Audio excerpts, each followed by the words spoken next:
the personnel team to identify Mariota as the right guy to be the backup.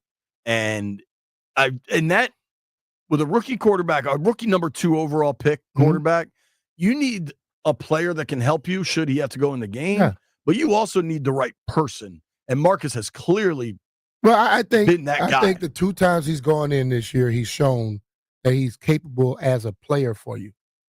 But I think the behind-the-scenes things that he's done are catching him on tape talking to Jaden prior to the game 2 weeks ago. Those things, that constant, supporting and being a mentor for him has been more important than those 2 times he's gone into the game. And you watch him, he may not be what he was when he was at Oregon when he came out, but he damn sure is still close to it.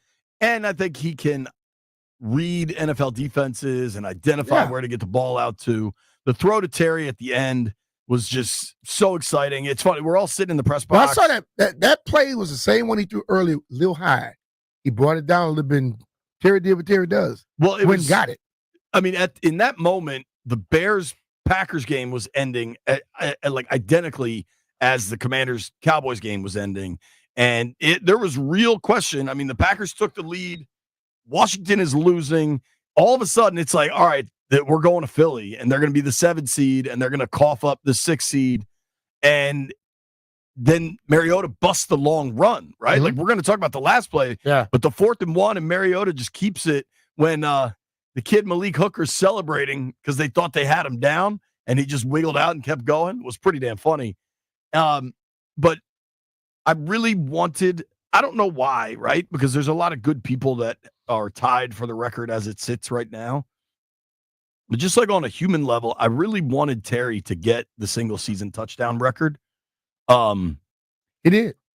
He didn't until the last play of the game. Hey, it ain't over till it's over. Right. I'm really happy he got it. And in that fashion is just so crazy, man. It really is. And, it was Ricky Sanders, Charlie Taylor, Jerry Smith, and Hugh Taylor were all tied for 12. Mm-hmm. Now Terry stands alone at 13. The nature of receiving records is such that some of these might be hard for him to ever catch, like the single yardage season that Santana had or whatever. But you want Terry to start getting his name in some record books. And I was really glad that happened. I mean, just an absolute hell of a football play, too. Yeah, it was. I mean, you watched him. We saw in that game, I saw a lot of resilience. I saw a lot of making up for what happened earlier. OZ, early in the game, you're going, what the hell? And then at the end of the game, 2 fantastic catches. Terry wasn't involved a lot early, but he became the man down the stretch. So that team has shown you throughout. And if you look at their coach, Dan Quinn, I know what everybody was saying in the beginning of the year and all that, what they were thinking, but they have taken on his personality. And they don't quit. Totally. I mean, the last 4 games, when they went to the bye at 7-5, a lot of folks weren't exactly sure how it was going to go, right? They had 4 games left. Most people were saying, all right, if they can go 2-2, they'll get in with 9 wins. They went 4-0. Every single game came down to the wire. 5. It must have gone to 8-5. They were 8-5 after the Titans game. Sorry. Dude, because New Orleans went down to the wire, even with a fake clock management. Philly, obviously, Atlanta, obviously, and then yesterday. And you got to look at it from like a bunch of different angles, clearly. But think about it. In stressful situations, they have the ability to calm down and make things happen. And that's all you can see. I mean, it's been 5. That's 5 games right there where it happened like that.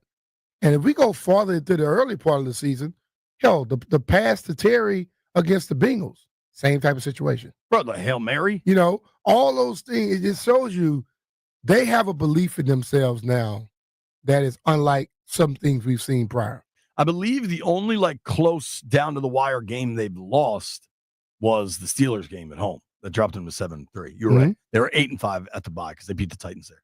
They had the 3-game losing streak and then beat the Titans. But to finish the way they have,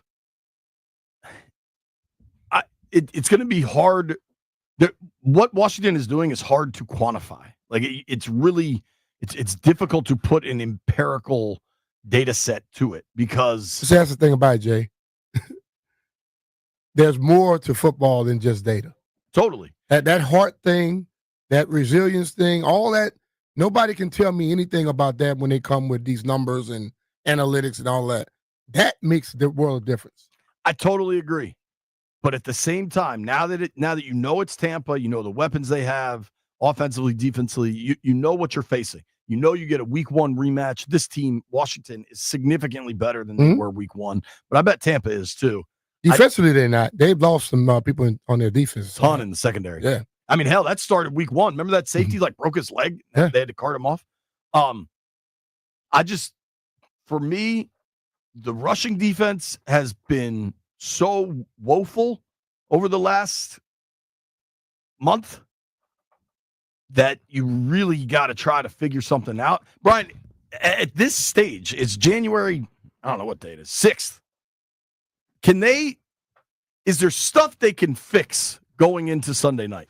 Or are they just what they are? It's not necessarily stuff you can fix, but it's things you can lean to, knowing your competition. Because if they, like I watched yesterday where you had Duran outside, you had John, Newton, and I forgot, they had a different they've been running with the 3. You can do stuff like that. If you know that Tampa have certain things they love to go to, you can do whatever you can with your personnel to try and take away from that. But you are who you are at this point. You know, I think it comes down in this situation where they've had games where the turnovers popped up, the penalties popped up. You got to be a little bit more keen on those things. The penalties, some of the stuff yesterday was significantly better than it had been the previous 2 weeks. They only had 5 penalties versus against Atlanta. They had 13. St. Juice still gets hit with the ticky-tack stuff. One of them yesterday I thought was pretty unfair. I think it was like he has this reputation for always holding, so they're just looking for it. The procedural stuff, they did a good job of largely cleaning up yesterday. You can't have silly like offsides and false starts in the playoffs and win games. The turnovers have been there. You had the 1 turnover yesterday, but Washington has an undoubted ability. Like we've seen it so much now that you have to trust it to make plays late when it matters. And Terry McLaurin talks about it as winning time moments. Like you see it over and over and over. Still, you'd love to not start so slow. Yeah. See, that's what they all said yesterday too. When I watched the game last night, Detroit and Minnesota. Early in that game, I'm watching it, and I'm like, Minnesota is in trouble. Yeah. Because Minnesota's a team that has to start fast. Detroit is not that team. Detroit stays around, and all of a sudden they get up on you one time, and then it begins to snowball. Once they started rolling, I knew there was not a chance in hell that Minnesota would come back. Agreed. Washington has shown when they get up on you, they run away from you. But they also shown that they can fight back and get some things done. So I just really believe that they have to focus more on they are great at making adjustments. They come out and they're a second half team. They come out at halftime, they're totally different. They got to find a way to do those adjustments, have a game plan early, or make the adjustments on the fly. You know what I'm saying? And if they could get that done, I think, because when they start rolling, not many people can score with them. We'll have to circle back to this throughout the week. Jaden was very clear that if they needed this game for the playoffs, he would not have come out of the game, right? And he said he'll be ready to go 100% next week. You'd have to drag him off the field, all these things. But you are going to have that situation. What Jaden has proved at this point is if he's right, they can score with anybody. There's no way, I don't think anybody could kind of doubt that. Defensively, though, you got to be able, it'd be great. The defense has had kind of ups and downs this season, but the last few performances have been among the worst. Now, Jaden's able to be a magician and pull rabbits out of hats, right? But you just wonder, when does that run out? And I think we've talked about it a lot. Like, you need this full team. Yeah. I think special teams have been quite good. What I catch a lot of times, the defense overall performance, it may not have been good, but every time we come back in the end of a game, they're able to get. They make a stop somewhere.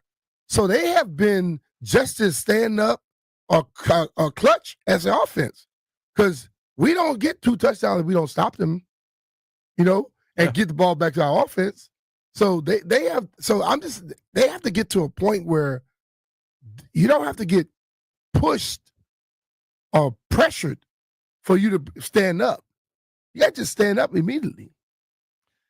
I totally agree. There is a huge, huge kind of personnel thing to watch this week, injury thing, and I don't think it's Jaden Daniels. I think it's Marshawn Lattimore. If you can get Lattimore out there against Mike Evans, those two guys have a crazy history. I mean, that is its own unique thing. Yep.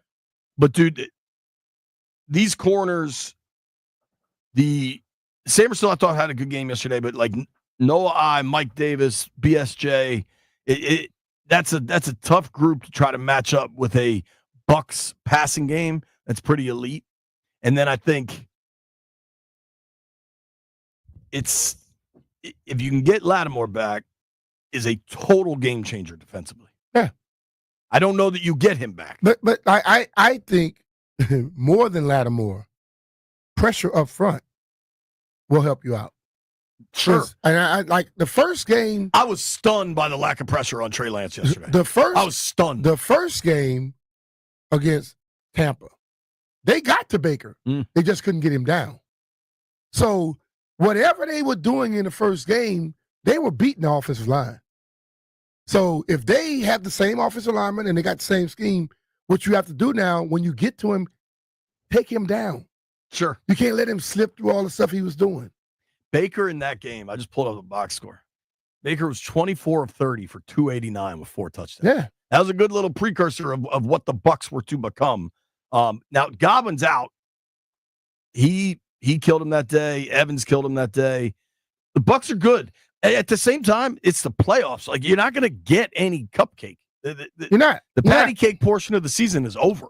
And the thing about it, listen, man, I listened to the jokes a little bit this morning. I was listening to, I saw some other stuff later on last night.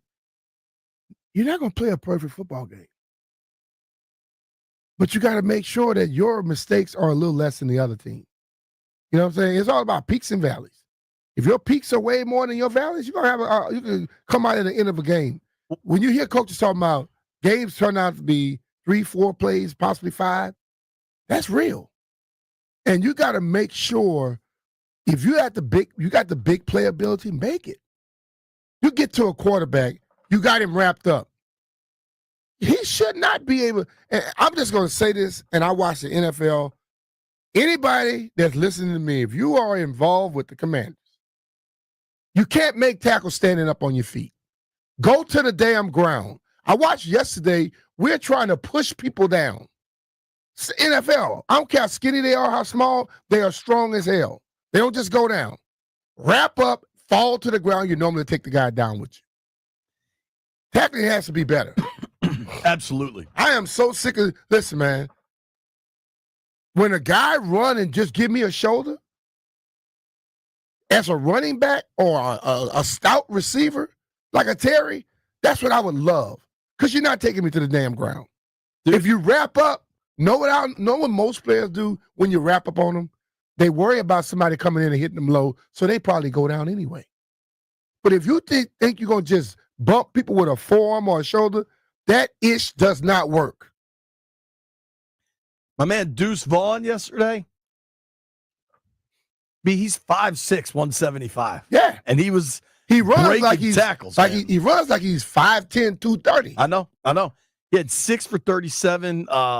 Turpin was really good. Tolbert was really good. We got to have some honest discourse here. I think if Cooper Rush plays that game, I don't know that Washington wins because Trey Lance was so bad early. Going into halftime, he missed an Easy touchdown throw. I think B-Mitch at age 56 makes that touchdown. I said the exact statement yesterday. I was in a suite with all Cowboy fans, and they were like, "Man, what would you do there?" I say, "I don't know, man. He don't have no touch. He has no touch. When he tries to put touch, he throws it too short, and when he lets it fly, he could take your hands off." What about the little? They ran that little tight end boot that was wide open, and he just gassed it. Right, the tight end had no shot. The one he threw to the back corner, right? It landed 10, 15 yards out of bounds. Yeah. And his receiver was what, 5'8"? Yeah, it was Trey Lance ain't good, and there are some raw tools there. The couple times he got loose running, that dude is fast. He can run, but let's say he's an athlete. I don't know about being a quarterback. Yeah, I think that's fair. Washington, 6 seed, Sunday Night Football, wild card weekend, Tampa Bay Buccaneers. We're going to open the phone lines up at 11. Plus, we're going to talk about our drives in today. It wasn't that bad. Everybody be safe out there. It's B. Mitchell Finley. We're just getting warmed up. Hey, it's Brian Mitchell here. Football fans, buckle up, because for the first time ever, we've got 5 straight days of playoff football in college and the pros. And FanDuel is celebrating with a great playoff payoff. That's a no-sweat same-game parlay every day, all 5 days. With a no-sweat same-game parlay, you can combine your bets for the same game for a chance at an even bigger winnings. And if it doesn't hit, you'll get bonus bets back. So not only do we get to watch 5 straight days of playoff football, but that's also 5 chances to win big. Just visit FanDuel.com/Brian to be part of this epic run. That's FanDuel.com/Brian. It's the great playoff payoff, and it's only on FanDuel, America's #1 sportsbook. FanDuel Sportsbook is the official partner of 106.7 The Fan. You have to be 21 years old and present in Virginia. Opt-in required. Minimum 3-leg parlay required. Refund issued as a non-withdrawable bonus bet that expires 7 days after receipt. Max refund is $5 unless otherwise specified. Restrictions apply. See terms at sportsbook.fanduel.com. Gambling problem?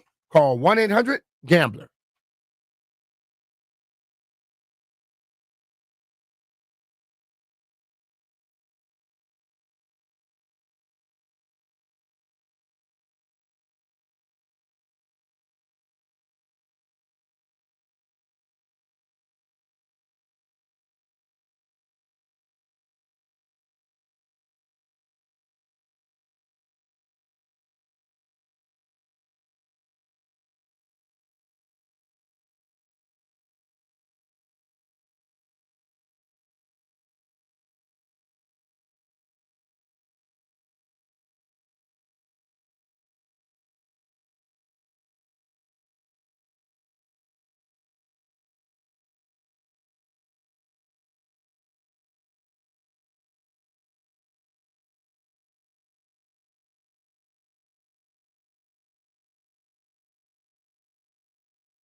This update brought to you by Reynolds Empower Home Team, Keller Williams Realty. The Jacksonville Jaguars have fired head coach Doug Peterson. Diana Rossini reported first. Peterson went 20-29 in 3 seasons in Jacksonville with 1 postseason appearance and 1 playoff win. Trent Baalke stays on as GM. The New England Patriots have fired head coach Jared Mayle after just 1 season, a 4-13 record. The Giants finished 3-14, but they announced that Brian Daboll will stay on as head coach. The Commanders take down the Cowboys 23-19 to finish 12-5. Marcus Mariota threw a 5-yard touchdown pass to Terry McLaurin with 3 seconds left. Wide receiver Jamison Crowder, why this team got going. I just think that it's, just the confidence we have. Like I said, we knew that we weren't playing well, but we knew that we can get in, get it going. I think that's, to a certain extent, it may be a fault. Like, we need to get going earlier. But we know that, once we get going, we're good. Commanders have won 4 in a row. They're at the Tampa Bay Buccaneers Sunday night. I'm Byron Kerp on The Fan.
Obviously, the Commanders are in the playoffs. Sunday Night Football, it's going to be rocking. Today, though, in D.C., the snow is just – this city shuts down for like a dusting, and there's a lot going on. How was your ride in, B? It was eventful. I thought it was going to be uneventful, but as I was riding at one point, I noticed that they might have cleaned the road off maybe 2 or 3 hours prior. But as I began to come in, the left side of the lane, the left side was still like nobody had touched it. The right side, you can see people were going on that. So I started riding down the right side. And then you get to a point where it's just piles and clumps of snow. And the car took a little slide for a little bit. And I decided, okay, I'm going to just slow this thing down. And, you think it was ice? It was ice. And so I start riding, and I'm noticing people come behind me. Hey, go on past me if you want to go, bro. Because I'm not picking up no more speed for you. So you're on 66? A city bus. Like, not a city, but like a Greyhound big bus. Took a little slide a little bit. I'm like, you go where the hell you want to go. I remember when I was in Jersey, I decided I'm going to just chill. And I saw the record truck. I saw buses in the ditch. Because they just think they can ride. If they're going into the ditch, I'm not trying to speed to get anywhere. If I had walked in at 10:10 a day, I wouldn't have been mad. Because I'm going to get here safely. Yeah. I'm not going to rush. Did you have to dig your car out this morning, or did you park in the garage? I parked in the garage. Okay, yeah. I don't have my a garage. first time parking in the garage in years. Yeah, I always park right in the front of my house. Right, I've seen one of that. I had enough stalls, so I came in last night. I went in, I moved some stuff back, and I realized how big that damn garage is. I don't have a garage and had to dig out this morning and then drive down. So were you on 66? Which way did you go this morning? 66. Was that fairly clear or not really? What do you mean clear as far as traffic? Traffic and snow-wise. No, snow-wise, they might have cleaned it. I left my house at 8-something. So they probably cleaned it around 6-something. Maybe at the latest 7. Snow has gotten back on the road. And they need to go back and scrape it one more time. Well, it also hasn't stopped snowing. I don't know that right now. It was kind of like sleeting more. Yeah, the plows and the salt trucks, whatever, are probably having a tough time keeping up. On 28 going to 66, there were 9 trucks. Like they stagger each other. Yeah. It was 9 trucks. I counted all of them. Wow. Going down 28. No, going down 28. So my ride in was interesting. So getting out of my neighborhood was testy, right? And especially I live on that big ass hill. Mm-hmm. And so getting out of my neighborhood was kind of testy. Then I get onto Mass Avenue, and Mass was okay. Now it's kind of just one lane. You know, it's a 2-lane road, but it's just one lane of like drivable. And that was okay kind of until up at AU. And then one of the biggest problems with driving in the snow, whatever speed you want to go, whether it's slow or fast, like whatever speed you want, you have to maintain that speed. Yeah. You cannot be stopping and starting and braking. And for my drive right around AU, there were just all these morons hitting the brakes all the time. And that is far more dangerous than anything else. Yeah. That's how you get stuck. So whatever, I ended up kind of going, like I had to pass this one dude. It was just unbelievable. But it was pretty much cool until, dude. So I was a little worried, I guess. Fair. I don't know, worried, but anxious. So I'm going down Mass, and then at Waterside Drive, right by that big mosque, is where I cut down to Rock Creek. And I was worried about that because as much as you're in downtown DC, like that's the woods right there. And that was touch and go, dude, because it's a steep downhill with a bunch of curves. And then once I got on Rock Creek, good amount of snow, but nothing too crazy. Yeah. The wildest thing, and Jeff, I doubt you would be coming in from this way, but I wonder if the Junks will see it maybe. Bro, so I finally get to 695, and it's not great. I thought the highway would be way better. Nah. Dude, 695, where you come around, and we get off at the South Capitol Nats Park exit. There was a Dodge Charger. They still make Camaros. It wasn't a Corvette, but it was like a sports car. Charger?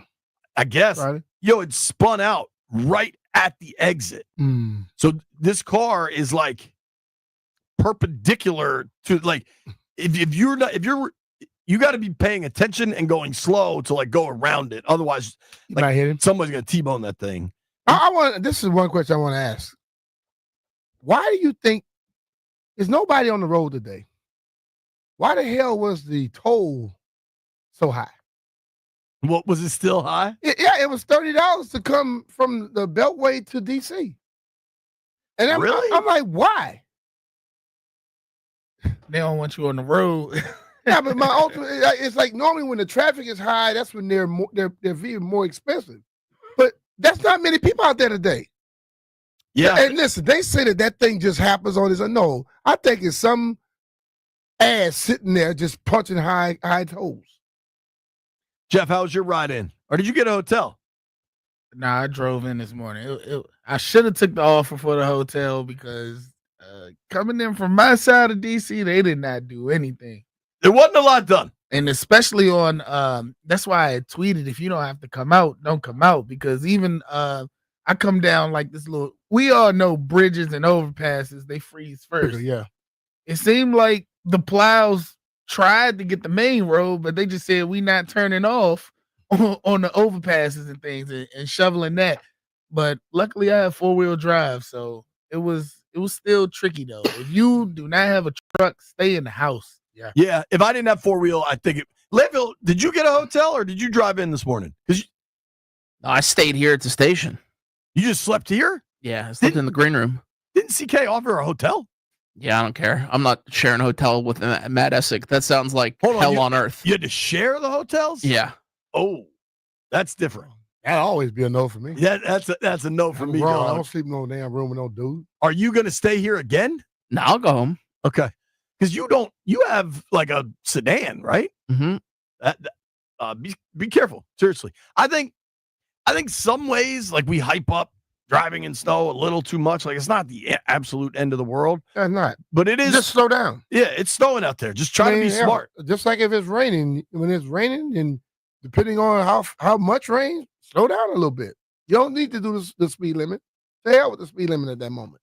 I'm with you. I hope everybody out there is being safe. How much more snow are we getting? It's supposed to keep snowing. It's supposed to come back. It's supposed to take a break on like 12 to 4, and then it's supposed to come back tonight, right? Yeah, supposedly. All right. So according to my app, it's going to snow through noon and then back around 4, like you're saying, B. Here's my question.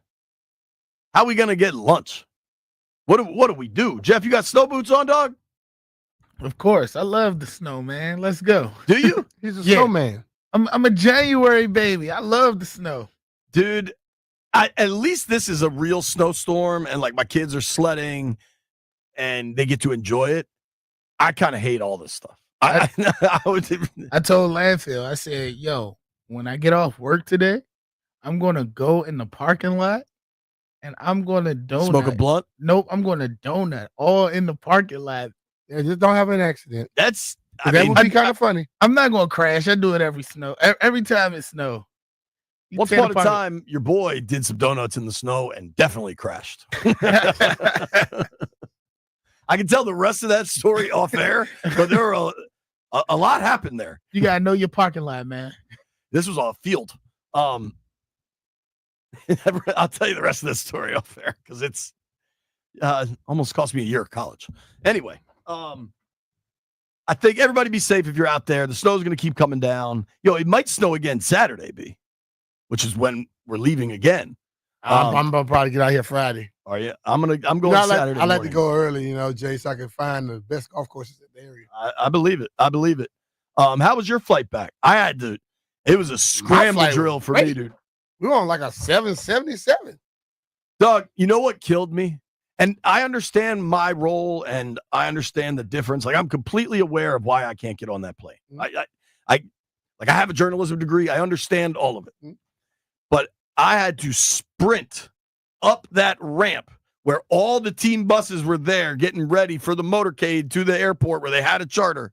And I'm literally running by the players. They're like, go, Jay, go. They're all kind of messing with me. I am sprinting to get a taxi cab to get to Love Field to catch this flight out. I'm really glad I did it and made it because otherwise, like, Tischler, I hope you get out, pal. Like, it's worse here than I was expecting. Well, I'm glad I got out, but it was a giant pain in the ass. They canceled my flight for yesterday.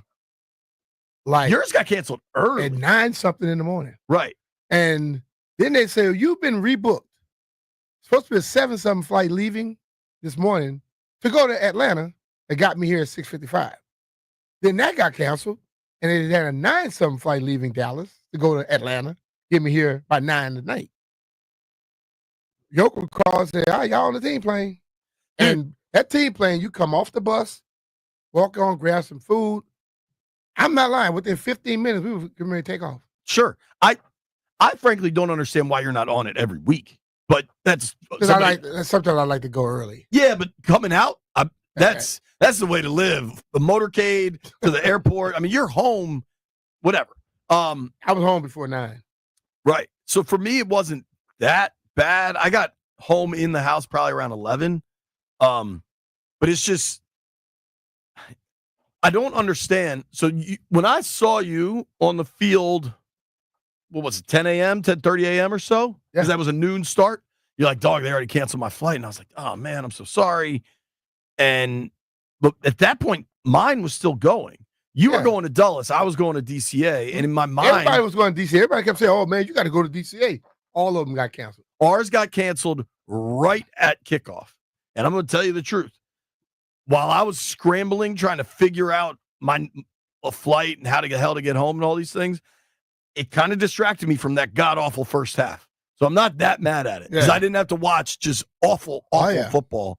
I think, shout out to Nikki Javala. She gave me a heads up about this one flight. But, dude, if Southwest could keep it flying, why do all the other airlines call it quits? I was on an American flight. I think a lot of people canceled because the plane didn't get to Dallas. Yeah. Southwest probably had some people already there, so they could fly into it. But if the team can't get out of D.C. to get to Dallas or get out of one of these other cities, then they don't have anything to put you on. Yeah, it just seemed like an itchy cancel finger. The pilot, we get on this plane, and he's like, all right, everybody, really happy you're here. I want you to know I'm not scared of flying, but some of y'all might be. And I was like, what? He goes, here's my recommendation. Everybody loves roller coasters. So when we go through the turbulence, because there will be turbulence, throw your hands up in the air and just enjoy it. And I was like, all right, pilot. That's probably he stopped by the dispensary on the way to the flight. I mean, whatever. We got home safe and sound. It was easy, man. Speaking of getting home, If you're thinking about buying or selling a home, there's only one dude to talk to. It's the MVP of the DMV, John Leahy. And what you get with John is personalized service. John's going to take care of you. Yep, just like Amy. Amy's mom has dementia, and it became time for her to move in with her daughter. Amy's heart was aching, seeing her mother, who was once so vibrant and independent, now facing such a significant challenge. Amy felt the right thing to do was to be responsible and make the emotionally difficult decision of selling her mom's Vienna property. John and the Fire Living Group came highly recommended, so Amy reached out, and she's so glad she did.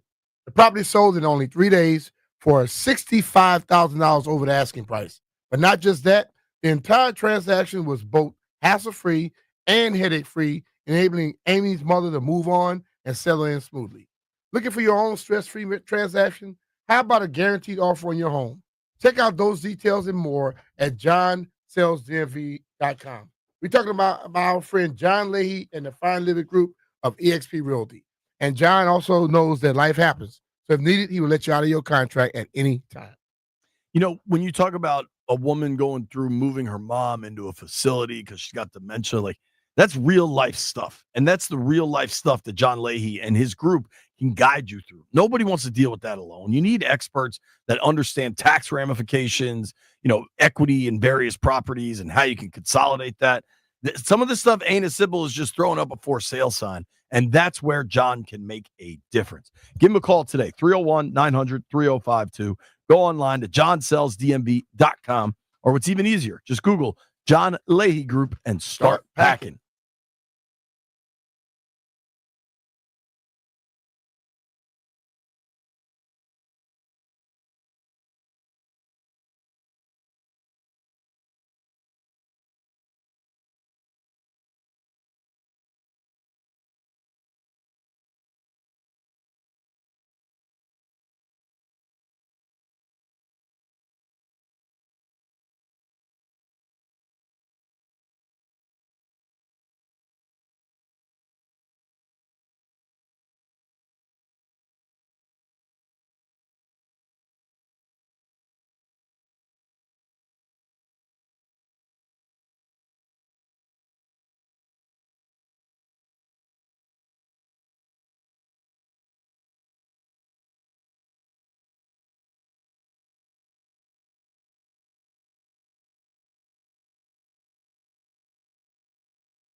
I have a question.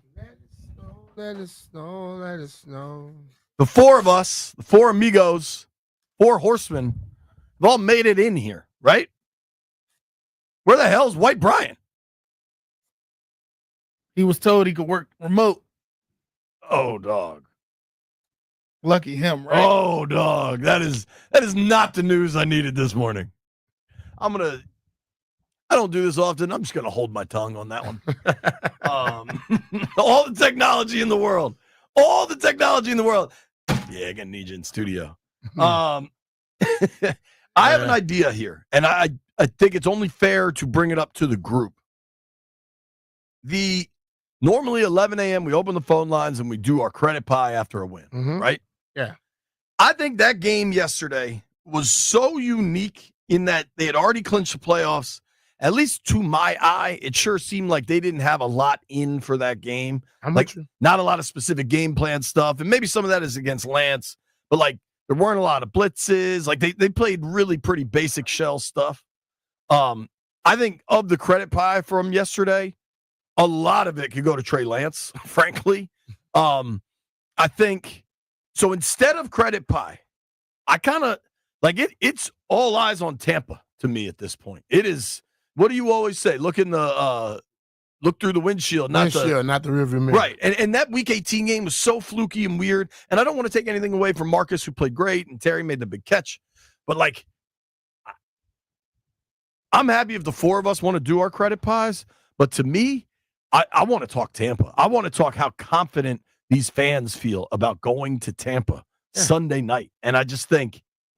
And I want to tip my hat to the fans because I think they were there. I saw more burgundy and gold than I saw anything else yesterday. And they were there long because they were finding ways to be there. And normally after the game, they make everybody just hurry up and go. They found a way to stay around for a bit. Dude, so Jerry always lets 1,000 people out on the field after. Half of that was burgundy and gold. Dude, there were a ton of Commanders fans there. And everybody's flight was packed with them. Dude sat down next to me on the way back and was like, oh, my God. He was a very nice kid, and we talked about it. It was a very impressive showing, but those damn Dallas fans do have a habit. They have a way of getting pretty loud. When things were kind of going their way late in that second half, they were loud. It was a really bizarre environment because I don't want to let anybody off the hook. They did not have a lot of blitz packages in. No. But you're still a defensive lineman that's allowed to win the one-on-one matchup in front of you and get to the quarterback. Yeah. And they just didn't do it for most of that game. I don't want to sound naive or Pollyanna-ish, but I think trying to dissect a weird Week 18 game when I'm not entirely convinced. They said how locked in they were. You pulled Jaden at halftime with mild soreness. That's a pretty big message of how you were approaching this game. Yeah. I just think we look ahead. Possibly. Jeffrey, I know you're going to talk the entire 11 to 11:59 hour. That's what you said. As promised, which you have our full support. Are you good with looking ahead to Tampa instead of credit pie? Yeah, let's do that. How confident are you for Tampa? Tampa's good. After yesterday, I'm at 70% right now. He'll be at 170 by Sunday. Oh, wait till the song. He'll be all over it. 70% what? That we will compete. Once I peak to that 100% that we will win, I feel it. But we gotta have a lot of things gotta go right. I'm nervous. I'm not gonna be lying. I'm nervous. We in uncharted territory here. I wonder if people feel more nervous from yesterday than they feel confident. Because yes, they won and it was a hell of a comeback late, but I don't think the plan in Tampa is going to be Mariota to Terry with 6 seconds left. You know what I'm saying? Mm-hmm. And I think these defensive woes, especially the inability to win at the line of scrimmage for both lines yesterday, maybe a lot of that's Biotish, right? Yeah. And I got to talk to him in the locker room afterwards. I certainly think he'll be ready to go. But there's just a lot. There's so much more to look at with this Bucks game. So that's the plan. 800-636-1067. Open them up, Jeffrey. 800-636-1067. How confident are you now that Washington, we know the matchup, we know where they're going? Sunday night, 8 o'clock, Tampa Bay, Baker Mayfield, Mike Evans, Jaden Daniels, Terry McLaurin. Let's get it. I mean, this is what you play for. How confident are you? Or did yesterday worry you even more than you expected? Nobody go anywhere. B. Mitchell Finley taking your calls next.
This update is brought to you by Paul Henry's Window Installation, your clear home improvement choice. The Jacksonville Jaguars have fired Doug Peterson. Peterson went 20-29 in 3 seasons. GM Trent Baalke is staying on. New England Patriots have fired Gerard Mayo after a 4-13 finish. Giants announced Brian Daboll will stay on as head coach. Giants were 3-14. The Bears request interviews for Ben Johnson, Aaron Glenn, and Anthony Weaver. The Jets request interview with Chiefs assistant GM Mike Borgonzi. Bengals fired defensive coordinator Lou Anarumo after missing playoffs. Commanders beat the Cowboys 23-19, preparing for Sunday night at Tampa Bay Buccaneers at 8. Guard Sam Cosby on his team winning games late. When you go into playoffs, every game is going to be a dogfight. So being able to take those big time moments, and I think we've done it for like 4 games, and like on either a last drive or a last play, to have to win the game. So, this league is consistent with that. Being able to, there's a lot of games that have 1 score differences. So, it's huge. Pelicans down the Wizards 110-98. Kyle Kuzma had 28. Capitals and Sabres tonight at 7 on the Fan. Ryan Leonard, World Juniors MVP. This month only, get $100 off each window with a 5-window minimum and $500 off each door at Paul Henry's Window Installation. Schedule your no-pressure free estimate today at paulhenryswindows.com, your clear home improvement choice. Byron Kerr on the Fan.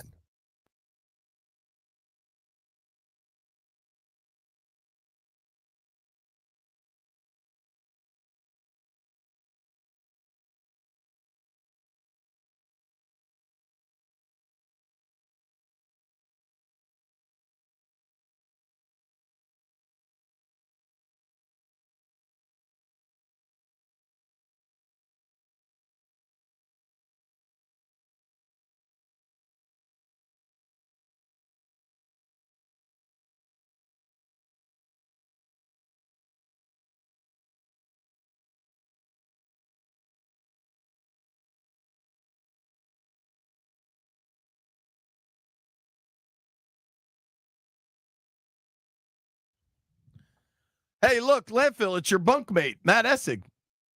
Essig, would you have been excited to share the room with Landfill? All righty, it is phone call time, Brian. A lot of folks want to talk. Let's go. Let me ask you. After yesterday's win, last second win over a pretty bad Cowboys team. Yep. You feeling more confident, less confident? How you feeling going to Tampa? I'm confident. I watched the way that they played throughout the year. And then, when Jaden left at the game and then Marcus came in, they still were able to find something. You know what I mean?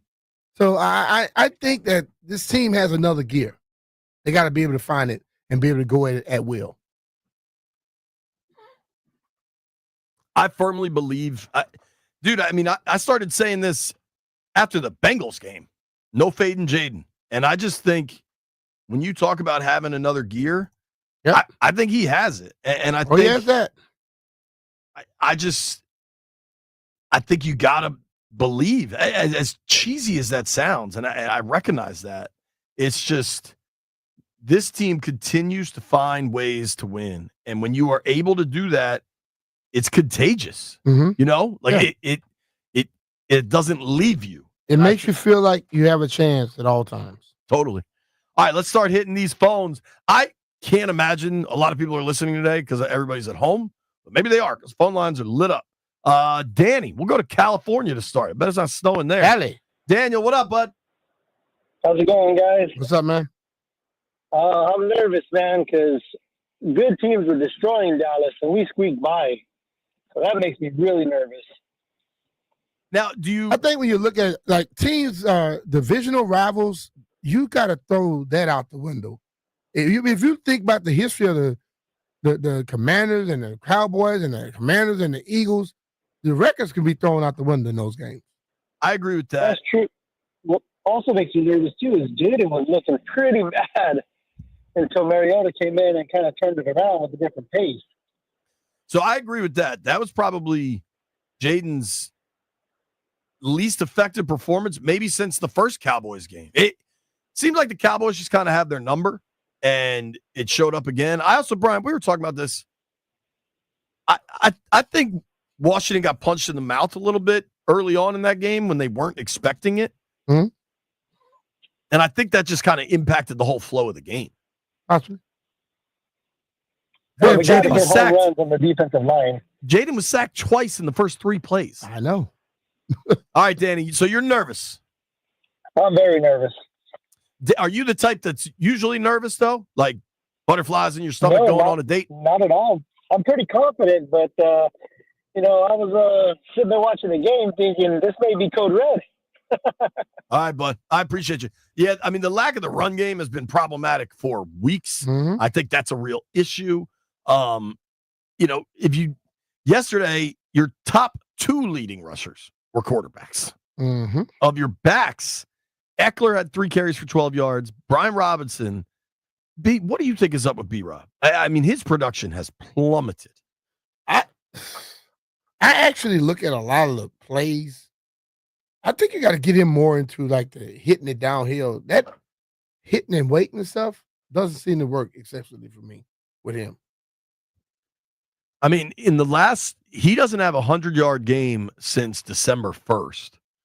That's 4 games ago, before the bye week. Yeah. Yesterday, 5 for 10 against the Falcons. They found some success late. He was 13 for 60, but at halftime, that was a mess.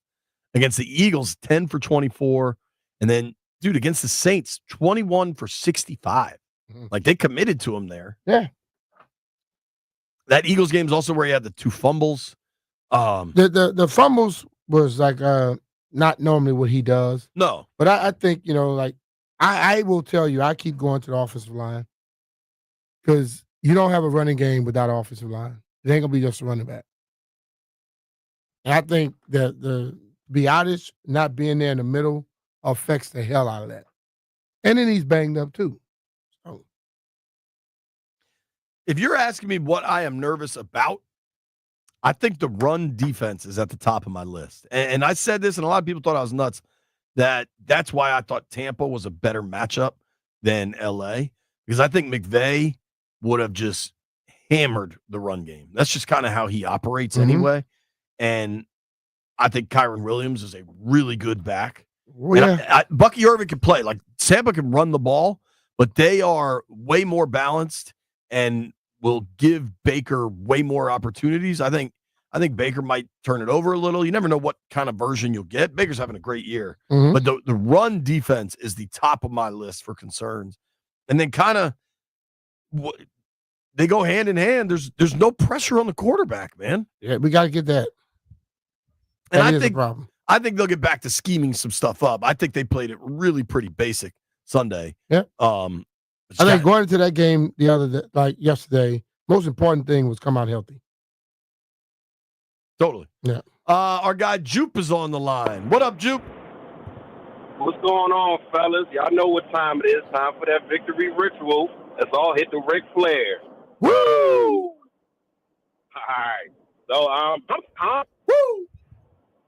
going to do the Tampa Bay game. You got to think about it. That first game we played against them, that was Timothy Daniels' first game in the league. He had to get accustomed to the game speed of NFL. 80% of the team was brand new, so everybody was learning everybody. I think everybody's done gel together. The defense playing a lot better than that game, not to mention the kicker issues we had in that game as well. But we were still able to move that ball up and down the field. So I'm definitely confident we can pull the W out on this playoff game. All right, fellas? All right, bro. I like that. There are a lot of reasons to be confident. Going back to week 1, I mean, that was so long ago that it's kind of hard to know what to extrapolate from that. Thanks for the call, Juke. Appreciate you, man. I do love Jaden getting the opportunity to go back and face them, though. When he's seen people the second time, he's been different. So we'll see. Russ is in Charlestown. Russ, what up, man? Hey, good morning, fellas. Hey, shout out to both of y'all. Getting back from Dallas down there and getting back to the homestead today. Listen, man, as a fan, I appreciate y'all, both of you, and I love your show, and Happy New Year to both of you. I'm going to be riding with you. And now the confidence level on me, I'm a little nervous because, number one, Todd Bowles. I'm wondering, they're going to have that spy on Jaden. They're going to have, I'm thinking the short intermediate stuff they're going to try to cut out. And, of course, our run game's not suspect, but I'm just hoping Jaden just comes on through. Maybe we'll go Air Coryell on him, hit Terry way down there. But, Yeah, I'm a little less confident. I was hoping for the Rams, but you're right, JP, about the running game. Yeah, the Rams got a good running game. So, and I'm glad we didn't get the Eagles right off the top. So let's just hope they can do this in Tampa, fellas. That's what I'm hoping for. All right, man. Good call, dude. I think it's hard to leave yesterday's game more confident, but perhaps if you eliminate yesterday's game, say it was the old 16-game schedule, how confident would you have felt after the Falcons game? I'd have felt confident. Because I saw Superman just take over. I'm still confident though, Jay. That's the difference. I have doubted some things this year, and they proved me wrong. And I think the way that they've pulled games out, I'm not one to look at, I'm not the stats guy and the analytics guy, but I'm looking at the fact that they find a way. And that makes a difference when you don't play your best and you still get a victory. What if their best comes? You know what I mean? Totally. So I just think that this team is a different team than it was in the beginning of the season. I completely agree with that. And I think when you're able to do this week after week after week to win these things in the last moments, that starts to build, right? Like your confidence, your thought process for how much you could do really starts to build. Let's go to Robert in Virginia. Robert, what up, man? What's up? How you doing? We're great. Hey, man, everything positive. We're going to win that game Sunday night. I see it in Jay's eyes. We're going to have that game won with no problem. All they got to play that game, they're going to win that game. So it's no doubt that team is rolling, and it's a good year for them. And plus, it's 2025. We will be there. Thank you, and y'all have a blessed one, and enjoy the game, because we're going to win it. I love the confidence, Robbie. Thank you, buddy. Oh, okay. Le'Veon, where's your confidence level? I feel good. I don't believe in the Bucs. Plus, the Commanders are 3-0 against teams that they've already played. Are they? Yep. Who, the Eagles, the Giants, and the Cowboys? Yep. Isn't it weird? There are two week one rematches in Wild Card Weekend. Tampa, Washington, and Philly, Green Bay. I love your confidence, Landini. I'm not sure. I don't think Tampa's as much of a. I think Tampa's got some real horses, but dude, it was 2 weeks ago. They went to Dallas and got their ass kicked. Yeah. Like, they've had several games since we played them where they look very, very mediocre. Right. Dude, they went through a stretch where they lost 4 in a row. Now, granted, those were some tough teams. They lost to the Falcons. They got drilled by the Cowboys, and they came back late, but I just wanted to recalculate my nervousness. It's not that I'm not worried, more so, like, I believe the offense will get the clicking. It's just when it comes to those backs, like the running backs that's real shifty and can move, that's where my nervousness comes in. I have no doubt that we will be able to score and get the ball, but the way Dowdle, what's his name, was running yesterday, that boy Bucky Irvin, I think his name, he runs with bad intentions. Yeah, for sure. And he could shift and move. That's the only thing that's really weighing on me about this game. But I think, I always think we could pull it out. It's just if our defense come show up to play. Sometimes the best thing to do, Jeff. That's just where I'm at. So I'm gonna recalibrate it. I'm gonna say 80%. 80% confident. All right, I like it. Let's go to Robbie Lowe in Suitland. What up, Robbie Lowe? Yo, what's up? Hey, fellas. First of all, just a huge congratulations to your continued success. I stumbled upon this show literally 2 weeks after y'all came in there, and I've been hooked on ever since. Appreciate you, So I brother. appreciate y'all, and I appreciate everything that you do. And my even daughters know that, I'm listening to the boys when I'm talking to B. Mitch and Philly and Jeff. Appreciate that. Lanfield, the one show us face. I appreciate y'all, though. No, but honestly, against the Bucks, I'm honestly not worried. You know, the Rams rested their starters because they was hoping that they would not face us, and they got their wish because don't nobody want to face the Commanders right now, and they want to play with don't nobody want to play with the Commanders. I'm gonna take it off the air. I appreciate Robbie Lowe, y'all. is everything okay? Oh, hey, JP. You got kids at home? JP, you have daughters the same age as I do? Yeah. So you already know. I We recognize the rocking and scream like that. No problem. Yeah, and they're probably going to be home all damn week. Shout out to the schools just closing constantly. Yeah. Absolutely. At least give me Thursday. At least a Thursday. All right, No, man. but for real, appreciate y'all. Thank you. Appreciate you, man. buddy. Yes, sir. I appreciate those kind words. Kind of wish you found us more than 2 weeks ago, but whatever. No, 2 weeks after we started, he said. Oh, all right. That counts. You got the biggest ears and can't hear a damn thing, can you? Dog, there was a child screaming in the background. Kind of threw me off a little bit. That was after he made that comment. I don't know. Jeff, did you understand? I think Jeff's with me. Clearly, I understood. Let's get another one in here. Oh, our guy Drew is on the line. Drew, what's up, bud? Hey guys, that was fun yesterday, and I've been confident that this team can win while they were rebuilding since the very beginning. So I'm confident about this weekend. I love going back to Tampa and giving them a chance to avenge that first loss. And I really want Badass and Lattimore in. That'll help a lot. But the thing that this team has showed, which I think is important, I was watching this game in Chicago and the Tampa game all at the same time yesterday. And these games in the NFL come down to the last couple minutes almost all the time. And we've got a skill. We've got the ability to win in crunch time, those winning time moments. Yeah. That's not a fluke anymore. So that makes us hard. So I'm with you, man. right there. We keep winning. I keep going. Yeah, so, see you down in Tampa, guys. All right, we'll see you in Tampa, Drew. Yeah. Drew has hit me up. He's got like a wild Jimmy Buffett tribute party he's going to. I don't think I'm gonna be able to make it, but it sounds pretty damn fun. That is what I was trying to say earlier in the program. Like, you can look at a million stats and yards per play. I mean, dude, before the last Mariota drive, they only had 188 yards of total offense. Yeah. They hadn't been held to under 200 all year. Their previous low was the Steelers game, where I think they finished with like 240. That's total offensive output. Like, that's bad. Yeah. Yeah, the previous low was 242, week 10 against the Steelers.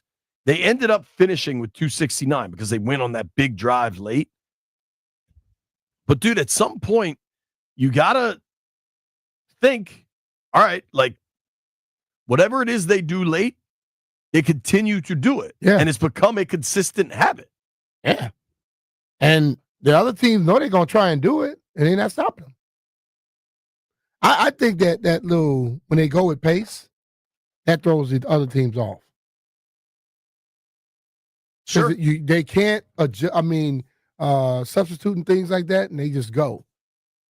And then I think I saw a couple plays yesterday that makes me believe that Cliff got something he's going to bring out his bag in these playoffs.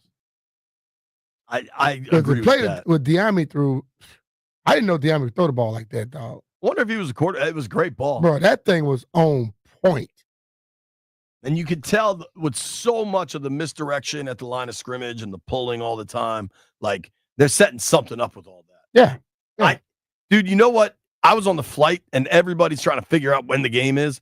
When that bracket first hit and Mike Tirico talked about it, how awesome is it to see the NFL playoff bracket? Like, I love just staring at it, as lame as that sounds. Knowing who knows what's going to happen this week, right? Against Tampa. But I know that Washington, if they win and then you get the winner of Packers Eagles, couldn't that be a home game? Like if the Packers won, I think it'd be a home game. Yeah. Do they reseed it? I don't think so. I think the Lions get the winner of the other side. If the Packers won, what is the Eagles? Eagles is what, 2? Eagles are the 2, yeah. And what are the Packers? Packers are the 7. That's a possibility. Now, maybe they reseed it. Maybe the lowest seed goes to play the 1. I don't know if they reseed anything, Jay. Well, it wouldn't be reseeding. It would send, if Green Bay won, would they go to Detroit or would they come here? Because they would probably go to Detroit. The way the bracket looks is that the winner of Rams Vikings is going to play Detroit. That's the way the bracket looks, and then the winner of Bucks Commanders plays Eagles Packers. But I also have been told by people that know stuff, the only way Washington can host a playoff game is if they get the Packers in the NFC title game. So maybe the Lions, because they're the 1 seed, deservedly, and they kicked Minnesota's ass last night. They sure did. Maybe they get the lowest seed that advances no matter what, which could mean they could face Washington. If Philly won, if Philly wins, Washington wins. Yeah. I thought the higher seed normally go to the lower seed. Just win, baby. Just win, All baby. you got to do. We got phone lines are lit up. Keep the phone lines going for a while, maybe all damn day. I don't care. There's so much to talk about, and it's fun. 800-636-1067. One of my favorite parts about looking at the playoff bracket is I yearn, Landfill, to go undefeated betting on the NFL playoffs. Betting on the NFL playoffs, spreads, prop bets, totals, whatever it is you're into is so much fun. And these games, you're going to have 2 Saturday, 3 on Sunday, then the Monday nighter. It is just so much fun. And where I like to go, ESPN Bet Sportsbook. A couple numbers I'm specifically looking at. Jaden Daniels rush total in Tampa. I like the over on that. It's been a while since Washington's been in the playoffs, and you have so many opportunities to hit the prop bets. You can do all of the things you want on the ESPN Bet Sportsbook. You can bet over-unders, passing yard totals, point spreads, player props. They got it all. You could parlay them all the way up. And new ESPN Bet Sportsbook customers can get up to $1,500 back in bonus bets if your first bet doesn't win. Unlock 30 days of ESPN Plus. Download the app and sign up with promo code RADIO to get started today. Followed by odds and lines are subject to change. Must be 21 plus. If you got a gambling problem, call 1-800-GAMBLER. Terms and conditions apply. See the app for details.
This update is sponsored by Door Pro America Garage Door Service. Go with the pros at Door Pro America.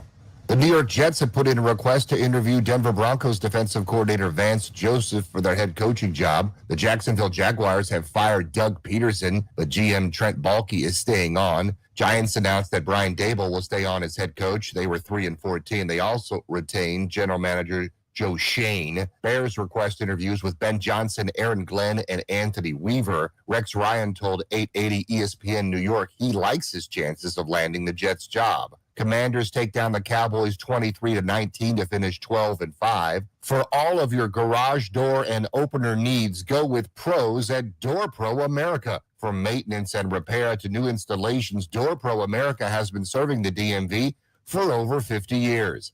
Call 877-DOOR-PRO or visit doorproamerica.com. Byron Kerr on the Fan.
I wouldn't mind if it stopped snowing. I'm going to be honest with you.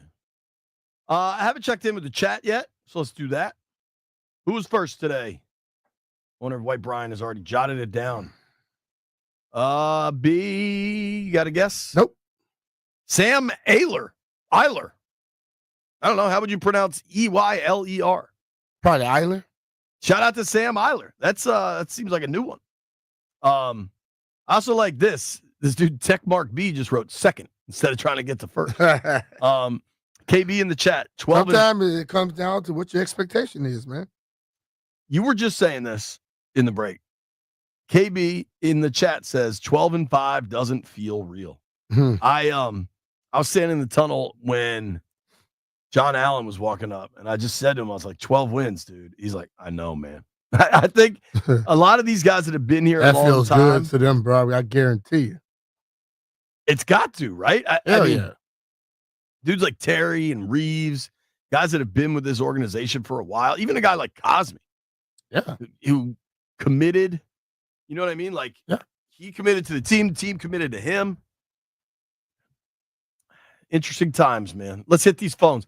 Jeff, you want me to talk to this dude on line 8? Is that accurate?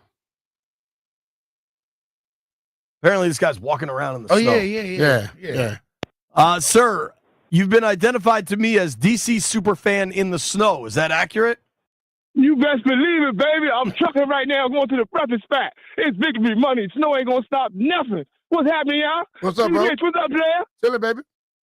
You know me. All right, look it. 12 wins it is. It's unreal. They flipped what I said. I said 5-12, but they flipped it the other way. I'm not mad. Trust me, I love it. I don't mind being wrong in this situation. I love it, victory man. money, baby. But the nervousness of Tampa, okay, the first game we played them, I guess everybody was nervous. It was hot down there. But now that we clicking, we got everything together, we should be all right, man. We should go down there and get this victory. That's all I'm saying. Appreciate you, man. Good luck in the snow, Have a good one, baby. You too, man. See you, dude. I like the confidence. I like the excitement. Hey, right there. yeah, Everybody yeah. seems like they're kind of like backing into this. Like, I don't understand. It's a lot of like meek feelings. Nah. Gotta have some confidence sometimes. If you want to achieve, you gotta believe, baby. There is an incredible amount of kind of the coaching carousel going strong right now in the NFL. The Giants have decided to keep Brian Daboll and Joe Shane. The Bengals they got rid of their D coordinator. Yo, that is the ultimate just self-preservation. Anarumo is really good. Yeah, and they but just let all the talent walk away. They were giving up a lot of damn points this year. Yo, because they let everybody go. Yeah. I don't think he's the problem, man. I think that coach is the problem. Yeah. What do you think about the Giants keeping Daboll and Shane? I'm not necessarily surprised. I think they're silly as hell, but thank you. Well, and Mara had some great comments. He's like, I get that there's not. He said something to the effect of, I understand people are mad and don't understand why we're going to keep this thing going, but we have no other choice. I can tell you like this, though. Until the season starts, we don't know.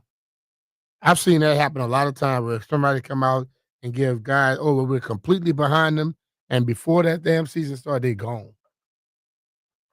Possible. Totally. Well, I think nobody's going anywhere now. If you're going to make that commitment, it's pretty tough to. I mean, I just what is the end game? They have the number 2 pick now. Is that right? The Giants are. I think they're number 2. No, looks like the Giants 4. have 3. They're 3 or 4. Yeah, they have 3. Tennessee, Cleveland, Giants. This is what Washington used to do, dude. Like, you either need to commit to these dudes for the long haul or start fresh, let them try to draft a quarterback. I think it's entirely possible these quarterbacks aren't what they're expected to be in this class. What I see happening, and this is what bad organizations do, and Washington did this forever, is, all right, we're going to give this coach a GM one more year. Then they're going to draft a quarterback. Then they're going to get blown out next year when they go 5-12. And then the new coach is going to be like, I don't know about this quarterback. Like, it's just this cycle, man. it happens like that. All right. They need a quarterback. Corey's in North Carolina. Corey, how you feeling about the Commanders Sunday night in Tampa? Hey, guys. How you doing? No problem, man. Hey, man, I feel good, man. I'm 100% confident, man. This is the first year since the RG3 era that I feel that we can win any game. I think the slows from yesterday was that Dallas just knows Dan Quinn. The 2 Dallas games was our worst 2 games of the year, so I wouldn't let that play a factor in decisions and going forward of the outcome of that game in Tampa, man. I think we're going to go out there and get the win and worry about the game after that. All right, bro. I'm with you, man. Like that confidence. I think the Cowboys games have been really weird. And yesterday's game was a super weird scenario just off the break. You know what I mean? Like, Dallas came out, I think, way more than Washington was expecting. Micah specifically. And then it's kind of in all right, let's make sure Jaden doesn't get hurt mode. Brandon Coleman went down. Frankie Louvu went down, but came back in. It's really hard to play football when you're thinking about next week. Yeah. You got to play football thinking about right now. Right what's in front of you. And I am willing to be dismissive of yesterday's result just because it was bizarre. I think there are obviously some serious warts, if you want to say, with this team. But if Jaden's right and that offense can move, they got a chance against anybody. I agree. Also, for clarity's sake, whatever the highest seed is that wins, they will go to Detroit. So it's possible it could be Washington, possible it could be Green Bay. It could be, if the 2 higher seeds hold, if the Eagles win and the Bucks win, then the Lions will get the winner of Vikings Rams. But if there's any upsets, the higher seed will go play Detroit.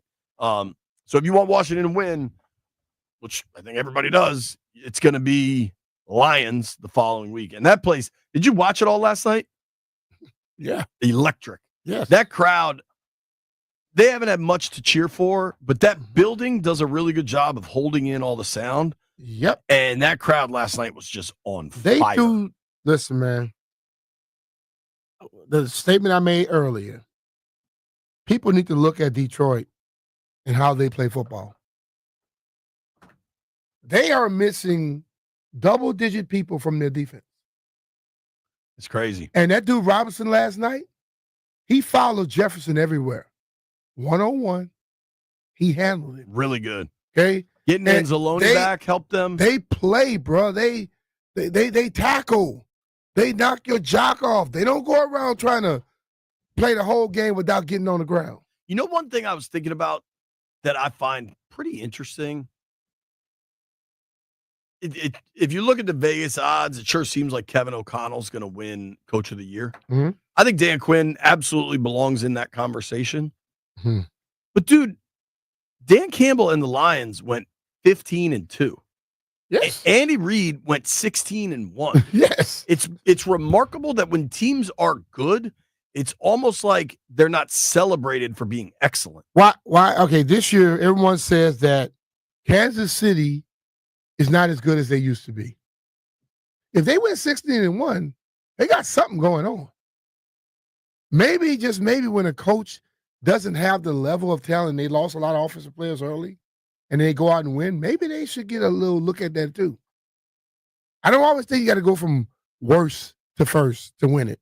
Sometimes just maintaining. It's hard. Yeah. It's really hard to do.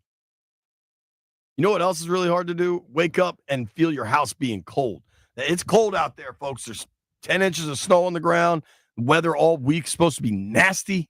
It is time to make sure your residential or commercial heating system is ready to keep you warm and cozy all season long by calling the 5-star heating experts at Crop Metcalf. A Crop Metcalf 5-star technician has the training and know-how to properly fix and maintain your system and catch potential problems before you're left out in the cold. Even more, let Crop Metcalf help you increase the efficiency and lifespan of your system while decreasing your energy bills. Plus, the experts at Crop Metcalf can spot small problems before they turn into potentially costly repairs, saving you even more. They did that at my house when they saw a little pinhole leak that they were able to fix in my plumbing before it became a giant leak that I would have had to replace my whole basement. For peace of mind all season long, do what I always do. Call the 5-star heating experts at Crop Metcalf. Call 1-800-GO-CROP or visit cropmetcalf.com. Crop Metcalf, home of the 5-star technician.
All right, B. Ready for this recap of John Mara's press conference? Let's go. It's from this dude, Bobby Skinner. Bobby Skinner does a big Giants podcast. Mm-hmm. He said, so to recap John Mara press conference, hates the defense, wants Brian Daboll to give up play calling. The roster isn't better than 3 years ago. He's more frustrated than anyone. They didn't tank, but just lost to the Eagles' backups. But he believes they're the right guys for the job. I don't think that's over with, Jay. That sounds like a disaster waiting to happen. Yeah. And his actual comments are, he said, I understand, believe me, that's not going to be the most popular decision in Giant Land, but we believe it's the right decision going forward. I think he just doesn't want to keep churning, but dude, I don't know. I think he's just trying to buy time until he figure out exactly what he wants to do. Because he knew people were going to be asking questions. All right. Phone lines remain lit up. Also, big news, 12:30, Doug Kammerer is going to join us. Obviously, we need some weather updates. And, dude, there was a big water main break in Bethesda. Really? Right by the old office. Remember where that old Ruth Chris was? A little further down Wisconsin? Down the street. Right there. Mm. I'll show you the picture. It's I don't know. That seems dangerous, especially with how cold it's about to get. I don't really know how that all works. Maybe they'll get that fixed. All right, let's go to our guy Ryan in Connecticut. What up, Ryan? How we doing, guys? Good, man. You know what, I'm calling you because I was born in '87, and I feel like my whole Washington football lifetime, I've either played the Tampa Bay Bucks or the Seattle Seahawks in the playoffs. I remember their first loss to Tampa Bay when they botched the snap. I remember when Sean Taylor returned the fumble for 6, and then I remember Heineke versus Tampa Bay, which they won the Super Bowl. But week 1, I went to Tampa. I'm much more confident this time going around. Jaden Daniels' first game. They also had Chris Godwin. We added Lattimore. If anyone could really remember that week 1 game, the first play of the season was a botched play that was for negative 15, 20 yards. And me and my brother were sitting there. I remember that. Me and my brother were sitting there going, oh, God, it's going to happen again. And if you remember that game, we had horrible third down penalties. We missed Terry McLaurin on a couple of deep routes.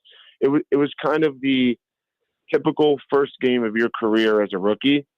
And I think now it's like you go into the playoffs with the pressure's on them. If this game's close in the second half, we know what to do as opposed to what they're supposed to be doing, going forward. I'm excited for it. I like it, Ryan. That's a really good call. I'm with you. I mean, that first play on Jaden, I remember somebody in the press box saying, that'll be a trivia question someday, that Jaden Daniels' first pass was a minus 15 yard. Yeah. Good call, dude. Thank you. Raymond is in College Park. What up, Ray? How you feeling about Tampa? I'm feeling extremely confident. The Tampa game, the first game of the season, it was like 16-12, middle of the third quarter. We missed a field goal and they threw a bomb to their Hall of Fame receiver. So if we would have made that field goal, I wonder how that game would have turned out. But first, I got 2 points I want to make. The first thing I want to say is it's an honor to speak to you, Brian Mitchell. Thank you, bro. You represent our community very well.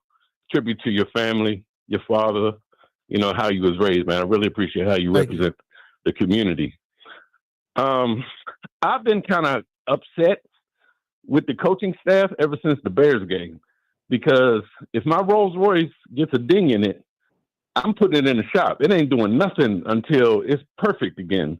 And I'm going to put my Toyota Tundra out there to play until the Rolls is ready to roll again. You know what I'm saying? So when they didn't put Mariota in for the Bears game, I was a little upset because I felt like they were slighting him as far as being part of the brotherhood and part of the team. And luckily we pulled that game out, but then we went on a losing streak because Mariota's quarterback rating against the Panthers was 121. And so I wonder if we should be 15-2, to be honest with you. And I wish we had a kicker all through the season. But the second thing I wanted to say is I think the most valuable thing we have is the leadership. And I'm talking about the organization and the coaching staff. Dan Quinn brought up the janitorial staff and praised them in front of the team. That broke me down think into about tears when I heard that he did that. What DQ just did for you and like all the media guys, like all the guys that do the in-house like. The bats and all that stuff. Yeah.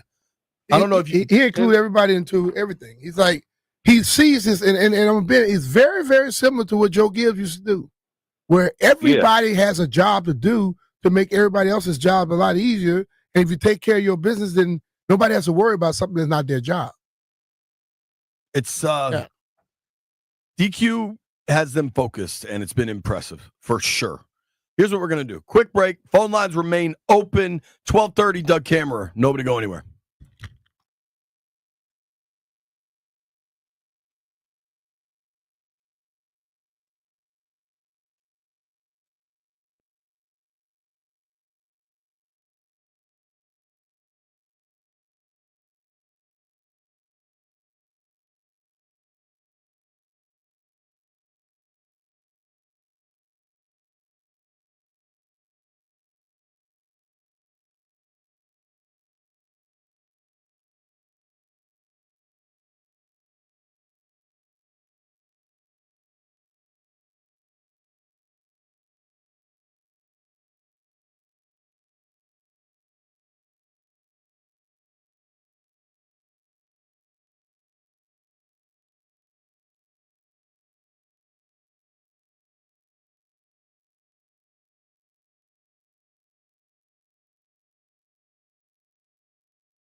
This update brought to you by Gridiron IT. Tested, trusted talent. GridironIT.com. The Chicago Bears and the New York Jets are interested in interviewing Broncos defensive coordinator Vance Joseph. The Jacksonville Jaguars have fired Doug Peterson after a 20-29 preseason campaign. The Giants, though, announced that Brian Daboll and GM Joe Shane will stay.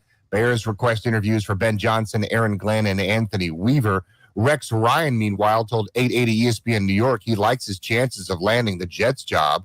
Bengals fired defensive coordinator Lou Anarumo after missing the playoffs. Commanders take down the Cowboys 23-19. Commanders next game Sunday night, 8 p.m. against the Tampa Bay Buccaneers. Ravens open Saturday night against the Steelers. Cleveland Browns quarterback Deshaun Watson has had a setback in his Achilles recovery. Pelicans down the Wizards 110-98. The Wizards at 6-27 host Houston tomorrow night on Team 980. Oregon beat Maryland 83-79. Navy and American were victorious. Howard's game at Maryland Eastern Shore rescheduled for February 10th. Ryan Leonard, a first-round pick for Washington, wins the Most Valuable Player Award for the 2025 World Juniors Championship. Capitals and Sabres tonight at 7 on The Fan. Federal integrators, are you looking to beef up that roster? Gridiron IT, the leading provider of IT talent across the country, can help. You know the game. They know the players. Choose Gridiron IT as your trusted partner and build your winning team together. Tested, trusted talent. GridironIT.com. Byron Kurup on The Fan.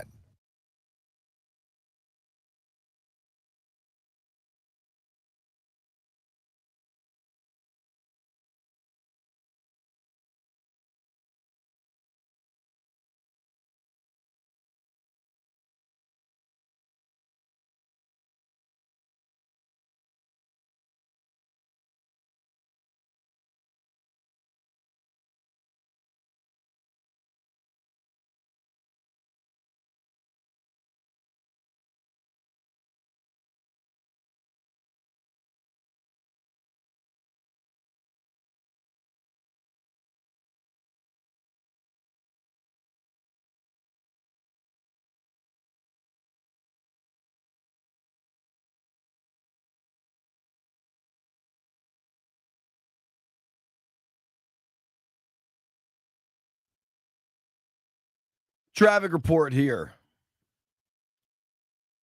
12:30, Doug Kammerer. 1 o'clock, Steve Berline joins the program. Former quarterback, television analyst. Going to be really exciting to talk to Berline in advance of this Bucks Commanders playoff game. Berline balled out for stretches, man. I do want to wrap up the phone. So we're going to keep the phones open until we go to Kammerer. Then, dude, we got to run through the other matchups, and there is so much news going on in the NFL right now. The Seahawks just fired their offensive coordinator. Yeah. That one kind of surprised me. Lou Anarumo, the Bengals defensive coordinator, a lot of people think he's going to end up with the Giants. A lot of moving parts. We're going to wrap up the phones now, though. Adrian is in Waldorf. What up, Adrian? What up, B. Mitch and JP? What up, brother? Yeah, ain't none. My confidence, I have 80%, because one, we only won 4 games last year, so we got 8. That's ahead. We sent garbage juice packing to Cancun. That's always a plus. And then we playing with house money. And also Victory Monday, and go Commanders, and congrats on Scary Terry getting that record. Definitely. Very happy. Appreciate you, brother. Thanks, bud. Good call. Thank you. Let's go to Drew in D.C. What up, Drew? Hey, what's up, fellas? Man, Happy New Year. Happy New Year. Same to you, man. Man, I just got to say, still, I'm old school cat, 56 years old, man. So just for them to make the playoff, man, was such an emotional experience. But also, man, with this playoff, just to keep it a buck with you, man, I just think that defense, man, if Allen and Payne, if they ever wanted to bring out their nastiness, this is the game to do it. We just need them to push that pocket, man. And I just want them to get back to that offensive line, being solid, because they getting uncharacteristic penalties that they didn't have when they stretched when they was on that win streak. But that's correctable. But the last thing is, nowhere in the world Dan Quinn should be coach of the year. With the turmoil and stuff that went on with this organization, with the turnaround, he should be coach of the year, hands down. So I keep up the great work, man. Stay positive. Man. Thanks, buddy. Appreciate it. If you look at how calm he has this thing, though, And bro, I'm not lying. I've flown on a plane in different years. The professionalism that everybody operates with now, and you don't hear him talking about it all the time. He just came in and he leads by example, and everything seems to be going good. He has gone beyond coaching. He changed a lot real quick. I agree. I also think the staff he put together was so varied. I don't think, this is just my opinion, I don't think Cliff's leaving this year. But if he did, I think they'd be in pretty good position to replace him from the inside. I think there are a couple young coaches on this thing that are kind of considered fast risers from around the NFL. It'll be interesting to see eventually what, if any, requests are made of the Commanders, because teams are making requests right now. Like the Patriots have already requested an interview with Ben Johnson. It is crazy how much love Ben Johnson gets, and people act like Dan Campbell's not the coach. Maybe that's unfair because Dan Campbell gets a lot of love too. But like last night on that broadcast, Jahmyr Gibbs hit a really good run, but it was like a basic off tackle run that he made a really nice cut on. Yeah. And people are like, God, Ben Johnson's a genius. No. I'm like, dude, he just who's a genius? Run. Penny Sewell. Right. That was a genius. Dude, I'm not anti Ben Johnson. He is really awesome Penny to Sewell watch. was on his block. He never let the guy get off of him. Gibbs set it up inside, jump outside. He runs 4.2 something, dog. He got through the hole and was gone. I find that one interesting. It's gonna be wild to see where he goes, if he goes. Our guy Jonesy is on the line. What up, Jonesy? Hey, Happy New Year, JP. Happy New Year, B. What's up, baby? How you doing, man? Doing I'm good. doing A-okay. Hey, listen up. I just heard a caller a while ago talking about he was born in 1987. You remember the box snap, whatever have you. Did he not know that one of the guys that was within the box snap situation is sitting on a radio station from 99? I remember that game too when we played Tampa. You know, so we owe them quite a few get back, especially from the beginning of this year. Well, the flip side though is the only playoff win they have in the last 30 years is in Tampa. 2005. Yeah. Yeah, I know. It's all good. It's all good. But guess what? Like I said, we returned to the scene of the crime. It's not in D.C. this time. It's down there in Tampa. We got to get some get back, man. I'm feeling like James Brown today with that. You understand what I'm The saying? big payback. Yes, sir. The big payback. Got to get you. That's right. But fellas, hey man, I love what y'all doing. Love y'all. Y'all keep it going, man. Just keep it going. I'm out while I listen. Thanks, All right, buddy. bro. Good call. The big payback. Can you play that for me, Landfill? Give me a little Godfather of Soul on a dreary Monday. Luke is in Wilmington. All right, I don't know this answer. You think he's in Wilmington, North Carolina, or Wilmington, Delaware? Delaware. I think it's Carolina. Carolina, yes, sir. Luke, where are you? Yeah, I'm in North Carolina. You got All it. right, my man. Yes, sir. How It's a confident great are place. I know you like. I'm more excited, so I just want to say thanks for taking my call. There's been some really awesome calls so far today. Huge fan of y'all, favorite talk show since before LeVar and Dukes. Like Fred would say, Grandma's been cooking, so I'm taking it all in slowly with a couple top shelf ingredients only. But it smells like the real deal. I'm just excited to watch them against the Bucs. Any team, really. Who knows what happens? This whole season has been crazy. To me, it feels like we were playing with house money. Having no expectations makes us dangerous. We've cooked up a pie that has no quits, so no matter how the game goes, we seem to have a chance, and we seem to win in those winning time moments. Smells like we are finally on the other side of luck/living right coin. Smells like the football gods are favoring us. To me, it's bigger than football, providing proof that doing it the right way is what brings success. I'm just excited to witness it all play out. One more thing, when's Pete planning to come back? I know he's got to be biting at the bit. What a time to be so close to the team. Thanks for taking my call. Thanks, buddy. Appreciate it. I bet they don't have snow in Wilmington. Nah. Rain. What do they have in Carolinas right now, you think? They'll get some snow every blue moon. Yeah. And Atlanta gets snow. The people in Dallas were saying it might snow next week. They got snow coming this week. They get a lot of ice though. Jeff, line one, Alexis and Ashton. Alex is Ashton. What is happening here? That was supposed to be Alex Ashton. I don't know why I typed is. Okay. Alex is Ashton. Here we go. Alex, what up? Brother, it's cool. Me is he is I. Look, me Mitch JP, what's up, brother? What's up, bro? How you doing, man? I was hospitalized 2015, so 10 years I didn't go to the stadium. Man, I took a picture with Mitch and with Santana Moss. I know I don't expect you to remember B Mitch, but let me tell you, brother, I was like the kid in the candy store. I even went to the first floor. The store down there, man, I looked like I was grocery shopping. Came out of there with all kind of nice gear. All right. So, brother, look, man, it feels good. We ready.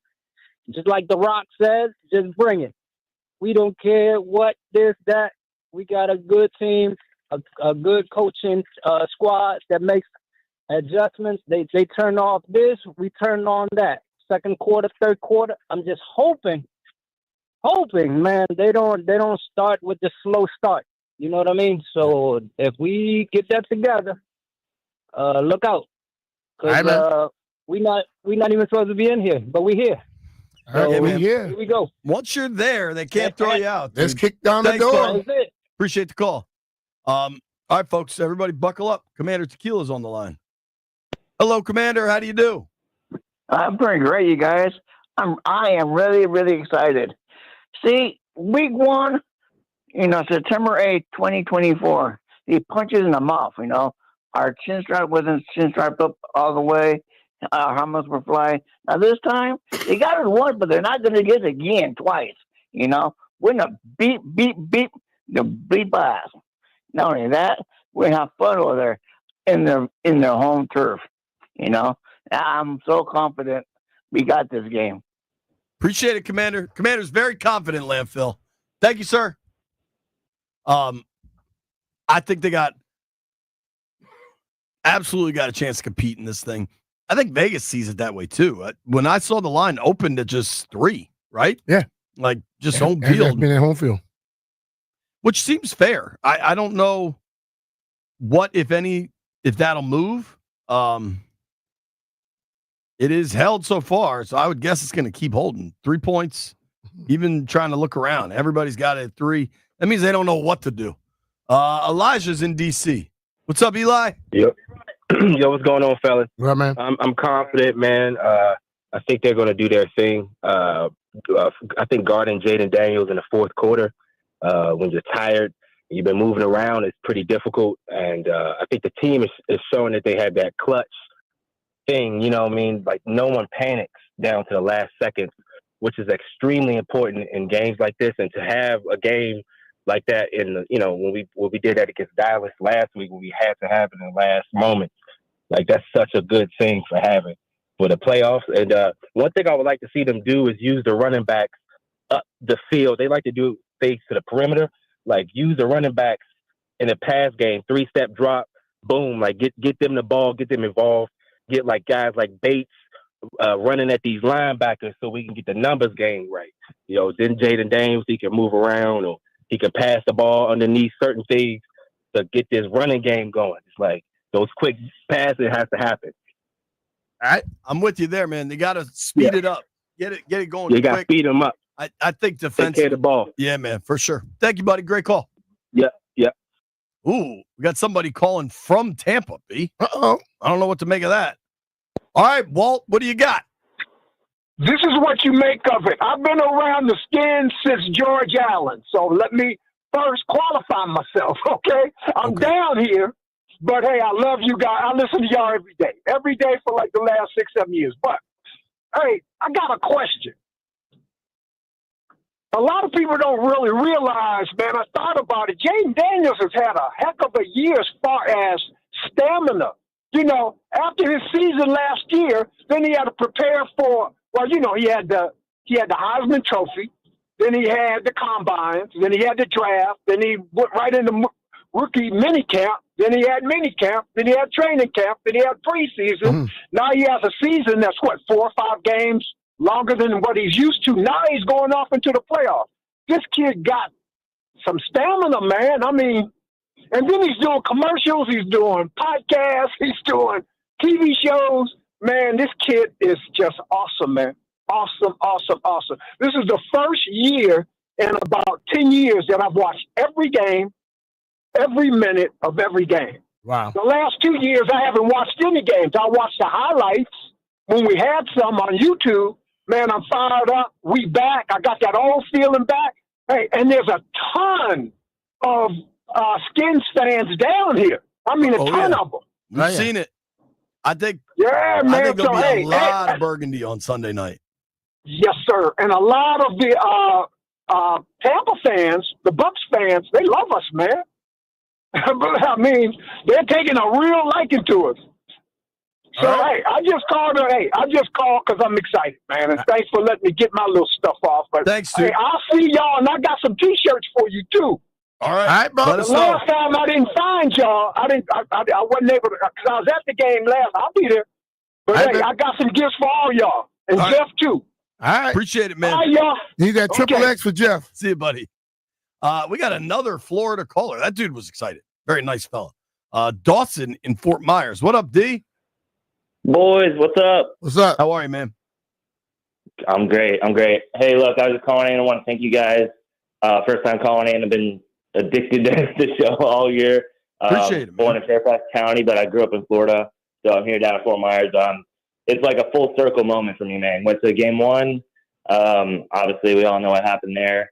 Just excited as all get out to go to this game Sunday night. So should be amazing weather. In regards to my confidence, I'm going to give it 75, but I'm just worried about stopping the run, man, and I'm worried about running. So that just terrifies me. Yeah, dude, those are very legitimate concerns. I think Washington has not done either stop it or run it well in over a month. And I think a lot of the playoffs are what you come in then, right? Like, how have you been playing the last few weeks?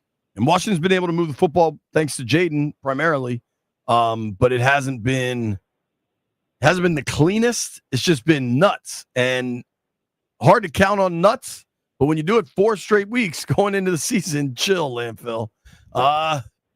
You got to believe. Pause. Dawson, thanks for the last in DC. What up, Lawrence? Yo, how you guys doing all right today? Oh, we good, man. I didn't call you Larry because I know that bugs you. No. See, it's a different Lawrence. This is Lawrence on the Beltway. Oh, all right. All right, Lawrence. Hey, man, look.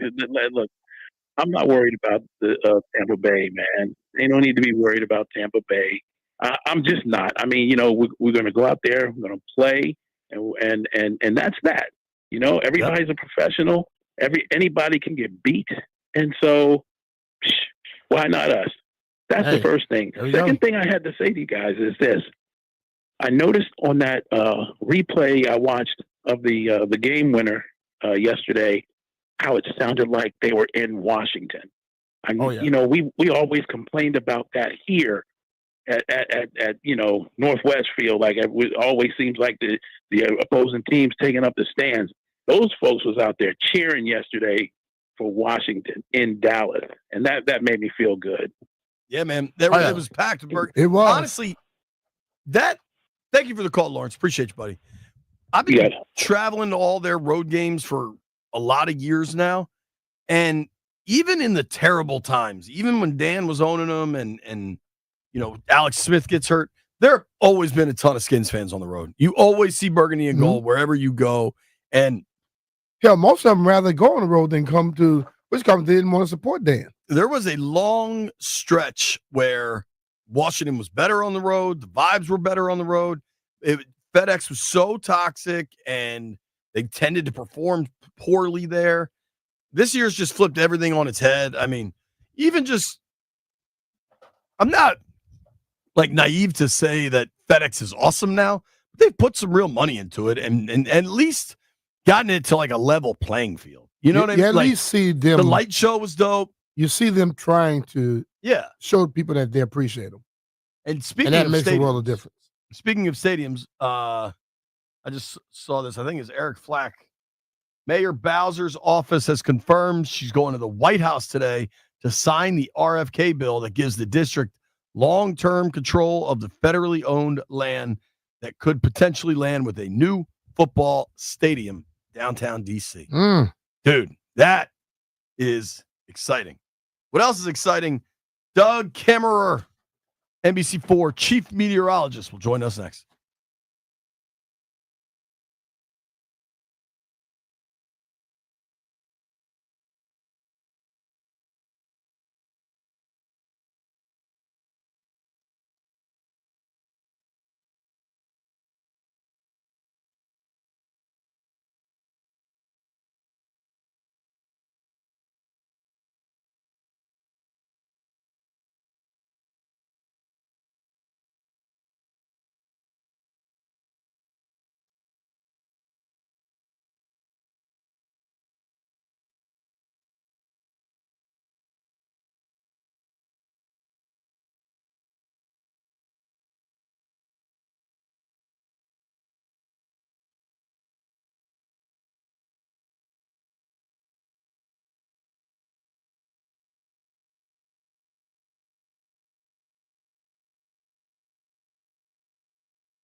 I'm Toby Altizer with your sports update on the Fan. The Commanders beat the Cowboys yesterday 23-19 to wrap up a 12-5 regular season, their best season since 1991.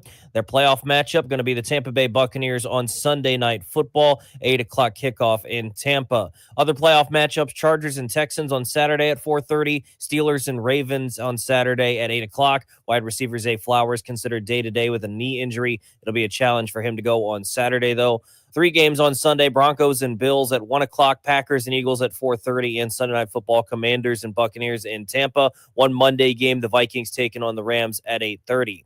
Coaching moves today. The Patriots fired head coach Gerard Mayo. Jaguars fired head coach Doug Peterson. The Bengals fired their defensive coordinator Lou Anarumo, and the Seahawks fired their offensive coordinator Ryan Grubb. Tonight in hockey, the Capitals in Buffalo to take on the Sabres. 7 p.m. puck drop. You can hear that game right here on the Fan. From the Crop Metcalf 5-Star Sports Desk, I'm Toby Altizer on the Fan.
B. Mitch Finley, 1067 The Fan. Coming up at 1 o'clock, we're going to talk to Steve Berline, distinguished NFL career, now a broadcaster.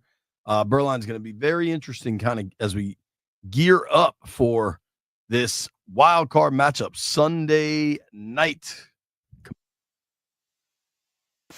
It is weird. They really have played the Bucs a lot in the playoffs. What was that 99 game like? It was fun until it wasn't.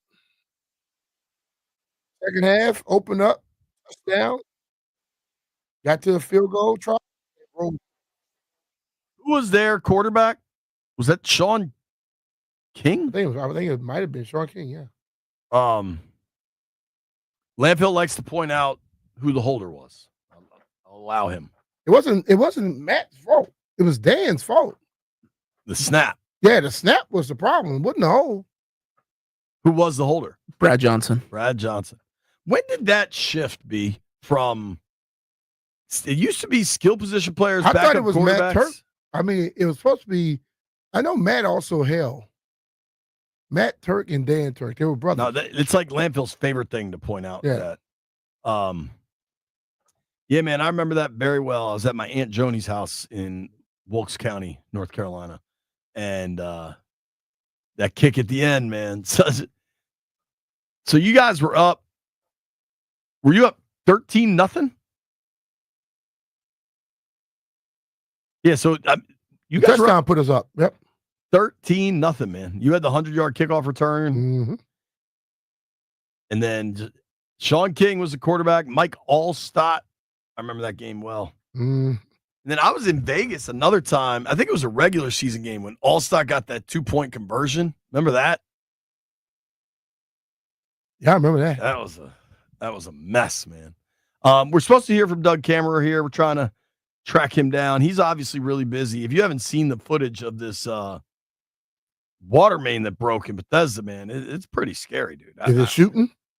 No, but it's like just flooding the streets. Oh, and that's going to turn into ice. I think that's the concern, right?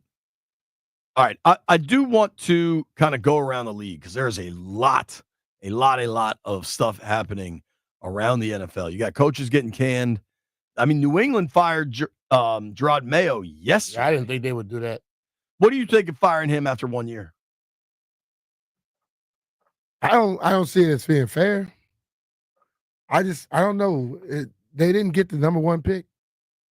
That's what they wanted. I wonder if you think that's why they fired him. They're like, man, listen, brother. These people They make were awful. These people make so much money, bro. Come on. They were horrible last year. What makes them think they're gonna just all of a sudden be great this year? Yeah, I think it's pretty tough to fire somebody after 1 year, especially a young guy that you claim you want to like groom into the position. One curious thing for me with New England specifically, everybody has connected them with Mike Vrabel. And I can understand that. Vrabel played there, won Super Bowls there. Mm-hmm. He's already interviewed with them. Or if he hasn't, he's going to.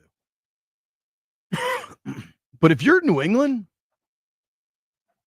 and you had Brian Flores there for so long as Belichick's defensive coordinator, I like Vrabel, but Flores seems like an awesome coach. He had 2 out of 3 winning seasons in Miami. Obviously, the things that went sideways in Miami with him and the owner are pretty unique. Am I wrong on that? You think Vrabel's that much more clear of a candidate than Hell no. Flores? No, I don't.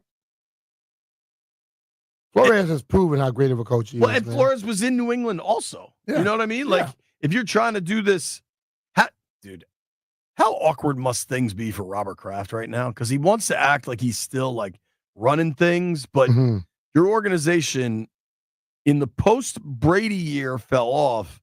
In the post-Belichick year has completely fallen apart. Yeah.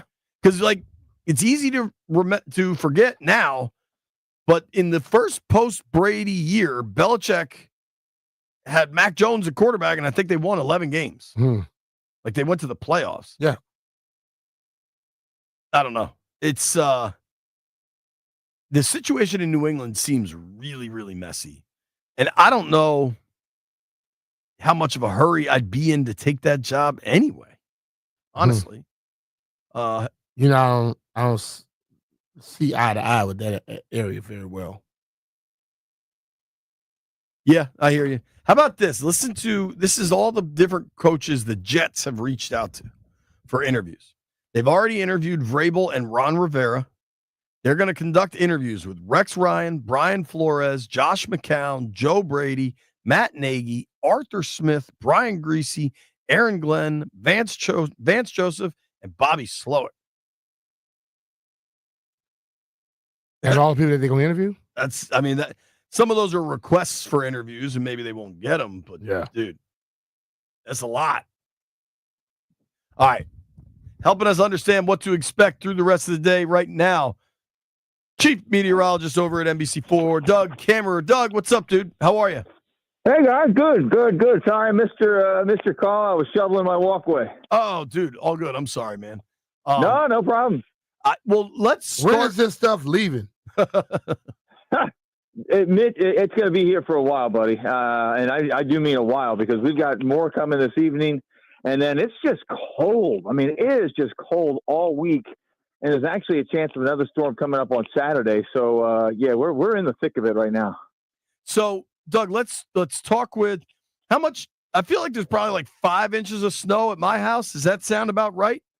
Yeah, I haven't measured. I haven't measured my house, and I know you and I live close. But, yeah, it's definitely about 5-6 inches right now. And we've got some areas in Montgomery County that picked up 8. Parts of Prince George's County, St. Mary's County picked up 9 inches. Wow. And, it's still snowing to the south. And we got another little band trying to come through Loudon and parts of Montgomery right now.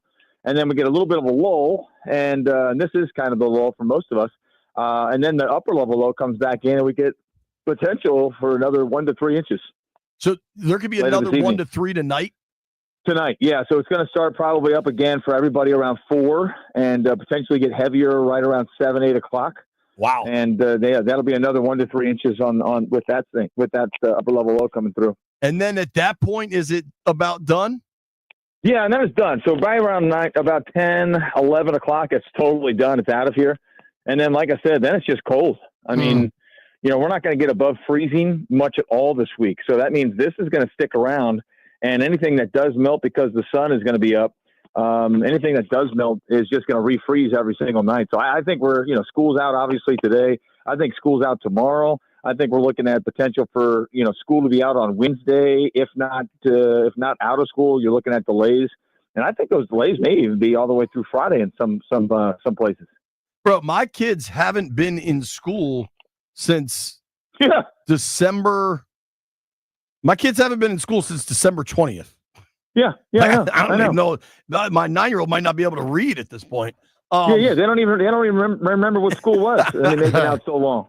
How dangerous is the ice aspect with all this? Because snow is awesome, but when things start icing over, it can get pretty dangerous. Yeah, and that's what I don't think people really realize that. So people will start getting out on the roads, and they'll think the roads are going to be okay. And next thing you know, you're sitting in a ditch. I know for us in our neighborhood, and I know you know where we are here, right off Wisconsin Avenue, we had a major water main break early this morning, and that water came into the town and really was just racing down the street. So now our main road is completely covered in water, and that, of course, is going to ice up overnight tonight. My neighbor has 3 feet of water in his basement right now. God, from the water main? Yeah, from the water main, yeah. So our water was off for a while. We went through some the pretty water bad main things broke here. and he has water in his basement. Do they pay for that for him? Well, WSSC is actually at his house right now. So, they're going to help with some of the mitigation. I don't know how much they'll actually do. That part I don't know, but I do know he said he's getting help from them. So that's good. They're on the scene, and they were on the scene early today. So they've done a good job so far. How does that happen when the water main breaks? Just too cold? Yeah, too cold. And I think we're going to see that a lot over the next couple of days. I mean, we're going to get into the teens for low temperatures in many areas. And I think you're going to see a lot of water main breaks. We do it every winter. Last winter we didn't see a whole lot of them because it was so warm. But when you got an air mass like this, it's going to just sit and be cold for days and days and days. I think we're going to have some water main breaks, some more water main breaks for sure. Yeah. Wow. So if you see a road that looks kind of wet, know that that's not wet. That is probably ice, especially at night. Yeah, I mean, that's crazy, dude. Is your house okay with the water? I know how close that is to your house. Yeah. I mean, it's literally his house is 4 houses down from mine. But fortunately for us, the water stayed in the street and did not come over the curb. So thankfully, we're okay at my house. We filled up our bathtubs. I filled up all the water, all the sinks and stuff in case the water went out for a long period of time because we were without water this morning, and now our water's brown. So we're not doing it. We got a lot of bottled water, so that's good. Wow. What do you fill up the bathtub for? I fill the bathtub Extra because water, you want to make. Yeah, biggest thing is the toilets won't go down unless you put more water in them. Oh yeah. So always a good idea if your water's going to be turned off for a couple of days or even for a day, you want to make sure you fill up your tub so you can take that water, put it in your toilet, so that way you still have your toilet to be able to use. Man, I did not know that. NBC. See, now you can go home to your wife. You can be like, honey, make sure. Right. We do this, Yeah, I know something new, baby. Like, whoa, JP. She'll I be love shocked. you even more. She gonna say, "Who told you that, JB?" Because she goes, "No, he didn't just say it out." For sure. NBC4 chief meteorologist Doug Kammerer joining us here, dude. So, B and I were lucky. We got home last night from Dallas. Yeah. I know a lot of people that are still stuck down in Dallas. What is the airport situation? And that might be a little out of your wheelhouse, but are flights coming in at all? Well, I have a buddy of mine that flew in from Denver, and he texted me yesterday. He said, "Hey, what do you think my chances of getting in tonight at home or back home are?" And he was flying in from Las Vegas last night, and he said, "Should I rent or should I book a hotel in Denver?" And he booked a hotel, thank goodness, because when he got there, his flight was canceled last night. He was able to get on a flight from Denver to Dulles. So he's on the way right now. I don't know if that's gonna make it, but I've got so many of my friends that are texting me. Susan Hogan from Channel 4. I mean, she was coming back from a trip and she ended up in Miami, and they told her that they might not have any flights for the next 3 days. Wow. Yeah, dude. So there's a lot of people trying to get back. I was on a flight last night. I'm glad I got back last night. That got canceled. Yeah, buddy, I'm sure. And then they tried to rebook me. So I had DFW to DCA Sunday night. They tried to rebook me to a Monday morning DFW to Milwaukee, and then Milwaukee to BWI. Yeah. And it would be like a 9-hour late. And I was just like, no, this is awful. Chick went to LaGuardia. Chick and Mitch, I think, are going to LaGuardia. I don't know how that's going to go. That's not going to work. No, and you're going to have a lot of people in that situation. I mean, you're going to have a lot of people that don't get to where they want to go. They're going to have to rent a car to get there, or whatever the case may be, or just sit there and rent hotel rooms because this is shutting us down. I mean, did not move up the entire East Coast. So, Philadelphia was not hit too hard. New York, Boston are all good. So I'm not too worried about, this shutting down the system for a long time. But in our area anyway, Baltimore, Dulles, DCA is going to be out of commission. I think you're going to have a lot of delays right on through the day tomorrow, most likely. That's it, dude. I almost pulled the trigger and got a flight to Philly because it was still flying. And then I was like, I'll just figure out how to get home from Philly. But You've been driving. Or the train. Yeah, exactly. Or take the train. Yeah. But sure. Everything worked out. We got to BWI. Dude, obviously you are slammed, but I also know how big of a Commanders fan you are. Did you get to enjoy yesterday, or were you looking at models all day, or Hey, I went to our our place Caddies over there. Sure. I went to Caddies for the first quarter with my friends. They all got to stay there. I had to come into work, but I was able to go there and watch the first quarter, and then I watched a little bit of the game later on. And I got to tell you, going into the playoffs, you'd hope we'd look a lot better than what we looked like yesterday. Yeah. Jaden, I think is as great as he's been for us. You get spoiled when you have great players, right? Because then as soon as something happens, you're like, wait a second. But the last two games, he's missed Terry on quite a few passes, whether they're just out of his reach or over his head or something. He's missed a couple of big plays, and you hope that they can get that. Now, again, whether that's the offensive line not giving him the protection that he needs and he's pressured a little bit more, he's missed a couple of key passes that we've seen him make. So we want to see him come in, and we want to see, to your point last night about the defense. When you were on our air last night on NBC4, you were talking about defensively we got to be better, and of course that's the case, right? I mean, defense has been our thing. We weren't sure where the offense would be at the beginning of the season. We had questions about the offense, but we knew we had the tools. Right. Defensively was always our biggest question, and I think once again that was answered. I mean, how can we almost lost to Dallas twice? And they're one of the worst teams in the league. I know. And then, we gave up what happened with New Orleans. I mean, that was another one of those games where you're like, what is going on here? So that's not how you want to be. Who would be scary right now if they had actually made the playoffs would be the Bengals. Oh yeah. I mean, they came in with that huge win streak. I mean, those are the teams that run the table. That's what the Giants did when they won the Super Bowl. I mean, they came up, they weren't doing great. Next thing you know, they are on a great win streak, and they're a wild card, and they barely get in, and then they win the Super Bowl. Yep. Right. So, totally. You want to be on that win streak, and right now, I know we've won the games, but you want to be really going in with full momentum, and I hope we can get that somehow. At least they got the late touchdown to have the miracle win, and I can tell you, being in that locker room, the vibes were high, and people were excited. I also think week 18, when you've already clinched, is just really weird. And they're true. And they pull Jaden. The guys can all say the right things, but on some level, they know, all right, we didn't play everybody. This is just kind of a funky game. But you're right. Defensively, the concerns are significant. The run defense, significant. But Doug, I got to tell you, man, I got home last night and I threw Channel 4 on for the end of the game. And then you and Erica came on. And I briefly paused because I'm like, dude, I end up doing the late Sunday news show, and very rarely do I see Doug on Sunday night. And in my head, I'm like, this storm's got to be legit. If camera is working the Sunday night 11.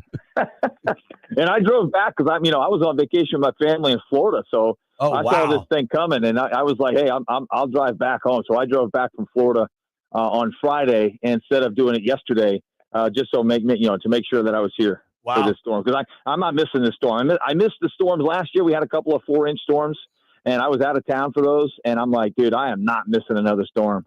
I'm not sure if it's going to happen, but they might send me to go meet up with Tommy in the snow stick on Connecticut Avenue. Do you have any advice if I get that call? Push Tommy in. I love it. Yeah, I would say this because I was watching, and Joseph Omo was downtown with the snowball fight going on. Yeah. And I don't know if you saw, the dude did not put up. I mean, if he's a boxer, he's left his hands down the entire time. He got hit in the face 3 times live on TV because he wasn't protected. So that's the number one thing I would say for you. Hopefully you're not going to be doing the snowball thing. I hope not.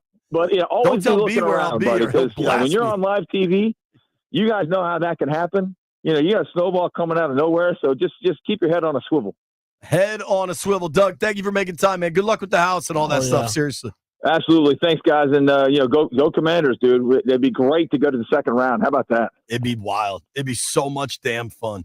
That's our guy, Doug Kammerer, chief meteorologist at NBC4. Appreciate him making time on a very busy day. Coming up at 1 o'clock, Steve Berline joins the program.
It's so delightful.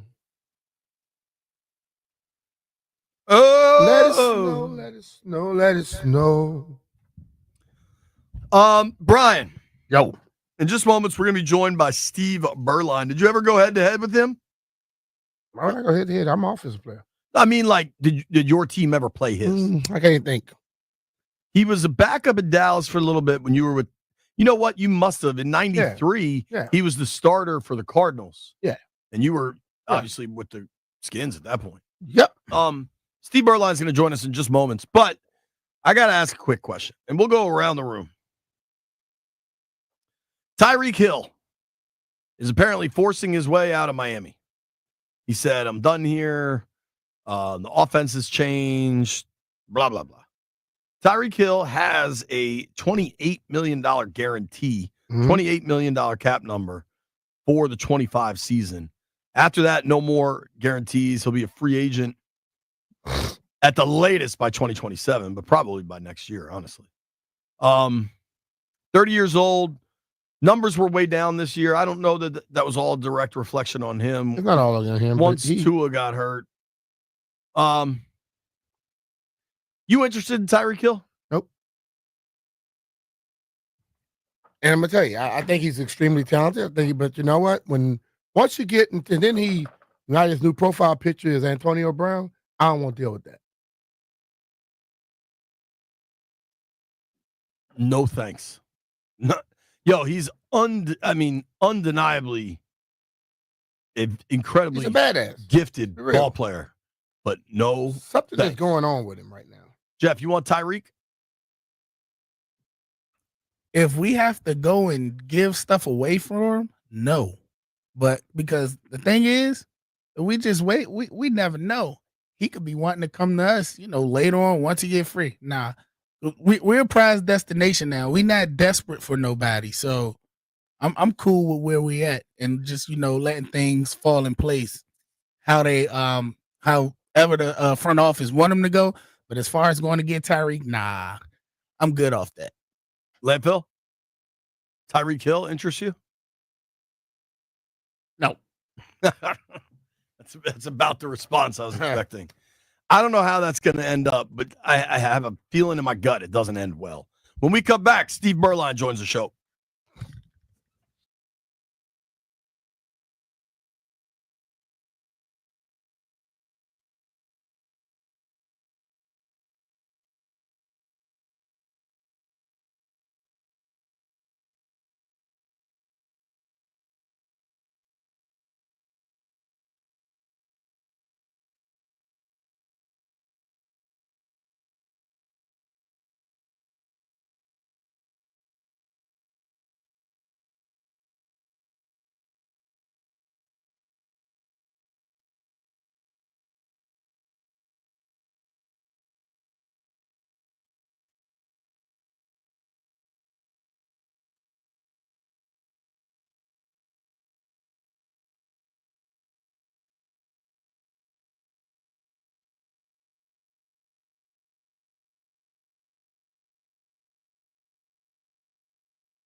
I'm Toby Altizer with your sports update on the Fan. This update is brought to you by Reynolds and Power Home Team, Keller Williams Realty. The Commanders wrapped up their regular season with a 23-19 win over the Cowboys. They finished with a 12-5 record. They're now on to Tampa Bay to take on the Buccaneers on Sunday Night Football in the wild card round. That'll kick off at 8 o'clock. Other matchups in the wild card round: Chargers and Texans on Saturday at 4:30. The other Saturday game, Steelers and Ravens at 8 o'clock. Ravens wide receiver Zay Flowers is considered day-to-day with a knee injury. It'll be challenging for him to give it a go on Saturday, though.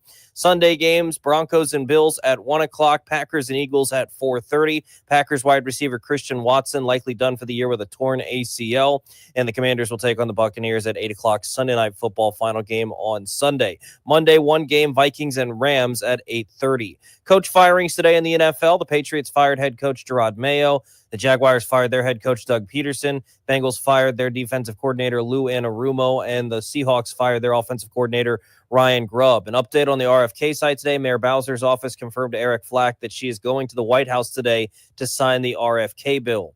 In hockey, the Caps taking on the Sabres in Buffalo, 7 p.m. puck drop. You can hear that game right here on the Fan. Want to hear the fastest way to know what your home would sell for? Reach out to Empower Home Team. Simply text your address to 800-763-3000. No phone call, just text your address to 800-763-3000. That's 800-763-3000.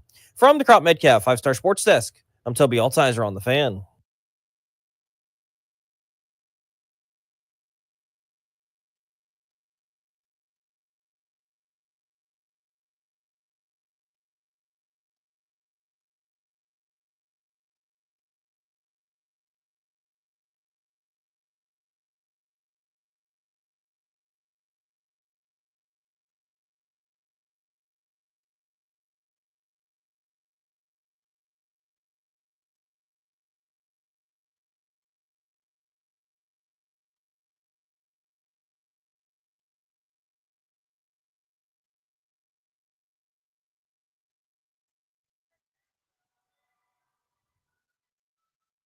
You got respect like that for your counterpart. A lot. What's that?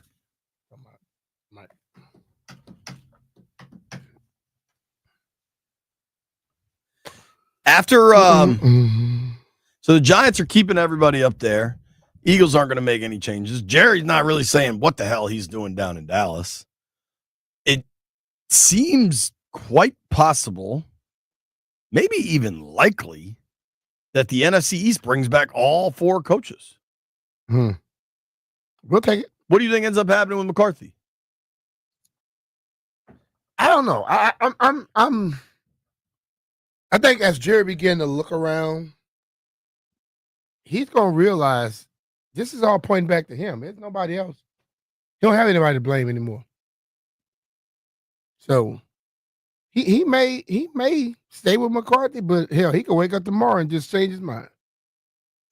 Jerry was asked today about bringing in a general manager or staying as general manager. And Cowboys owner Jerry Jones emphatically answered, "I didn't buy an investment. I bought an occupation. I bought something I was going to do. I was 46. I bought something that I was going to do for the rest of my life. And that's what I'm doing." So Jerry's going to keep calling the shots, clearly. There's been no real decision about McCarthy. I could see that linger. There's also what else are you going to do? Well, you think it's a little lame. Maybe they went with Trey Lance just because they wanted to give him a chance.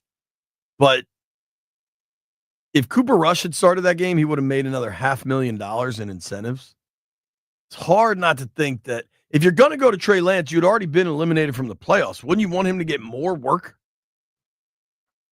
Yeah. Trey Lance, what he showed me yesterday, they got to get away from that. I agree. I'm just saying, do you think Dallas went to Lance for week 18 just so they didn't have to pay Cooper Rush the incentives? That's so. Bro, teams are petty, dog. That's been happening for years. Hell, what was the was it Boomer? Was in what you call him in Arizona, where he had a $2.5 million deal. If he would have he'd take 2-3 snaps. They didn't play him. If he wasn't injured, if Cooper Rush was not injured, He has to go to the PA and let them fight for you just like they did for Boomer Esiason. He got paid this $2.5 million. Okay, good. Because so the guy played in the game before, he finished up strong, and you don't play him just because. The only thing that you probably don't play him for because you didn't want to pay him his bonus. Come on, man. Dude, so Ben Johnson, I saw this report. He is going to take interviews. He might do all sorts of stuff, but he needs organizational alignment. It is remarkable. Last year, that was on the table in Washington, and he didn't like it because they were basketball people. At least what he's going to realize is people going to keep coming to you, and you're going to keep having your requests, and then they're going to stop asking your ass. You're going to be stuck where you're at. Landfill, if you owned an NFL team and you got to hire somebody available now, who you calling? To be the head coach? Yeah. I kind of like Mike Vrabel. Vrabel? Kind of like Brian Flores. I kind of like Bill Belichick. Bill's in Chapel Hill now. But he's got an out. I think he would leave in a second. I like Aaron Glenn a lot. I think what that Lions what he did with that defense with all those people missing last night, that's impressive. I got to say, I am curious by Josh McCown. McCown is a guy that everybody that ever meets him loves this guy. And I think he's getting a bunch of interviews. I don't even know that he's been a coordinator. It's interesting.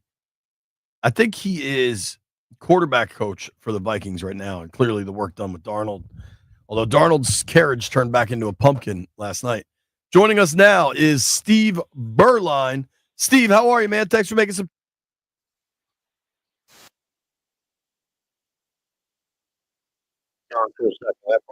Man, it is all good. Obviously, we know the work you do with Dallas. What did you think with the Commanders in town yesterday? Well, it was obviously kind of a unique situation with the Cowboys having nothing really to play for and kind of getting a look at Trey Lance and, the Commanders obviously having a game plan in place to let Marcus Mariota play the whole second half. And, and obviously we got into the effect of the outcome on the overall seeding, whether it was going to be the Commanders in the 6th or 7th spot.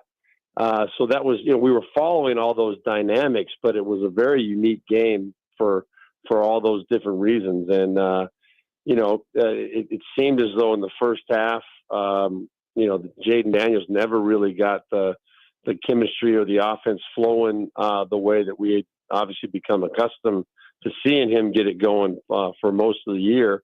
And then when Marcus came in the second half, the offense really opened up and started clicking, which was really surprising to us from an opponent standpoint. We were all not sure about how that was all going to work out as far as how much of the game Jaden was going to be playing. And, we were obviously excited to see him up close and personal after seeing him, 5 weeks ago in Washington. But long story short, this is a good young football team you guys have there. And Jaden Daniels, obviously one of the top young quarterbacks in the NFL. I think he's got nothing but great days ahead of him. And I'm excited to see whether they can show up ready to play this week and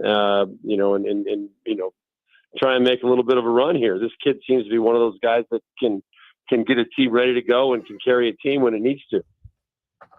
Absolutely. Yesterday was kind of a fluky situation. I think I don't know if you saw it this way too. It seemed like Washington didn't really game plan for Dallas, and maybe in an effort, they knew they were in the playoffs and they just didn't want to show a whole lot. I don't know.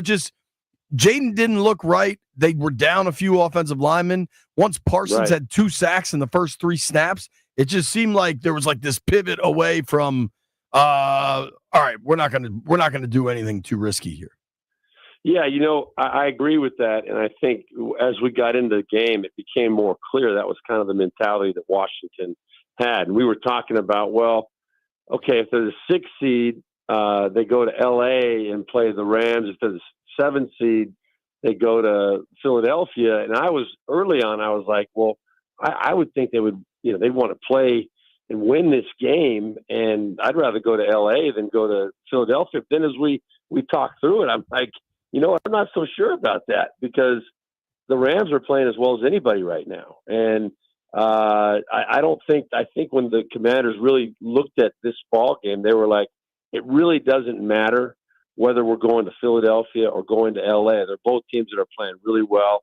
We got to find a way to make sure that we get through this game healthy and that we can go into that game, the big playoff game next week, with all of our horses healthy, ready to go, and focused on that. And it seemed like that was kind of the mentality on the sideline too, when you saw kind of how light it was with Jaden Daniels laughing all the way through that second half. Yeah. And the mentality, I think, was really positive. It's like, hey, let's get through this one and let's focus on next week because that's when it really matters. That's exactly what I thought. I thought it was like a situation where they wanted to get out healthy. They weren't concerned about the other stuff. They wanted to get out healthy. Right. And then, for me though, it's like Sean McVay didn't play his players. A lot of coaches do that these days where they don't play guys. They got a different mindset. Then the next week they feel they can rile their guys up. And I believe that Dan has a certain feel for his team that he knows he won't have a problem getting them ready for next week. Well, I'm sure they addressed it. I'm sure that was probably the plan all week was, hey, we're going to go out, we're going to play hard, but we're only looking for, we're going to rest some guys. We're going to make sure that, you talk about your center, Biotish, he probably could have gone yesterday, but they probably made a decision that, hey, let's just make sure that he's 100% or as close to 100% going into the playoffs as we possibly can. And I think that was the mentality they probably took with everybody. And the whole team, the majority of those guys obviously understand the significance of going into the playoffs and what this means, the opportunity. And Brian, you don't get a whole lot of opportunities. A lot of guys don't get the opportunity ever to go to the playoffs. Yeah. Right. And so the focus is on, hey, let's make sure that we don't lose the momentum that we've built up, but let's also understand that winning and losing this ball game really doesn't matter that much to what our overall goal is. And that's to try to make a run deep into the playoffs and see how far we can take this thing. So it became clear that was kind of the mentality they had. And to come away with the win, it ended up being a bonus, I think, because the way they did it at the end of the game and this team now, I think, believes, your team, the Commanders, believes that no matter what the situation is, and especially when Jaden Daniels is in there, they can find a way to come back and win ball games at the end as long as they're within striking distance. And that's a dangerous team when they really believe that, feel that, that's a big deal. Talking with Steve Berline here. You can give him a follow at Steve Berline, SteveBeurlein,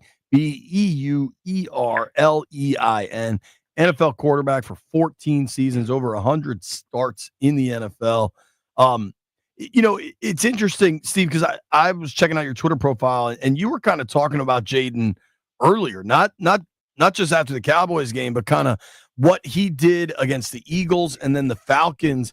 How impressed have you been by Jaden throughout the season? Well, this goes back. First off, and this is I'm not upset about this at all, but I played 17 years in the NFL. I just had, for whatever reason, sometimes it comes out where my injured reserve years, they don't give me credit in the bio sometimes. So I don't know why that is, but that's a minor issue. Well, the more important thing that we're talking about is Jaden Daniels, and you're 100% right. I was on him in terms of being like a really dynamic, and I called it when the Commanders drafted him that he was going to be the offensive rookie of the year.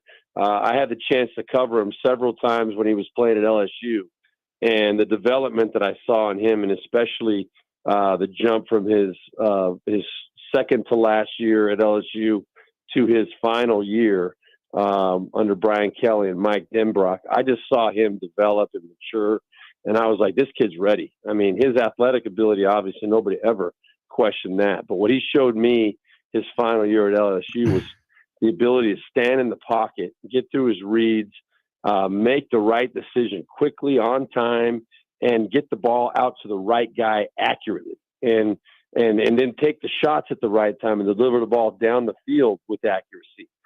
To me, he looked like an NFL quarterback that senior year, and I felt that whoever got him was going to have, I really felt he was the best quarterback coming out last year. And, thank goodness he's made me look good with that prediction because he played so well. He has a calmness about himself on the field that I think when other teammates around you and the quarterback is calm, it keeps your whole offense that way. Yeah, Brian, I mean, that position is so key. And when the quarterback has that air about him, that confidence, and he's now backed it up several times. They've seen him do it. He just kind of makes it look easy. Kind of, you go back to his mentality and his presence on the field at the end of those games. It reminds me of a guy that we all know, Joe Montana. He was always so cool in those moments. It was like, okay, this is why we're here. This is what it's all about. Of course we're going to go down and win this ball game. There's enough time to get it done. We're going to go down and do it right now. And everybody buys into it. Everybody believes it. And it's amazing how that infectious attitude really makes a difference at the end of those ball games when everybody really believes that it's going to happen. It's interesting because it's so hard to quantify that or predict it, but when you do it 4 straight times to end the season and really just kind of throughout this year, there's a sense that nothing's over till it's all the way over, and so much of that starts with Jaden. Yeah, no doubt. I mean, I know the 2 games prior to the game yesterday, they were down 10 points in the fourth quarter, I believe, and in both of those games they came back and find a way to get it done. And there's no doubt that what Dan Quinn is building there culture-wise, and the decision to hire him was a great one. But when you find that guy that can step into that huddle and can carry that pressure and those expectations and make it look so easy and so natural, that is a very, very rare, individual that can step in there and handle it, especially as a rookie. And, I just think he's got great things in front of him without a doubt. Talking with Steve Berline here, 17-year quarterback in the NFL. Thank you. Steve. But you fought through all those years, Steve. You won them all, man. Listen, I can tell you because we've had other former players on, and B has said it too. It's IR practice squad years on Pro Football Reference, which is like kind of the official place to look this stuff up. They don't show up, so I stand corrected with some regularity, but please believe it's not me trying to downplay the accomplishment. No, heck no, I don't feel that way at all. I mean, that's just it's everybody does their data a little bit differently, and they present it that way. So no, I don't take it personal at all. All right, good. I am curious though, with your work on the Dallas radio broadcast, what you think happens there. John Mara came out and said that they're keeping everybody. Joe Shane and Daboll are going to stick around. You're seeing some firings today. You're seeing some guys get kept. Mike McDaniel in Miami, getting kept. What do you think happens with McCarthy? That's a great question. I think early in the year with the struggles that this team had, even when Dak was healthy before he got hurt, this team, the Cowboys, was not playing at a high level. And it was just obvious that something was missing. And I really believed that the team just wasn't ready to play week in and week out. The way that they were getting hammered, I'm not talking about just getting beat at home. They were getting pounded at home. And it goes back to the last game last year when they hosted Green Bay in the playoffs, first round of the playoffs in Dallas. Now, remember, this is a team that had won 16 games in a row at home coming into that playoff game last year against Green Bay. And then they got just destroyed. Green Bay ran right over them in the playoffs. And then the first 6 home games this year, they lost. And it was like, what has happened to this organization all of a sudden?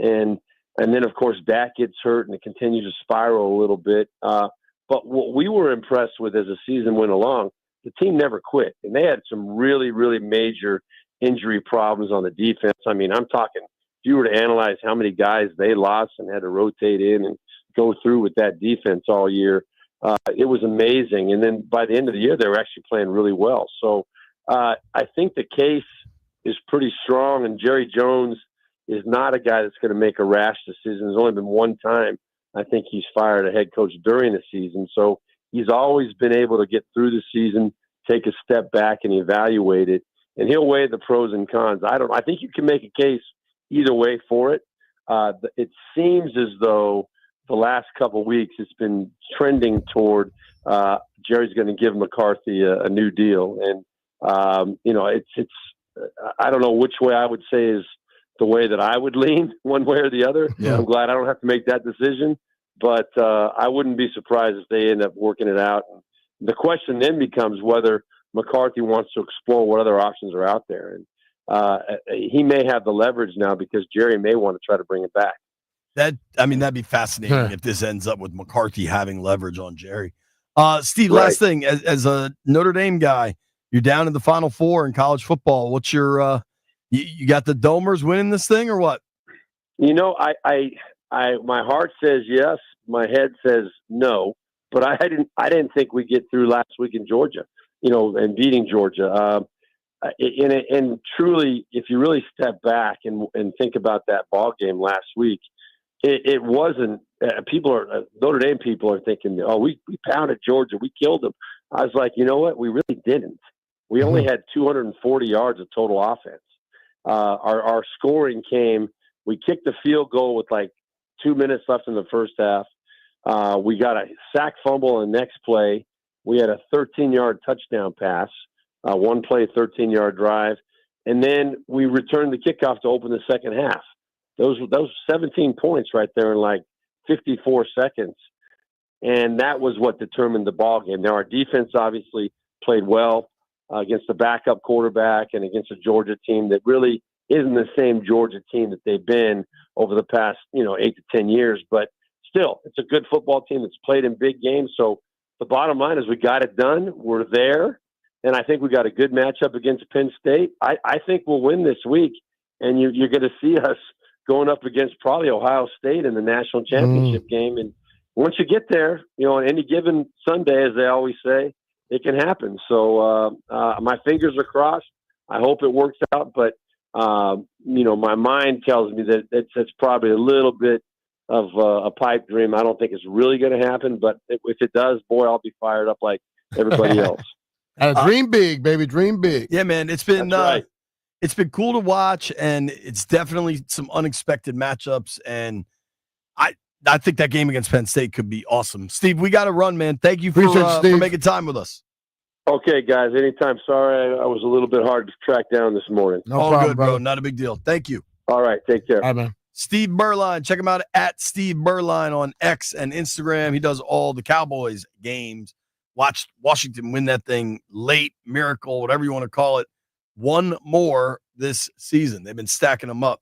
Another guy that stacks them up, Paul Henry. If you're looking to get new windows, new doors, anything you need done at your house, hit up Paul Henry's window installation. They redid all the doors and windows in my house, and especially when it's cold like this, man, makes a huge difference not to have that cold draft coming through. Working with Paul has really changed my home. It could do the same for you. Call Paul this month in January. Receive $100 off each window with a 5-window minimum and $500 off each door. Yeah, I was flying back home last night. I was thinking about that exactly. I know it gets real cold. We were talking about the snow and everything coming in. And, if you have drafty windows, you'll be feeling just like it is outside, inside. Well, I knew when I stepped in my house it was going to be cozy, had the heat on. I didn't have to worry about any draft. Paul did all my windows. He did all my doors. He did my garage doors over in my detached garage. And everything is absolutely terrific. Paul does a great job. And as I said many a times, he comes in, he takes care of it the first time, so he doesn't have to come back and constantly do these different little maintenance things for you. He gets it done first. You can call Paul right now to receive $100 off each window with a 5-window minimum and $500 off each door. Contact Paul Henry's Window Installation today and tell him B. Mitchell Finley sent you. PaulHenry'sWindows.com. Your clear home improvement choice.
I'm Toby Altizer with your sports update on the Fan. The Commanders beat the Cowboys to finish off their regular season 23-19. They finished with a 12-5 record. Now on to Tampa Bay as they take on the Buccaneers on Sunday Night Football, and the wild card round will kick off at 8 o'clock on Sunday night. Playoff matchups outside of the Commanders game, 2 games on Saturday, Chargers and Texans at 4:30, Steelers and Ravens at 8 o'clock. Ravens wide receiver Zay Flowers is considered day-to-day with a knee injury. It will be a challenge for him to suit up on Saturday.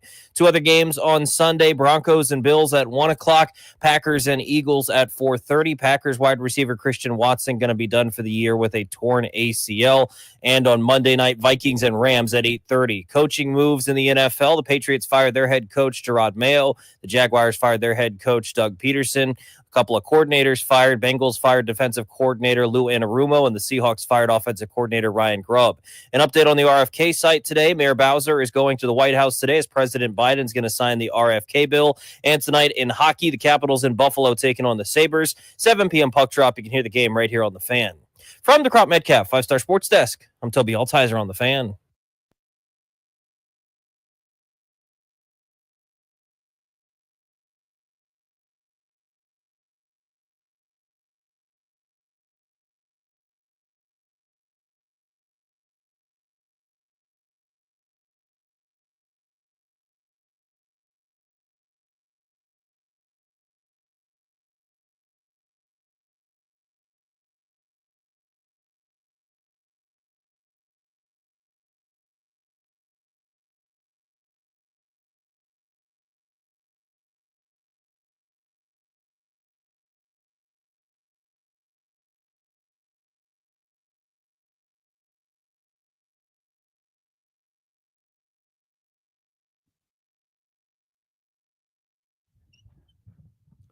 All right, folks, about 1:30.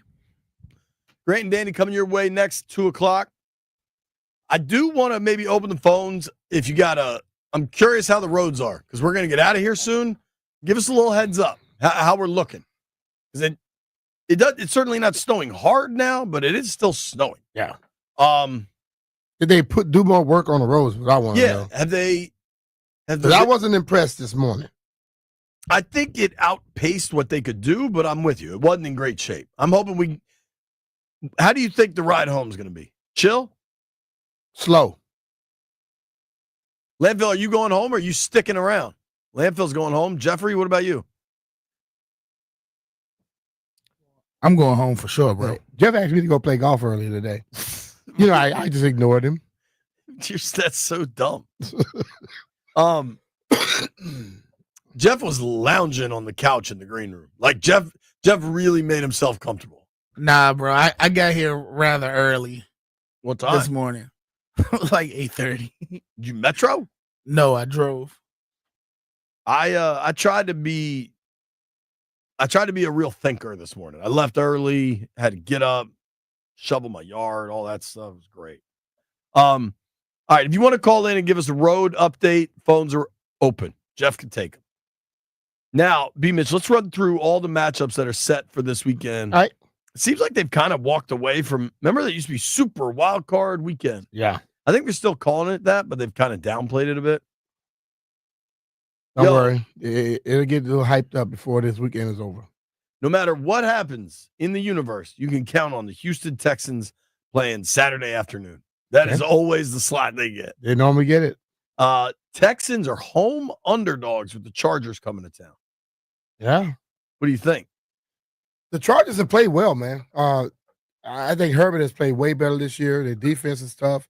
And the Texans, to me, their offense has not been anywhere close to what they were last year. And defensively, they are not getting those. They used to take advantage of every opportunity they got last year. This year, they don't seem to be getting that done. But I tend to agree. I have a feeling that they're going to be ready to play in Houston, though. I do, too. Stroud's turned it over a lot more, but he has proven to be a pretty big game player, I've always thought. That should be a good one. And then Saturday night, Ravens hosting the Steelers. Have you looked at the line in this? No.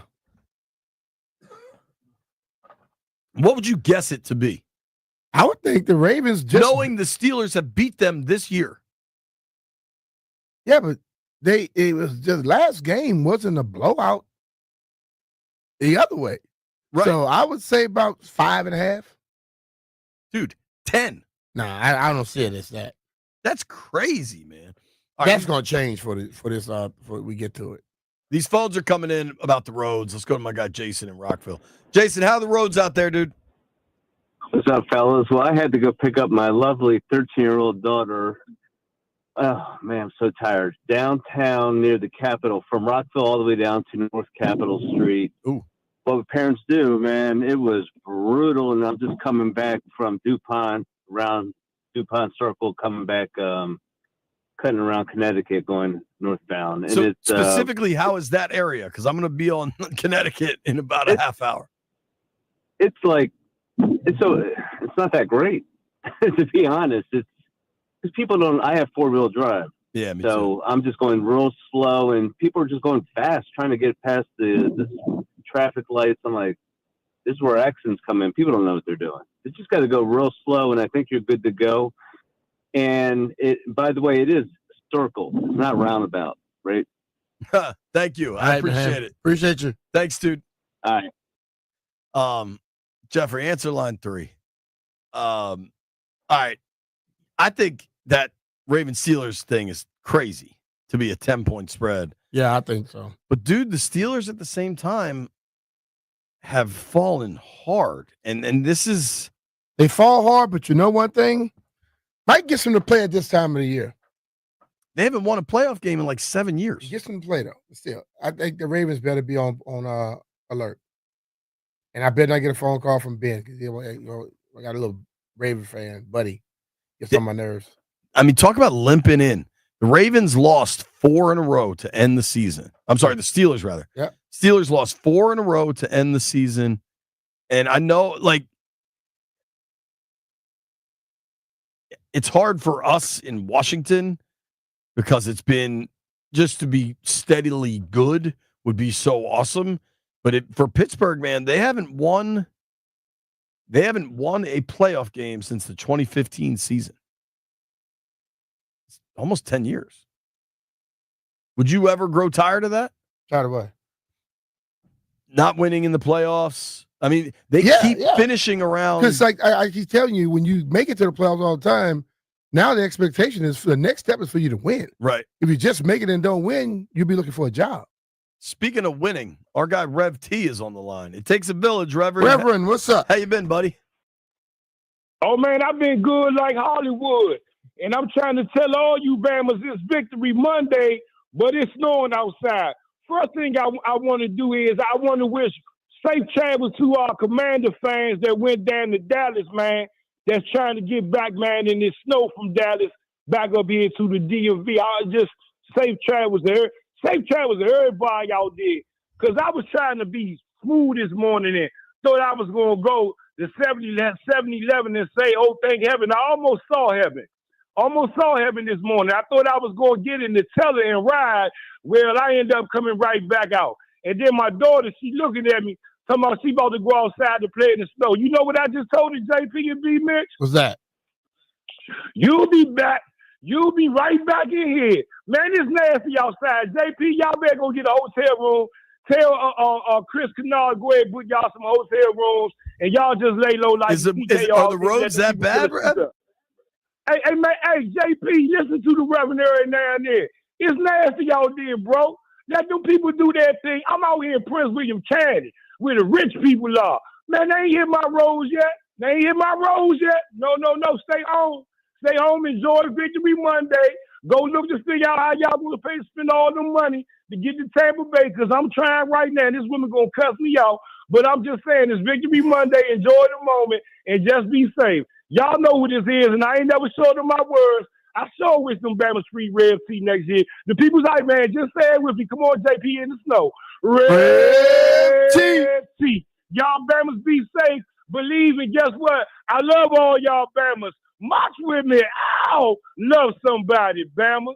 Thank you, Reverend. He said he loves us. He sure calls us Bama a lot, don't he? It sure does. It's a wild ride. I love your ears, JP. I love your ears. Thank you. Oh, my Lord. That hits me right in the feels, Reverend. Thank you. Man of the cloth, Rev T. When we come back, Is there any sports going on tonight? We'll make some bets. Caps play, I think. Nobody go anywhere.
Hootie?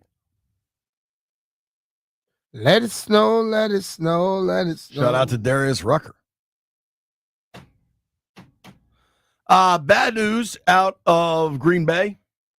Christian Watson tore his ACL. Ooh. So they won't have him for the Eagles game. They don't have a problem. Antonio Pierce addressing the media. I'd say beleaguered Raiders coach, perhaps. Yeah.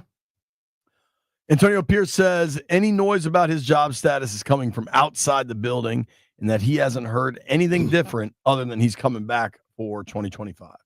Right. That's a difficult one for me in Vegas because I think that team just stinks. I think Pierce does a pretty good job of exciting those players and getting them to play, but I just don't think they had anything. The quarterback situation was terrible. Devontae demands a trade like week 5 or whatever. Yeah. I mean, they played. The front office is going to have to help protect him. Give him something to work with. Raiders played hard late. I mean, they won 2 of their last 3. Yeah. But if I'm a coach that at one point they lost 10 in a row. Yeah. Hard to keep a gig when you lose 10 in a row. I mean, like it's your first year, and a lot of times you see a bunch of coaches come in the first year, their team suck. What happened this year with this team don't always happen. So I give you the second year, if they would lose 10 more in a row, then that's a problem. Yeah. Then again, if you have a team that's not good, you don't have a quarterback, what could you expect? I think the good news for Pierce, frankly, is the Raiders are still paying John Gruden and Josh McDaniels. I think they just don't want to pay another coach not to work, which may not be how you want to keep your job, but you want to keep your job, so take it. However it goes. 100%. We didn't get through all of the games, B. We got through Saturdays. Mm-hmm. Both surprised at the size of that Ravens line, dude. That's crazy. Yeah. I didn't think it'd be that big. No. I always talk about the playing against rivals. This is no different. Right. Totally. Now, this number doesn't shock me. Sunday, 1:00, the Bills are hosting the Broncos. What do you think for that? I will look at probably about 9 or 10. Nailed it. Bills are 9-point favorites in that one. You know, it'll be really interesting. Bo Nix showed a lot this year. A lot early on. And your coach is supposed to protect a rookie quarterback. Nothing went downfield. That did start to change a little as the season got late, and Bo Nix hit some pretty big plays late in the year. That's a big number for a Broncos team that plays good defense, has a good offensive line, pretty balanced. I think Buffalo wins, but that's a big number. Yeah. Packers Eagles is Sunday at 4:30. What do you think that one is?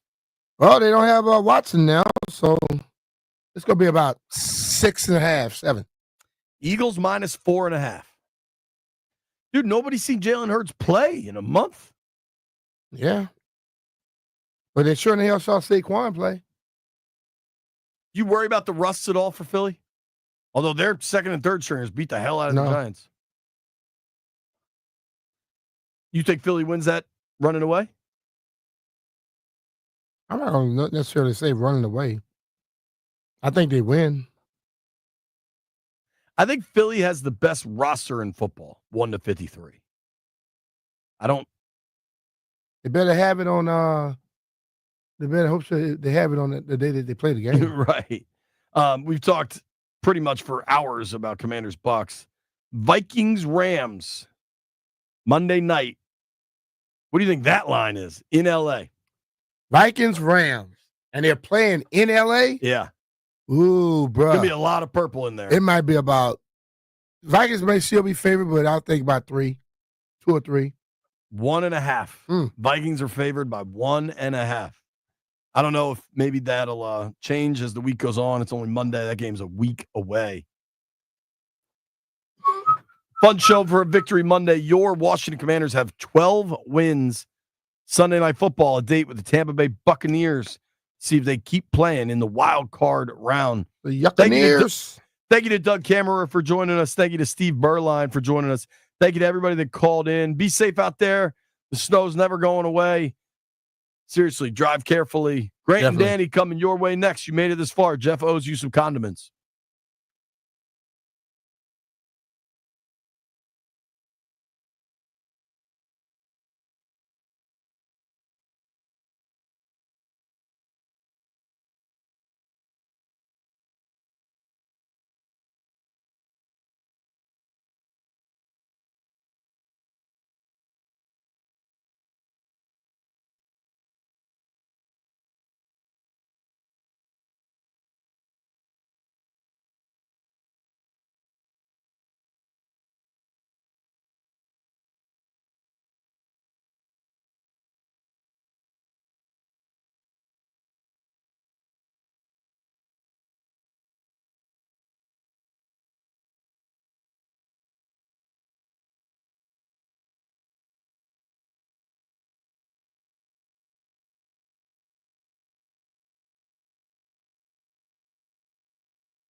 I'm Toby Altizer with your sports update on the Fan. This update is presented by Gridiron IT. Tested, trusted talent, gridironit.com. The Commanders capped off their regular season with a win over the Cowboys, 23-19 yesterday. They finished the season 12-5, their best record since 1991. Now on to the playoffs. They take on the Tampa Bay Buccaneers on Sunday Night Football in the wild card round at 8 o'clock next Sunday. Other playoff matchups, Chargers and Texans on Saturday at 4:30. The other Saturday matchup, Steelers and Ravens at 8 o'clock. Ravens wide receiver Zay Flowers is considered day-to-day with a knee injury. It'll be a challenge for him to suit up and go on Saturday. Two other Sunday games other than the Commanders-Buccaneers game, Broncos and Bills at 1 o'clock, and then the Packers taking on the Eagles at 4:30. The Packers going to be without wide receiver Christian Watson. He's done for the year with a likely torn ACL. And Monday night, Vikings and Rams wraps up Super Wild Card Weekend, 8:30 kickoff there. Some coach firings in the NFL. The Patriots fired their head coach, Gerard Mayo. The Jaguars fired their head coach, Doug Peterson. The Bengals fired defensive coordinator, Lou Anarumo. And the Seahawks fired offensive coordinator, Ryan Grubb. An update on the RFK site. Mayor Bowser is going to the White House today as President Biden is going to sign the RFK bill. In hockey, the Capitals taking on the Sabres in Buffalo today. 7 p.m. puck drop. You can hear the game right here on the Fan. Are you an IT professional looking to move the chains on your career? Gridiron IT specializes in placing top IT talent with the industry's top employers in the DMV and across the country. Visit gridironit.com and speak with one of their recruiters today. Tested, trusted talent, gridironit.com. From the Crop Metcalf 5-Star Sports Desk, I'm Toby Altizer on the Fan.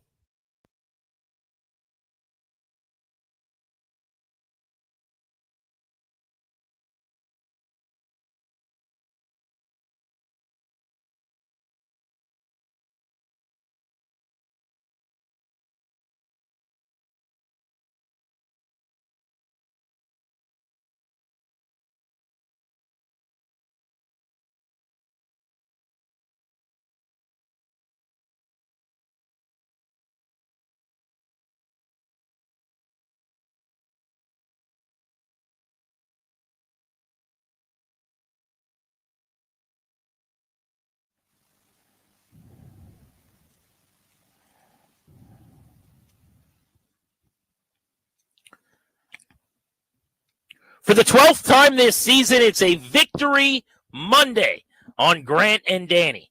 I'm live at our Monumental Studios downtown in D.C. by Capital One Arena. Danny is over in the Navy Yard. We both hoofed it through some snow, and we are ready to talk playoff football, just as we all thought would be the case, as the Commanders do what they've done all year long. They get up off the mat, they survive a scare, they win again, and they are the 6th seed headed to Tampa Bay on Sunday night, nationally televised Sunday Night Football. Danny, I will be in 68-degree Tampa, Florida in just a few days. I'm sure I won't be sick next week. Yeah. Is my mic on now? There we go. Now we got it. GP, you said it. They won 12 games. This team here in Washington, D.C., which doesn't do that, won 12 games during the football season. And we're going to talk about everything 6 ways from Sunday, about yesterday, and kind of about this win streak. I know it doesn't feel exactly like a normal 12-win situation, where you're whooping people's butt. But as you said, it's like this kind of listless first half where you're drifting through and you kind of find a way to win with a backup quarterback. I'm not really sure what was going on in the first half. But at the end of the day, think about what was happening at this time 1 year ago. Think about where we were, the good ship nowhere, right? The Ron Rivera, all the Martys, the nonsense. What a hot mess this was in the wake of Dan Snyder. They won 12 bleeping games this year. Absolutely incredible. What a joyful ride this is. Yeah, a year ago, the ownership group had taken over, but they hadn't had an offseason yet. So they're in their infancy. There's no general manager yet. Adam Peters is just a twinkle in our eyes. There's no head coach yet. The search hadn't begun. And you didn't have a quarterback. And you'd been in quarterback purgatory and hunting for one in perpetuity. Seemed like it would be another several years maybe before you could finally find one. The hope was that they could hit a home run in the draft. And now 12 wins for the first time in 33 years and a playoff berth later and an 8-game turnaround, the largest in the NFL this season, the largest in the National Football League since the Niners from 18 to 19. And you've got your head coach and your quarterback and your GM and your ownership group, your four pillars holding up the building here that look like it's going to be a successful operation for many, many years to come. But I got to tell you, I like you, am happy to take inventory of just how far they've come and kind of, put a flag in the ground and claim victory today for 2024. But I can't help but find myself giddy about the possibilities ahead. Oh, I hear you. Winnable playoff football games are in the offing. Now, could they lose to Tampa Bay? Of course. They're an underdog. They should lose to Tampa Bay. They're going on the road to a division champion, not a particularly good one, but a team that beat them handily earlier in the year. Very different Commanders team in week one, obviously. And let's face it, while they've won 5 in a row to get into the playoffs, really the last 4 since they dominated the Titans have been leaky. You almost lost to the Saints and collapsed. Jalen Hurts gets hurt up a couple touchdowns, and Kenny Pickett comes in. The Falcons had the worst clock management I've ever seen with Raheem Morris. And then you played as bad a game for a half yesterday against a bad Cowboys team as you could possibly play. But they found ways in all of those games. Yep. They did what they did. They're DJ Khaled. All they do is win. And they've got 12 victories. And now you play a Bucs team that has, yes, an MVP caliber type quarterback at times this year, but also the guy that led the NFL in interceptions and turnover-worthy plays, and a team that also was not supposed to make the playoffs. So as far as going on the road as an underdog goes and like scary playoff football, I'll take this, Danny.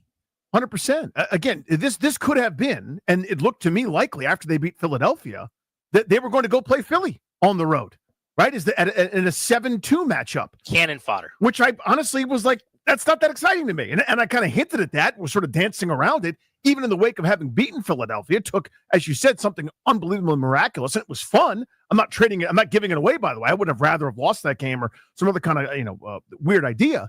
But the fact is, I wasn't that excited about that, right? It was going to be cool. It was house money. Let's go play and see what happens. Maybe Jaden Daniels could be Superman again, because until yesterday, they were Jaden Daniels and 0 over the last 4 games. Now, yesterday, that was as listless and strange a performance by him, by this offense. I'm not sure if they were really that into it. And then yesterday, they were Marcus Mariota and 0. Yeah, and then in the second half, it was like, okay, screw it. We have everyone else except for Daniels going. So I'm not sure exactly what the plan was. I'm not that concerned about it. Honestly, they won, and as you said, all the good things are ahead of them, and they put the deposits in the bank. But I'm going, it's not as if they're living right. It's not as if they're playing their best football now. They were probably 6, 7, 8 weeks ago playing their best football. Now it's like play poorly at times, commit a bunch of penalties in a game, sort of get fortunate, and then Daniels will kind of bail you out. Wasn't even the case yesterday. It was Mariota bailing them out with a couple of miraculous plays. But you're right. I mean, here's the thing. You didn't think this meal was coming. You've already had it. And now they're going, there's a dessert menu too. I want it. You know what I mean? I didn't think we'd be here. I really didn't. Even when during that 3-game little schneid, that when they weren't playing well, culminating with that Dallas loss, their worst game of the year to date, I kind of went, yeah, I don't know. I feel like maybe they're more likely to miss the playoffs than they are go win a playoff game. Then, of course, they turned it around. Daniels turns into Superman as he's, it's fully healthy, armed, and operational, and he's making incredible plays down the stretch. That's not even available yesterday, and they beat the Cowboys on a perfectly timed, excellent Terry McLaurin moment, which will go down for me in history. But now they're right there. This is not Philadelphia. This is not Detroit. It's not Minnesota. It's one of the 2 or 3 teams that they're in that same unit or bucket with. I know the records are different, but Washington and Tampa, kind of, they got some advantages. Washington has some advantages. You shuffle them up and deal. You play that game 10 times. Washington probably wins 4.5 or 5. I'll take my chances with that over some of the alternatives, 100%. Absolutely. And we could be talking a week from today after they lose in Tampa and the season's over. Mm-hmm. And we're talking about what an amazing accomplishment it was to get to 12 wins for the first time since the early 90s and to play in a playoff game. But it's also very possible we're talking about getting ready for a second-round matchup. And at that point, you are 1 win away. It'd be fluky, maybe. It would take some luck, but they've had plenty of that this year, too, away from an NFC championship game, something they have not done since the earliest year in the 90s. And so, when you think about it that way, like you are maybe a bad Sam Darnold performance, and we got one last night on national TV. Yeah. If the games go correctly away from the NFC title game, or you're Detroit's really, really good, no doubt about that. But they're missing a million guys on defense. They had an inspired, amazing effort with the division on the line last night, but they're one of the 5 worst defenses in the league this year. you're turning Jared Goff over a couple of times. You could get into a 41-38 shootout with them. And at that point, it's like, again, whoever's got the ball last, and it might be you. Or Philly, this insurmountable task that we were just talking about. Like, thank God they didn't have to go there. They would have had a lead against Philly if they kicked the field goal with 9 minutes to go a month and a half ago, and they just beat Philly at home. I mean, that's the scary team that nobody wants to play. So it's not like they have to run up against Josh Allen and the Bills, Patrick Mahomes and the Chiefs, the AFC juggernauts. That doesn't really exist. Even the best teams in the NFC have some blemishes. But an amazing day to just take some inventory on what we just watched, this renaissance, this accomplishment from Peters and the entire operation. Some factoids here for you right off the top. 9-3 against the NFC, Danny, for the first time since 2005. There's your tiebreaker metric that matters so much in wild card play. 4-2 on the road against NFC teams since 2012. Of course, 4-1 since week 1 in Tampa when they were just a completely different team. But 12 wins, an 8-game turnaround from a year ago. They doubled their projected win total via odds makers. Yesterday, defensively, they came out and they got an assist from Trey Lance missing some throws in the red zone, to be clear. But because their red zone defense was so good, they didn't allow a touchdown in the first half. The 7th time this season where they didn't give up a first down half touchdown, something they had not done since 2007. So just a lot of those types of anecdotes for this team where you're going back 5, 7, 9, 10, 12 years to the last time that they did something. And not coincidentally, it's another victory Monday. But I will say, yesterday was pretty ugly offensively early on. You said you had a question about benching Daniels and nobody else. I want to circle back to that. That was curious to me that he was the only guy. Like, they sit him at halftime, Danny, and then Terry McLaurin on the final play of the game, when you're already in the playoffs. Yes, the seeding matters. You'd rather go, as we're talking about, to Tampa Bay than to Philadelphia. But everybody else kept playing. Brandon Coleman got hurt, came back in. Frankie Louvu, who's your most important player on defense and maybe your best player on defense, hurt his shoulder, went off the field, got treatment, came back into the game. Like, they were treating this game in almost every other capacity like they had to win it. And yet at halftime, they just said, Jaden, you're fine. You're good. Go stand over there. And I understand the logic of, if you don't have 5, you don't have much of a shot, although it didn't look like it in the second half of this game with Marcus Mariota lighting it up for $160 and a pair through the air and running all over the place for 56 yards and a rushing touchdown. But we all get it. Like, Daniels, they're going to go as far as he can take them.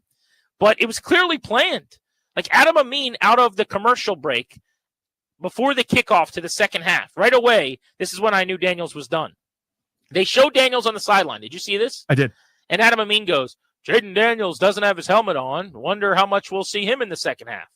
Well, they're not on offense to start the half. He's sitting on the bench talking to people. Like, he wouldn't be wearing his helmet anyway. But by him addressing that on the broadcast, it told me, Dan Quinn told these guys in their pregame meetings that Jaden Daniels might not play much of or any of the second half. Like, he was obviously kind of known for them. So that was kind of the plan going in. It's anybody, anytime, anywhere, I guess, except for the Cowboys in Week 18 for the starting quarterback. But that was kind of, I don't mind it. I think it makes sense. Was it because he was getting hit so much? Because they couldn't protect him? Because he got sacked on the first 2 plays and 3 of the first 9? Or do you think it was more just how they drew it up and why? I don't know.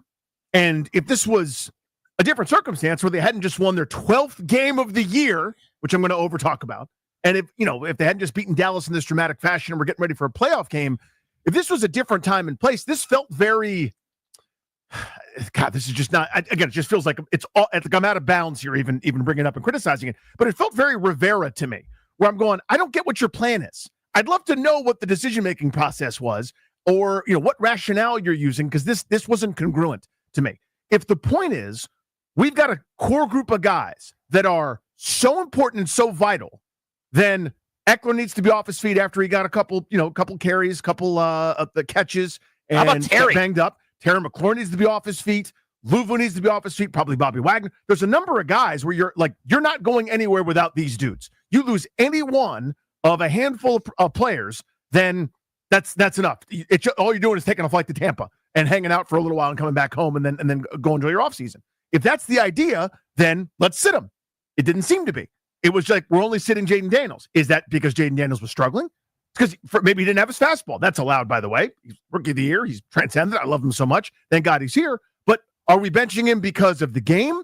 Or is it one of those, we were always going to do this and just never told anybody, but the broadcast was clued in? I don't know the answer. And I'm not mad. Again, they won the game. I'm thrilled at how it went. But it was very curious to me, I guess, is the point of the dude's story. Yeah, and because Marcus Mariota played a great second half and they won the game, it matters a lot less, honestly. Yeah. But I hope it doesn't sound like, like we're putting tinfoil hats on. Like, there is just a curiousness to nobody else sat. I think he said something to the effect of his legs were tired, which kind of is one of those like eyebrow raising, not quite to the level of cardiovascular endurance, but like to me, it was planned. Yeah. Adam Amin said the thing. I knew right away he wasn't playing and there's nothing else to talk about here. I just would have liked to have gotten him another drive, almost like the preseason where he was as, what's the opposite of sharp? Inaccurate. Yeah. I mean, he was just as off throwing the football as he's probably been all season, other than maybe that Philly game on the road. And he goes 6 of 12 for 38 yards. And the 6 completions were like 2 tunnel screens to Diami, the hitch route to Terry. But even him and McLaurin for the second straight week were not quite on the same page. So I was just kind of, forget even beating Dallas, which was important to me to be the 6th seed. I got a game next week. I don't have 2 weeks to go work on things like the Chiefs or the Lions do. Like, I'm 6 days away right now as we speak from being on the field warming up in Tampa. And I just wanted to get a little more momentum for him. But look, he finished the season with the highest completion percentage for a rookie quarterback in league history, the most rushing yards, 891 for a rookie quarterback in league history. So he'll have to find a way to feel good going into the playoffs. I'll bet he can do it. I'll bet he can conjure up some momentum even despite the 2 quarters against Dallas. I kid. But I do want to heap some praise real quick on Mariota. When he has played, Danny, their offense has hummed. Like, it's funny because, and I'm guilty of this as much as anybody, this whole, like, you got 5, you got a chance thing, and Jaden Daniels are bust, and he's the only reason they ever get 1 inch is because they have Jaden Daniels. They scored 40 points in the Panthers game when he got hurt on the first drive. Right. With Marcus Mariota. And then yesterday he came in, and they scored on, I think, every drive that he led, and he went 15 of 18 for $160. One of his only incompletions was a deep shot across the field on like a tight end leak to John Bates that he dropped. I thought should have been caught. Yeah. 100%. It hit him, right in the arms, but he got destroyed as the ball got there. But regardless, like, it's 16 of 18 for, close to 200 yards and 2 touchdowns at that point. And he ran for 56 in a score, including a 33-yarder on a 4th down. He was Daniels yesterday. Like, he had whiter hair and is older and, maybe not the same amount of twitch. But take the names out. 16 of 18 for $190 and a couple touchdowns, plus running for 56 and a score and a half. Jaden Daniels or Marcus Mariota? Like, he was amazing again, and I'm pretty sure we call this a Brissett around here as a backup quarterback. I think they scored on every single drive he led this season. There was 1 punt in the 4th quarter, but I think the point stands. It's either here or there. You're 100% so right. all but one this season they scored. Wow. I mean, that's wild. Yeah, tip of the cap, as you said. I mean, to me, again, this is and we're not trying to stir up any kind of controversy. We know what we're talking about here. I think Jaden Daniels should be their starter. I would echo that sentiment, please and thank you. This is the perfect quintessential role for Marcus Mariota, and credit to them. I mean, the post Atlanta, when he when he walked out after he got bad news, a huge unprofessional action. It was kind of a head scratcher. You're going, this is the guy you want mentoring the kid. This is the dude you're gonna help chauffeur around this. The most important player that this regime is going to draft at any point, the first quarterback, and it's turned out brilliantly, and he's been outstanding in these short samples. That's what he's perfect at. It's a slightly, and I know it's the same. If you say, guy that can run around, make some plays, throw with some anticipation, etc. He's not the same as Jaden Daniels. I know that, but like, there's a slightly different look with Mariota. It's, you know what I mean? It's a subtle little tweak. And that offense has been good. Now, I don't think it would be as good over 18 games or 17 weeks or 17 games rather in 18 weeks. Like, defenses adjust. And, if you got Marcus Mariota going, you're probably a 6-11, 7-10 type team. I've seen that. I've got the sample. But in that kind of action, when everyone's prepped for Daniels and he jumps in, yes, 100%. And he can thrive, and he has. Credit to him. Yeah, he was fantastic. And I just felt good for him. I felt good for Cliff and the players because they hear all the time as they're bleeding and sweating that Daniels is just dragging them along. And they're just a bunch of losers who happen to be lucky to play with Jaden Daniels. You got the same laundry, you tool belts. Yeah. You know, and again, and it has only been a couple times this year where he wasn't out there, but they've just the Alameda, Zacchaeus, Jamison, Crowder, show, so to speak, that throwing the ball to John Bates, they just march right down the field and make plays. And it was really, really cool to see. And it was amazing for them again. I mean, their finishes all year long, the Cardiac kids. It's been amazing. One after another here, mostly Daniels inspired. This was the antithesis of last week, though. Last week was literally Daniels saying, and now I'm doing it, by the way. I'm patronizing all the other players. But, you guys go sit over there. I'll meet you in when I get to the end zone, you can come celebrate with me. Yeah, guys, a play's going to get called.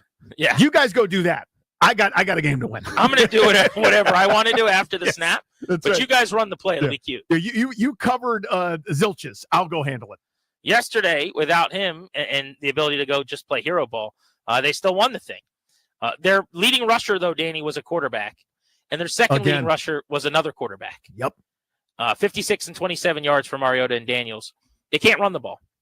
This is 4 games in a row now where their running backs in the traditional running game have averaged 3.1 yards per carry. So that was not fixed in any way. And one problem we haven't talked a lot about, but continually now the snowball, if I could say that today, figuratively kind of rolling down the hill. Yeah, well done. Is the pass protection's getting worse. I mean, again, yesterday, sacks on a couple straight plays, 3 of their first 9 dropbacks. We had the 8-sack game we watched against New Orleans.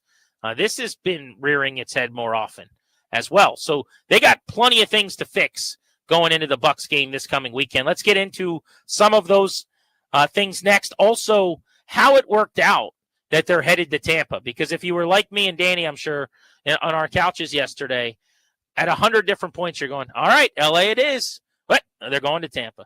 All right, L.A. it is. I mean, it was seesaw. That's right. Until literally the final second on a 4th down inside the 10 where the Rams tried to move the chains. And we found out once and for all with a couple seconds left in the 4 o'clock window that the Commanders are staying on the East Coast and traveling to Florida. We'll get to that next. Grant and Danny on a snow day in D.C. on the Fan.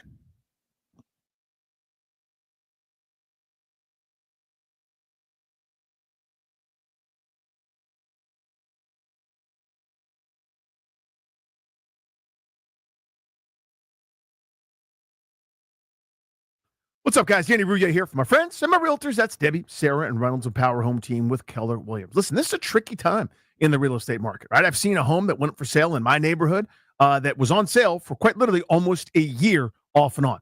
They had multiple realtors, multiple different listings. I saw those little signs in the front yard. Don't let that happen to you. The asking price went down. I think they rented it out for a while. That didn't work, and now it's back on the market. The whole thing is a mess. You need to go with Sarah and Debbie Reynolds. They know how to navigate every kind of real estate market, including tricky ones like this. If your home doesn't sell for some reason, Debbie and Sarah will buy it. That's their guarantee to you. You know what that means? You can probably do the math. Your home is going to sell. They sell for more, and they sell quicker than everybody else does. They're the best at this. They sold my place a couple of years ago. We got way over asking, all cash. The whole thing was done in a weekend.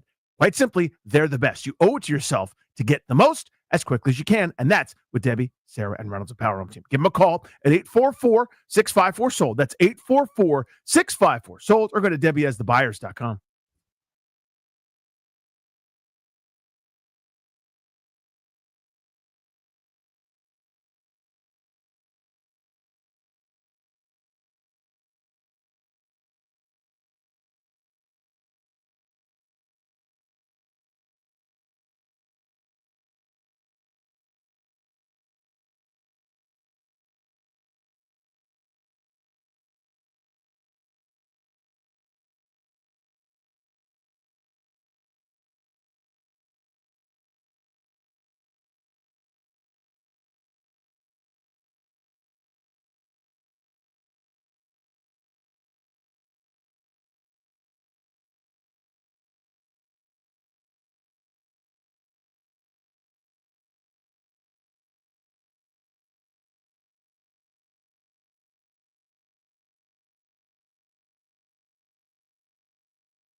I'm Toby Altizer with your sports update on the Fan. The Commanders beat the Cowboys yesterday 23-19. They finished with a 12-5 record on the season, their best record since 1991. Now on to the playoffs, the wild card round. They'll face the Tampa Bay Buccaneers on Sunday Night Football at 8 o'clock. Other playoff matchups, Chargers and Texans on Saturday at 4:30. Steelers and Ravens on Saturday at 8 o'clock. Ravens wide receiver Zay Flowers considered day-to-day with a knee injury. Two other games on Sunday, Broncos and Bills at 1 o'clock. Packers and Eagles at 4:30. Packers wide receiver Christian Watson done for the year with a likely torn ACL. Monday, Vikings and Rams will wrap up Super Wildcard Weekend at 8:30. Some coach firings in the NFL. The Patriots fired their head coach, Gerard Mayo. Jaguars fired their head coach, Doug Peterson. The Bengals fired their defensive coordinator, Lou Anarumo. And the Seahawks fired offensive coordinator, Ryan Grubb. An update on the RFK site. Mayor Bowser going to the White House today as President Biden's going to sign the RFK bill. And in hockey tonight, the Capitals taking on the Sabres in Buffalo. 7 p.m. puck drop. You can hear the game right here on the Fan. From the Crop Medcalf, 5-star Fan.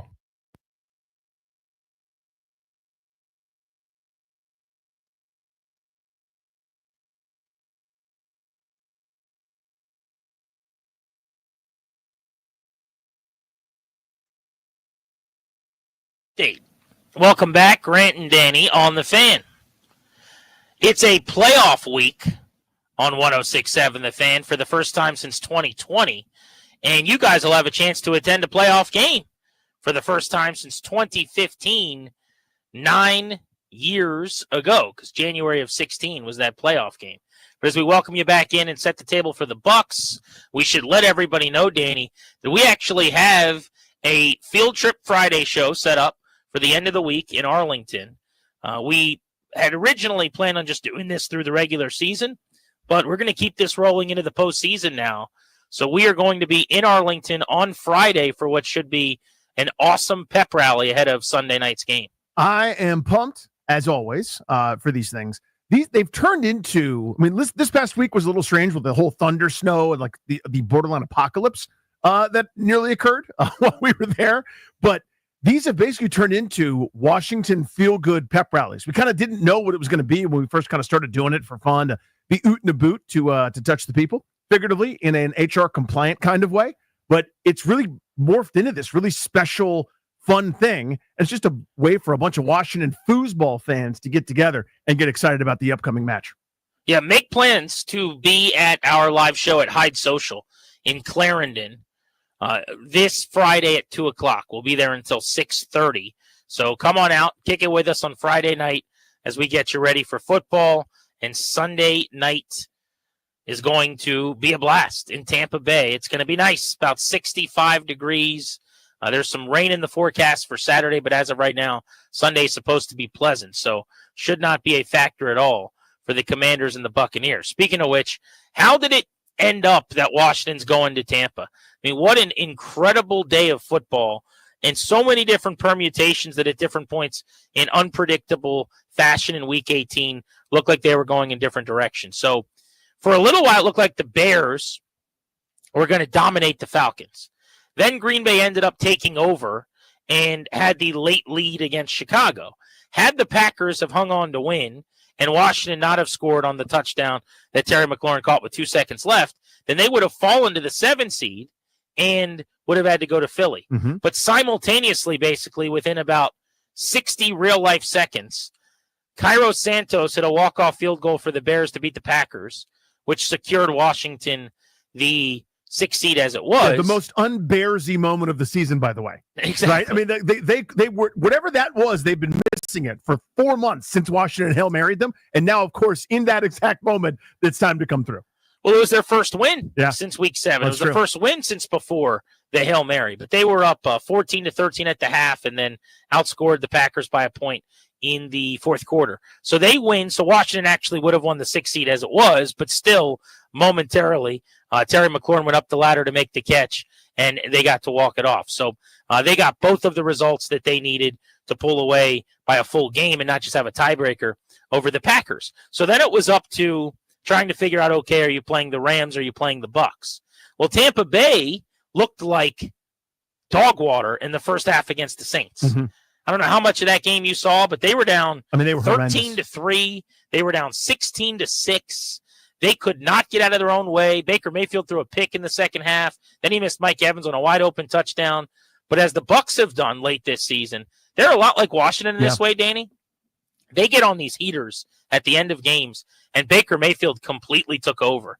There was like a 3rd and 16 where he scrambled for 28. He made some big boy throws. They end up outscoring the Saints 14-0 in the fourth quarter to come back and win, which was important because they won the NFC South based on that victory. Now, the Falcons went to overtime, and basically as soon as the Bucs had secured their win, they stopped playing and gave up a touchdown. So they got walked off on the opening drive after losing a coin toss for the second time in 2 weeks to lose the division, 1-2 since the quarterback change with 2 overtime losses. But the Bucs end up winning the South, which put the pressure on the Rams. And I give the Rams credit, Danny. They gave the Seahawks, with all their backups at their key positions on offense, all they could handle. They had the ball inside the red zone with a chance to win in the closing seconds.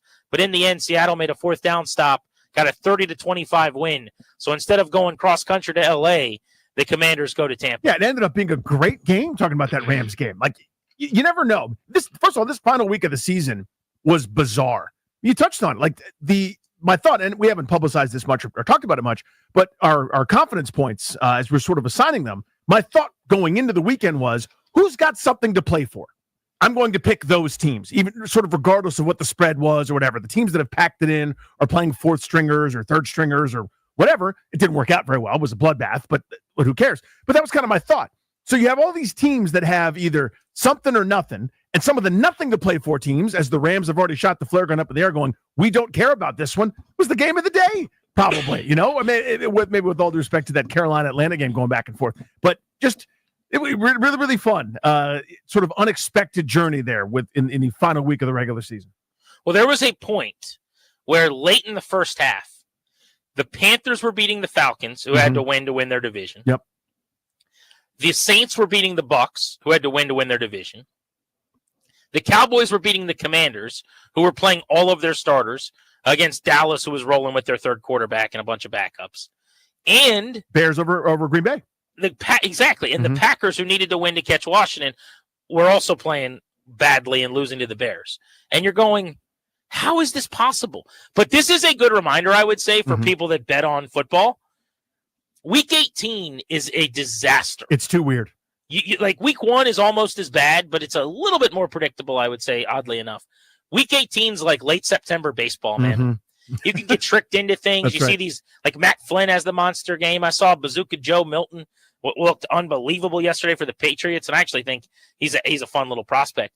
But like, you just get tricked into things. Jimmy Garoppolo yesterday threw for 335 yards. He was incredible. He was great. Geno Smith, who's had a bad year, 4 touchdowns, no picks yesterday. You saw the Chiefs, the 15-1 going into the day Chiefs. Did they know the assignment or what? Nobody's ever cared less about anything than the Chiefs in that game. 38-0. They lost to the Broncos like they were some directional Texas. And I get it. They played Carson Wentz, and I think their leading running back was the fullback, the white guy with the long hair. Was it Carson Steele or whatever? Yeah, so many Carsons in that backfield, by the way. A lot of Carsons, right? They led the league. I don't think anyone's ever had more Carsons in the backfield at one time than the Chiefs did yesterday. We should have known based on all those Carsons. It's the current record in terms of Carsons. They're 0-1 with Carsons in the backfield. Yeah. But 38-0. And like, I looked at that line before the day, and I'm like, Chiefs are catching 11 points. Denver, that kind of looks juicy there. And they were down 21-0 a quarter into the game. I mean, they just could not have cared less. I call me crazy. I think they did not want the Bengals getting in, and they were going to do whatever it took to make sure they didn't. I will not be calling you crazy. I know maybe my hat's made of tin or aluminum. I don't know. But I'll tell you this. The most terrifying thing to happen to Kansas City would probably be Joe Burrow just around. You know what I mean? Like in that postseason, because that's the only guy that stopped them. I guess that and Tom Brady and the stupid overtime rules years ago. But like, they don't want to be in a Cincinnati shootout. Because, Cincinnati can't stop anybody. But by God, they can move that football. 2 healthy receivers and Joe Burrow, terrifying. I don't think they wanted anything to do with Cincinnati being in the postseason. So I think I don't think it was the only motivation. Like, right, health and, the fact that we've sewn everything up, we have nothing to play for. But that's the extra little cherry on top of the sundae. When you play your starters, everyone always says if there's an injury, it backfires, and that's true. We saw Zay Flowers, and I know they were trying to win the division. It's not like it was a big decision for John Harbaugh, but he goes down with a knee injury, and now there's some questions about his status. There were other guys that got hurt in games yesterday around the league that may or may not be able to play in the playoffs. But the other way it can backfire is, as I was sitting there talking to people during the Commanders game, when you do the Dan Campbell thing where you're like, we're bringing everybody we got. We'll see you at midfield. We're going to win this game because we care about winning this game. And then you almost don't, or you don't. Like, they won the game, so really there's no style points needed here in this league. 23-19 on the road. Walk off. Great. Everybody feels good. Get on the plane. Let's go home. Let's all eat a snack. But if you do that big talk about how everybody's playing, anybody, anytime, anywhere, we need this, and then you go to Dallas and you lose to Trey Lance, throwing to Jalen Tolbert and Jonathan Mingo, respectfully, that backfired on you. You know, that is not okay. But it doesn't matter because they got their win and all things that, you know, end well were well. But there were some of those situations around the league where it's like Green Bay.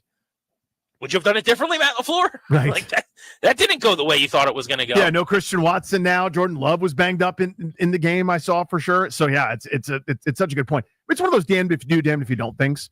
You know what I mean? Where like if let's say LA loses in the first round, right? Which is entirely possible. I still think McVay did the wrong thing, by the way. I love Sean, but I'll kill him if they lose to Minnesota because come on, man. You just chose to play the Vikings with 14 wins over Washington.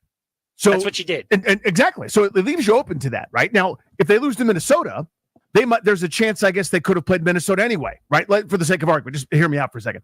Like, they go to Seattle, divisional game, weird stuff happens. We saw a bunch of these divisional games go weird. Atlanta, Carolina, Washington, Dallas, etc. You could lose that game even with your aces or your normal regular starters. You might have ended up with Minnesota anyhow, okay? But now, if you lose that game, everybody gets to say, "Why did you do that?" Blah blah blah. So you're damned if you do, damned if you don't. I guess is kind of my point. You could risk injury. You know, if you're prioritizing certain things, there's always a push and pull. There's always a give and take. So, but this week 18, it is kind of like week 1. To your point, it's a nice bookend where you go.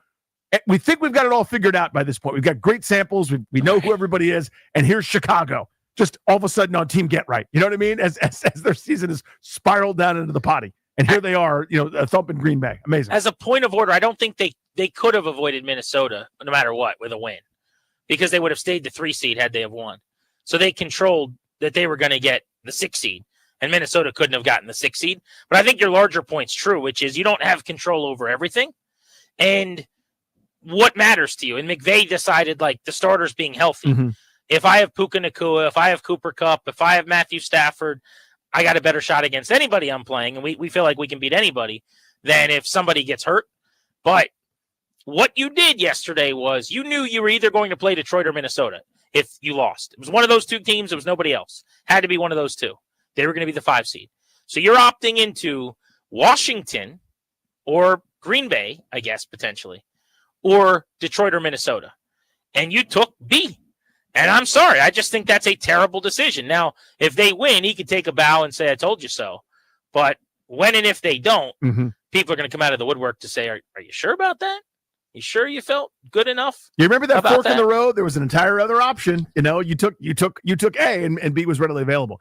Yeah. I mean, but this is, again, one of those where let's say they do play their starters against Seattle and, you know, Matt Stafford goes down awkward and now he's not the same, or, you know, Cooper Kupp is hurt because he's always hurt or something like that. So I mean, I totally understand that there's no good answer in these kinds of things. Now, if you're Baltimore and you have to win the game, it takes the decision-making out of it. Happens. Yeah. But if you don't, then, you know, it's kind of iffy. Then it's easy to say, let's be the tough guy complex, you know, the old Tom Coughlin model. If we're going to play this, there's no such thing as a meaningless game. We're going to play it all. Everyone has to be an hour early, otherwise you're late. That's all well and good. Well, if you lose somebody in the game, then it's stupid. You know what I mean? It's one of those. There's no good answer when it's that kind of catch-22 situation. Speaking of health, let's get into the Commanders because they did have some injuries that they suffered during the game yesterday, and Austin Eckler came back. What did we think about him? What a moment for Terry McLaurin, winning a game and at the same time breaking an important franchise record. You're listening to Grant and Danny on The Fan.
going, basically. And we found out that Gerard Mayo had been fired after one season, 4-13 record. So I think two things are true here. If you want to tell me that Gerard Mayo got a raw deal as a one-and-done coach with a roster without much talent, having had the exact same record as Bill Belichick a year after he got fired and they brought in Mayo, I think there is some truth to that he did not have a fair crack at developing and becoming a good head coach over time.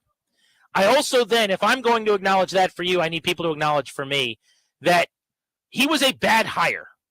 They didn't have a real interview process. Mm-hmm. They had a weird coach in waiting thing with a guy who'd never been a defensive coordinator, who'd never really called defensive plays because the owner thought he would make a good head coach. You also have to acknowledge that he did not pass the eye test this year. Game in and game out, that team was not developing. They were not getting better. They didn't play hard. There was locker room turmoil. There were veterans questioning him. The media at press conferences kind of walking all over him at times. So, yes, is it unfair that he got a one-year deal, essentially? He'll get paid a bunch. Mm-hmm. But with a bad team and a bad roster? Sure. Also, if you hired me tomorrow to call Monday Night Football play-by-play, I would take the job, and after a year, ESPN would go, we're probably going to try to find somebody else. And I shouldn't have had that job to begin with. Right. So I've got to accept the fact that I got a job that I wasn't ready for and shouldn't have gotten, and also that you screwed me over by not letting me develop. Yeah, I think both can be true. I think 100% both are true. And there's a lot of good attributes, I think, with Gerard Mayo. I like him. But that process, as you kind of alluded to, was we know better than you, we're smarter than everyone. And over the last handful of years, you've kind of proven, New England, you're not. You have sort of lost your cachet, your automatic trust privilege is gone. So I think, as you said, both are true. That roster stinks. It was poorly put together. I don't know how many coaches would have been, quote unquote, successful with it. You can also probably tell day in, day out. We're not there. We're not covering them intimately. But you could also probably tell if you're sort of watching and monitoring things that you may not be cut out for it. That's not a crime, by the way. That's not any kind of indictment on his character. But there's a lot of guys that aren't cut out to be head coaches. We had one here for 4 years. Well, here's the other thing. Here's the other thing. I got a buddy who's a Patriots fan. He loved Gerard Mayo as a player, and he's like mad today. And he knows he's not a particularly good coach, but he's like, they screwed him. You can't do that to one of your own. That's kind of his take. And I said to him, are you going to get a better head coach than Gerard Mayo? He's like, well, definitely. We'll get Mike Vrabel is the favorite probably. Mm-hmm. Or, if they want to, because they've got Drake May, they could dangle out in front of Cliff Kingsbury or Ben Johnson. You could get a really good offensive mind, which is what I would do and pair him with Drake May. But they'll probably get Vrabel. Is he not immensely better than Mayo? Of course he is. So then what really are we talking about? If you're screwing him, and I'm acknowledging it's not that fair to give a guy 1 year with a bad roster, but you're getting a way better coach a year later than you were able to get last year, then that's the whole point anyway, no? So it's going to work out for them. They're going to be in a much better spot.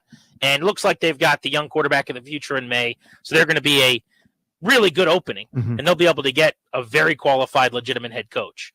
The Jaguars have fired Doug Peterson. That came down today. Here was the surprise of this move. In a statement from Shad Khan, the owner of the Jags, he said that he and GM Trent Baalke are going to be looking for the next head coach. The reason that's surprising is everybody knew Peterson was going to get fired today, but they also thought Baalke was going to get fired today, who has not done a good enough job as a GM, according to most, looking at that situation from the inside.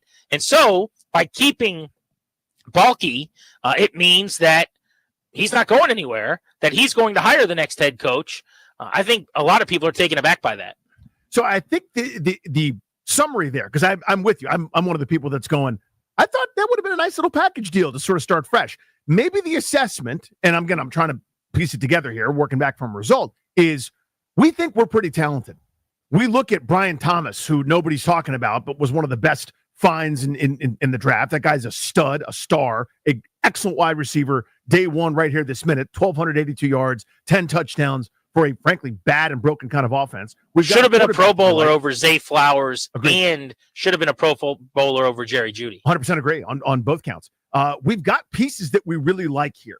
And this is not a talent problem here in Jacksonville for a group that was 9-8 for 2 consecutive seasons, viewed as a disappointment last year before falling off. This was a cultural toxicity problem, and they're pinning it, fair or unfair, on Peterson. that's what I would do too if I was trying to keep my gig as the GM. I go, whose fault it was? Sure, you know what turns out, Mr. Khan? Not mine. It was this coach. You'll see, and we'll fix it. So, you're sort of, that's your last lever that you can pull, but that must be the thought process. That must be the paradigm here going forward. Well, one of the rumors that was out there the last few days was that Ben Johnson was linked to Jacksonville because he'd be able to pick his general manager to go with him. Right. And one of those names being linked to that job was Lance Newmark, who's the assistant GM here in Washington. It wasn't from anybody reputable, just kind of one of those things floating, and obviously didn't really have any legs because it sounds like Balky is still going to be there picking the head coach. That means we've got 5 openings now. Vacancies, the head coaching position, the Jets, the Saints, the Bears all made their moves in season. The Patriots yesterday afternoon after their final game, and then the Jaguars today. If you're curious, for now, it looks like Antonio Pierce is still going to coach the Raiders. He had a press conference today, said he has not been told that he's being dismissed. And John Mara, the owner of the Giants, came out and said that they are bringing back Joe Schoen as their general manager, Brian Dable is their head coach. Mara was asked how much more time they have, and he said it better not take long because I've run out of patience. Run that back for as long as possible, as far as I'm concerned. Please and thank you. Great call, John Mara. Be more patient, buddy. Calm down and really stay the course here, as far as I'm concerned. Let the Giants sort of ride on that track for as long as humanly possible. Are you surprised by that? I mean, I would say that I am. That if not one, that both aren't gone. I would have thought at least somebody would have had to roll for how this season went. Have you seen their schedule next year? No. It's horrific. I think if I'm John Mara, I kind of am setting them up to fail. If somehow they bounce back, fine. I would blow them out, both of them, because I'm picking high enough that I'm drafting a quarterback. It's time for a fresh start. Yeah, GM picks head coach picks quarterback. But I think he feels like maybe this class isn't good enough, that the right quarterback might not be there anyway, that they're going to be so bad next year, you'd rather than be that bad and then blow these coaches out than be that bad in year one of the new regime. I mean, that's all I can come up with. But yeah, to answer your question, I am surprised. As far as coordinators go, speaking of surprises, we had a feeling that the Bengals would fire defensive coordinator Lou Anarumo. They missed the playoffs despite Joe Burrow throwing for 4,500 yards and 45 touchdowns. They had the leader in catches, yards, touchdowns, passing yards and touchdowns, sacks all this season and missed the playoffs. So Anarumo is out. But how about this one? This was interesting. Ryan Grubb, who was the offensive coordinator for Washington when they went to the national title game last year, who got the job with the Seahawks, with Mike McDonald, who Washington interviewed last year, the former Ravens defensive coordinator that's going into year 2 as the Seahawks coach, did a pretty good job this year.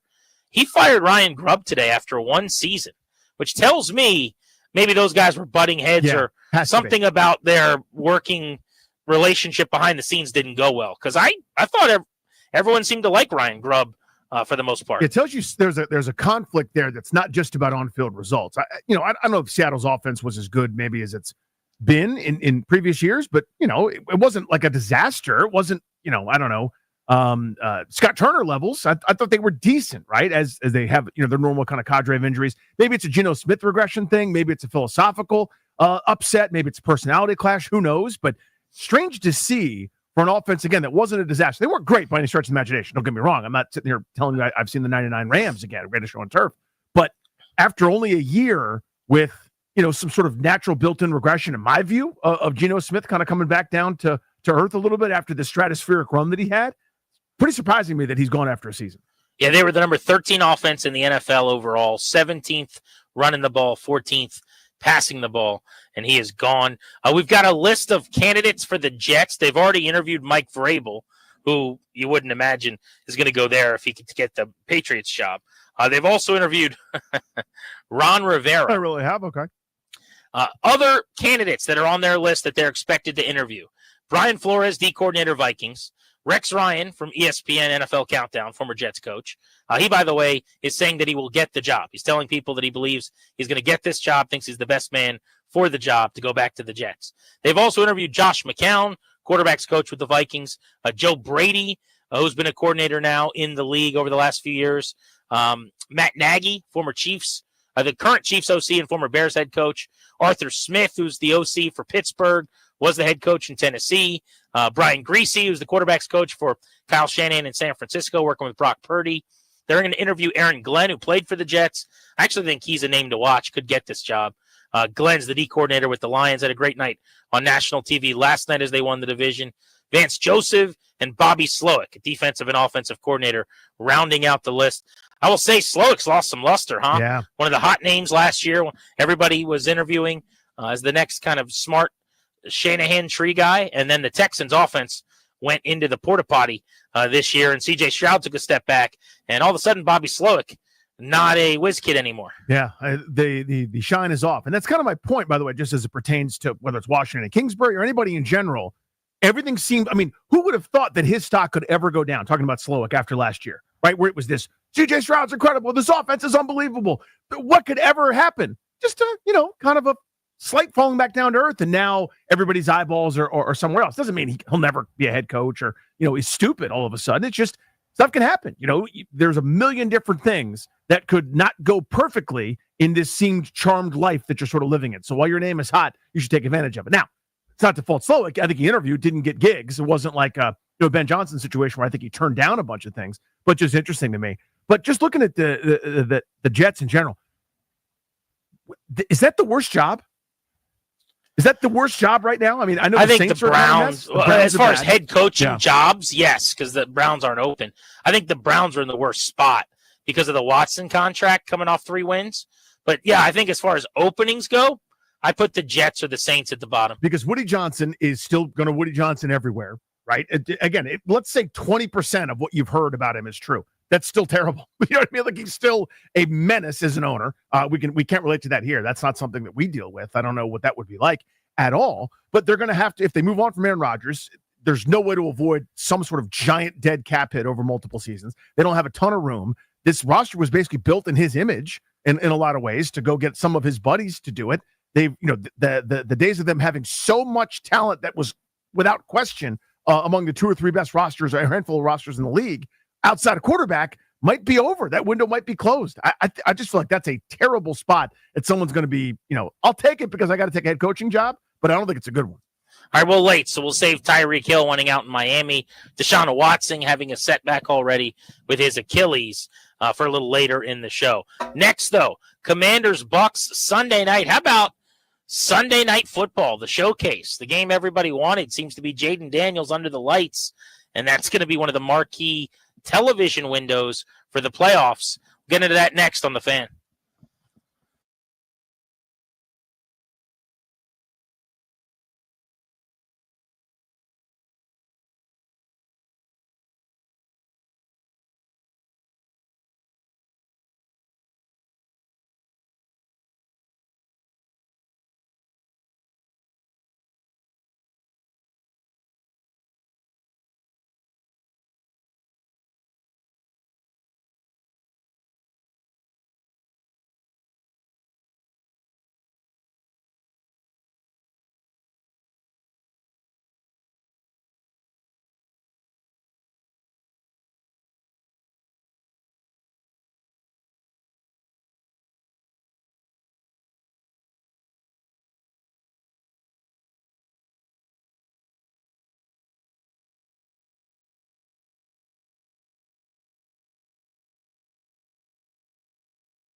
I'm Toby Altizer with your sports update on the Fan. This update is sponsored by Door Pro America Garage Door Service. Go with the pros at Door Pro America. It's on to the playoffs for the Commanders after they beat the Cowboys 23-19 to wrap up the regular season yesterday with a 12-5 record. They take on the Buccaneers on Sunday Night Football at 8 o'clock.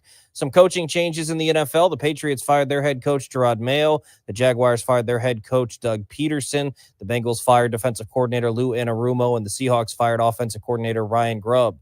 RFK site update. Today, Mayor Bowser and Josh Harris were at the White House as President Biden signed the RFK bill. And tonight in hockey, the Capitals in Buffalo to take on the Sabres. 7 p.m. puck drop. You can hear the game right here on the Fan. For all of your garage door and opener needs, go with the pros at Door Pro America. From maintenance and repair to new installations, Door Pro America has been serving the DMV for over 50 years. Call 877-DOOR-PRO or visit doorproamerica.com. From the Crop Metcalf 5-Star Sports Desk, I'm Toby Altizer on the Fan.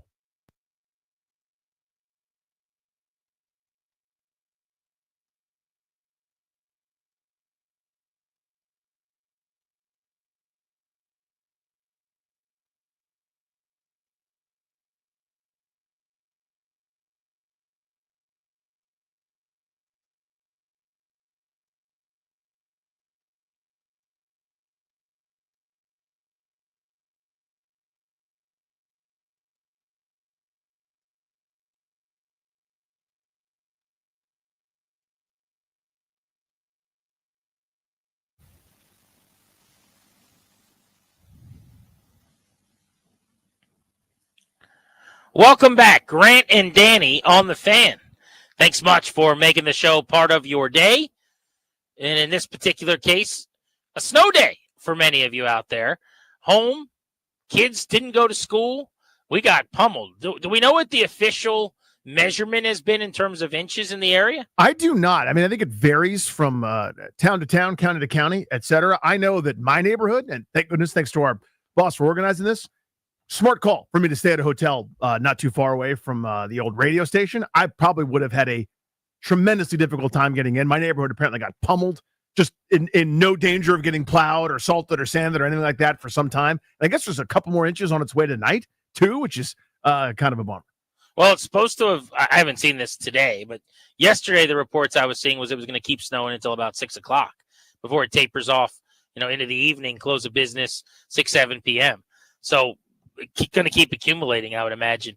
But, yeah, we got crushed pretty good with a quality snowstorm here. Snowmen being built, I'm sure, all over the DMV as we speak. A couple of updates for you. You're going to hear Dan Quinn's press conference from this afternoon in Ashburn at 4:30. He did just tell reporters that the arrow is trending up on Marshawn Lattimore, who did some running today. So that's a really good sign in terms of his availability for this weekend and the possibility that he'll be able to play against the Bucs and his arch rival, Mike Evans. They have had some classic back and forths. Those guys do not like each other. That's going to be must-see television, so grab your popcorn for that one-on-one. It sounds good early this week for Lattimore trending toward playing, but we'll hear from Dan Quinn on that in about an hour. And then also, this one's very, very compelling.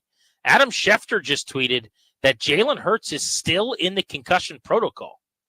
The Eagles don't have a bye. They got a game this weekend. They're playing the Packers at Lincoln Financial Field in Philly. Wow. I would not have had Hurts still in the concussion protocol in the office pool, if I'm being honest with you. Now, maybe it's a formality because he wasn't going to play this week, so they haven't taken him out of the protocol and gotten him back on the field or whatever. But that is a curious update. Remember, that concussion goes all the way back to Eagles-Commanders in the first quarter of the game in Landover, which was way back on December 22nd. So you're talking about multiple weeks ago, and he's still in the protocol. Yeah, that's first of all, it's scary. Second of all, when he gets up and gives the "I'm fine" when the referee asks him, it tells you now the system is working at least a little bit better. Maybe it's not foolproof by any stretch of the imagination. And sometimes you can tell he wasn't, by the way. He was out of cold. course he wasn't fine. Yeah, I mean that 1,000-yard stare. The referee kind of said, "Hold on, why don't you go hang on the sideline for a second?" But the spotters got it. So still sometimes it's this cursory step into the blue tent for a microsecond and then, go back out and who knows what's real, what's not. Did you see that Joe Burrow hit against the Steelers this weekend? No, I missed it. Okay, so Burrow gets tackled and his hands. I don't know if you've ever been tackled like this, but I was one time playing backyard football. It was the worst. I definitely got a concussion. I didn't know what it was at the time, but you see the stars and you're really dizzy. And I think I even got sick like an hour or two after this. Like when I got lifted up, and you can't brace your fall because someone's like wrapping me with holding me as if you're giving someone the Heimlich, and my arms can't get out. So Burrow gets lifted up like that and driven straight into the ground with the weight on him from behind, prom photo style, basically face mask first, right into the turf. So I was driving in that moment, and on the radio call, there was an immediate. They're going, I can't believe a penalty wasn't called on that. Like that was the reaction of the radio broadcast going, the rule is quite literally to prevent this from happening. The entire weight of multiple guys, as he's thrown down and slammed to the turf, and it's not old school football, but that's kind of the way it is right now. But apparently, I guess it sounds like it was every bit as gruesome as all that, right? Oh, it was awful. And so he goes down, and I don't know that he was out, but he definitely looked dazed. And I'm thinking, okay, well, he's cooked. He's done for the game. Goes into the blue tent, comes right back out. So it's still sometimes to your point where you're like, are we sure he didn't suffer any kind of an issue with landing on his head and not being able to stand up for a few seconds after?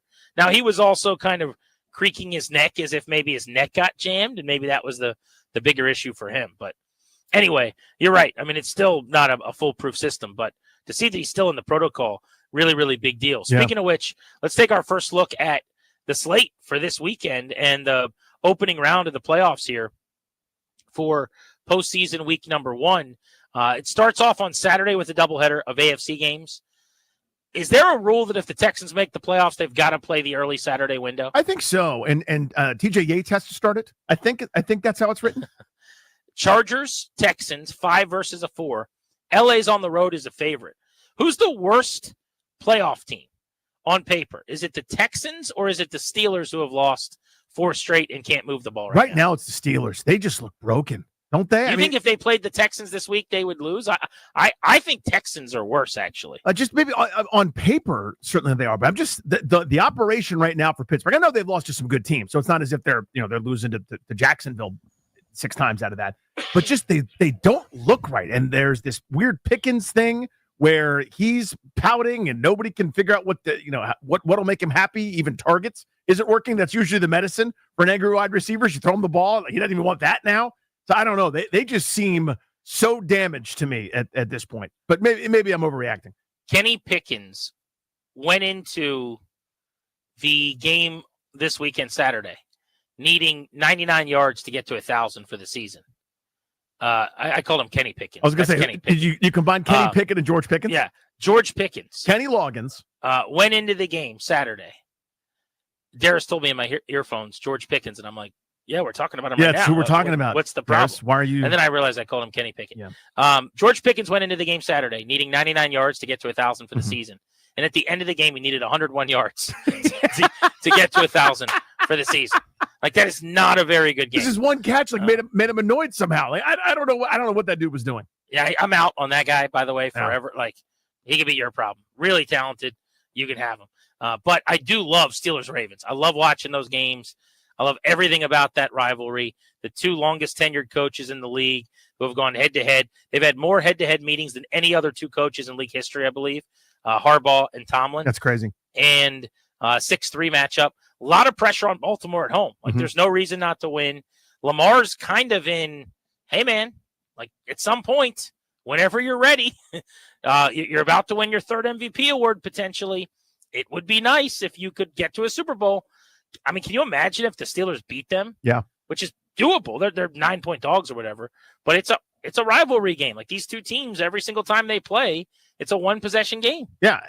And it's Mike Tomlin come postseason. I know he's got failings, whether it's hanging on to an offensive coordinator for too long or clock management type stuff at the end of that game, I thought was pretty preposterous. So there are weaknesses, certainly. But you don't think that you don't have confidence that guy's going to have his team ready to play? You know what I mean? Like, it always seems like there's chaos swirling around, whether it's been Antonio Brown or now George Pickens or Kenny Pickens, as the case is. Like, there's always something with them. And next thing you know, you get their best bolt. Whether they win or lose, like, I feel like he's going to have them ready to rock and roll. So you're right. I mean, all the pressure there is on Baltimore. Nobody thinks much of Pittsburgh right now. It's an all Harbaugh day, though, on Saturday. Jim favored to win and John favored to win in the early and late games, respectively. We'll look at the Sunday trio of games and the Monday nighter next. We'll also get you a double play on a snow day. It's Grant and Danny. Remember, Friday, we're at Hyde Social over in Clarendon for a field trip ahead of the big playoff game on Sunday night against the Bucks. You're listening to The Fan.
I think getting a true number 2 receiver established, whoever that is, I think Zacchaeus is obviously your top option there, could be Diami as well, is just going to help everything else down the line.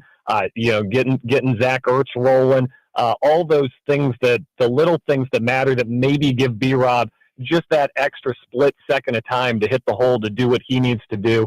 Because I don't know that they can win this game just on Jaden Daniels' back. He's Superman. I don't bet against the kid, but it sure would be nice to have an alternate option as well.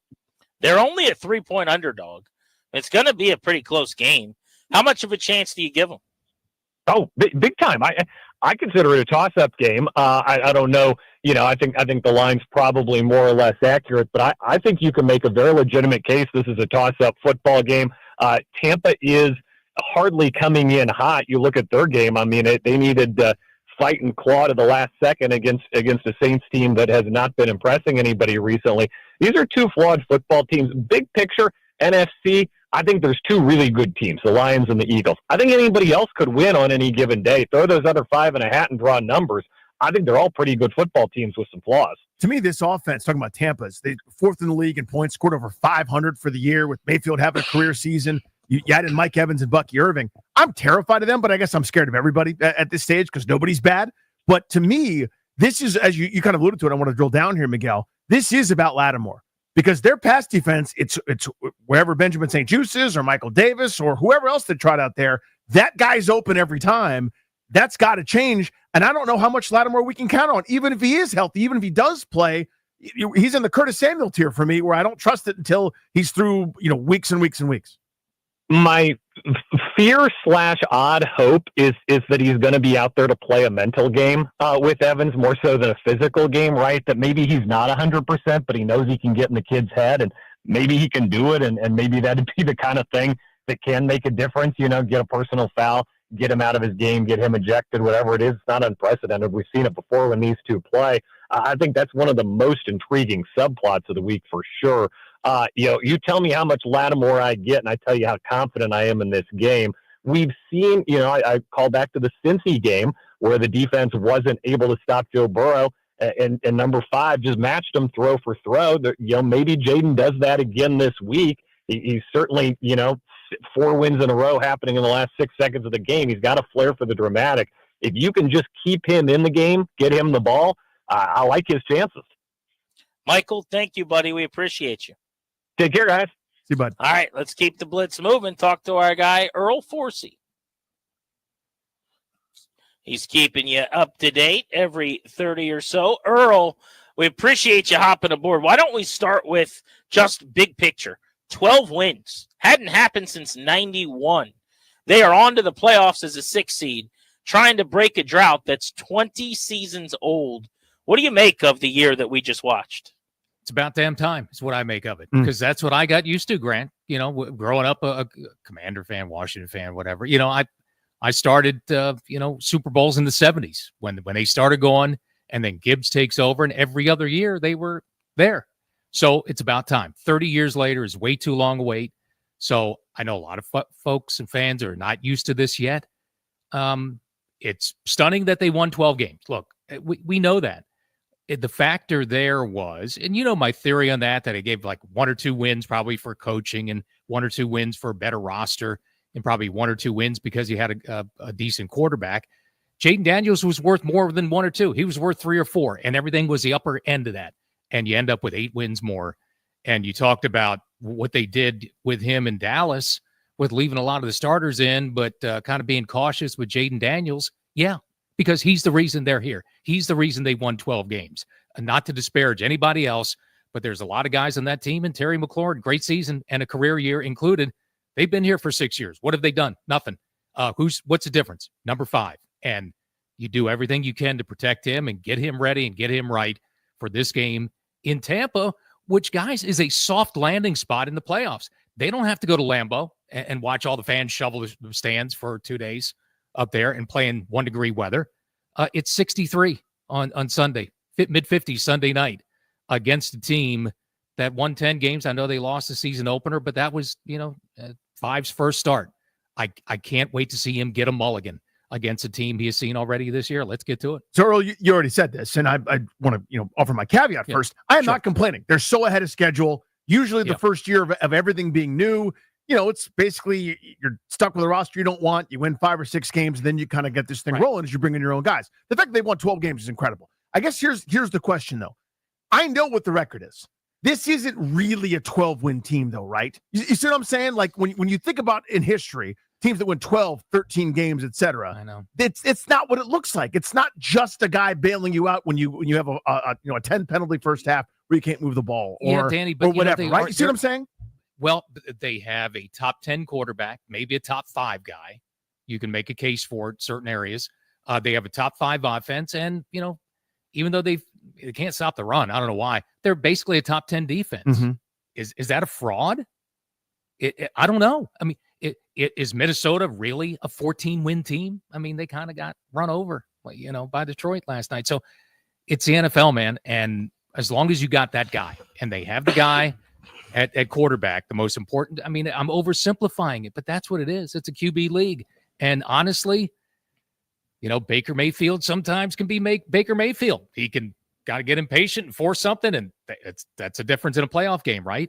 And Jared Goff always has that 5-pick game in his blood somewhere, lurking, right, for the best team in the NFC. So, yeah, I mean, it is kind of stunning. They won 12 games. Let's face it. They are nowhere close to the 14-2 team in 91 that went on to win that Super Bowl, which was the best of the old Redskins Super Bowl teams, and was one of the best, still is one of the best Super Bowl champions in history. They are not that team, not even close to that team, but way ahead of schedule, yeah, and more than a puncher's chance in this one. This is not Taylor Heineke, the little quarterback that could, keeping it close against Tom Brady, diving for the goal line.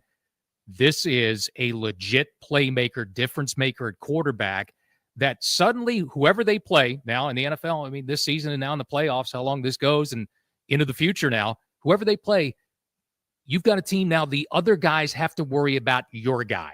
There had been so many years where the Commanders, Redskins, whatever, how do we stop him? How do we stop Lamar? How do we stop this? Now you've got the guy they've got to worry about. And I guarantee you they're worried about Jaden Daniels in a playoff game. There's no doubt. Yeah, it's not a fun matchup. Not a fun guy to have to figure out how to defend.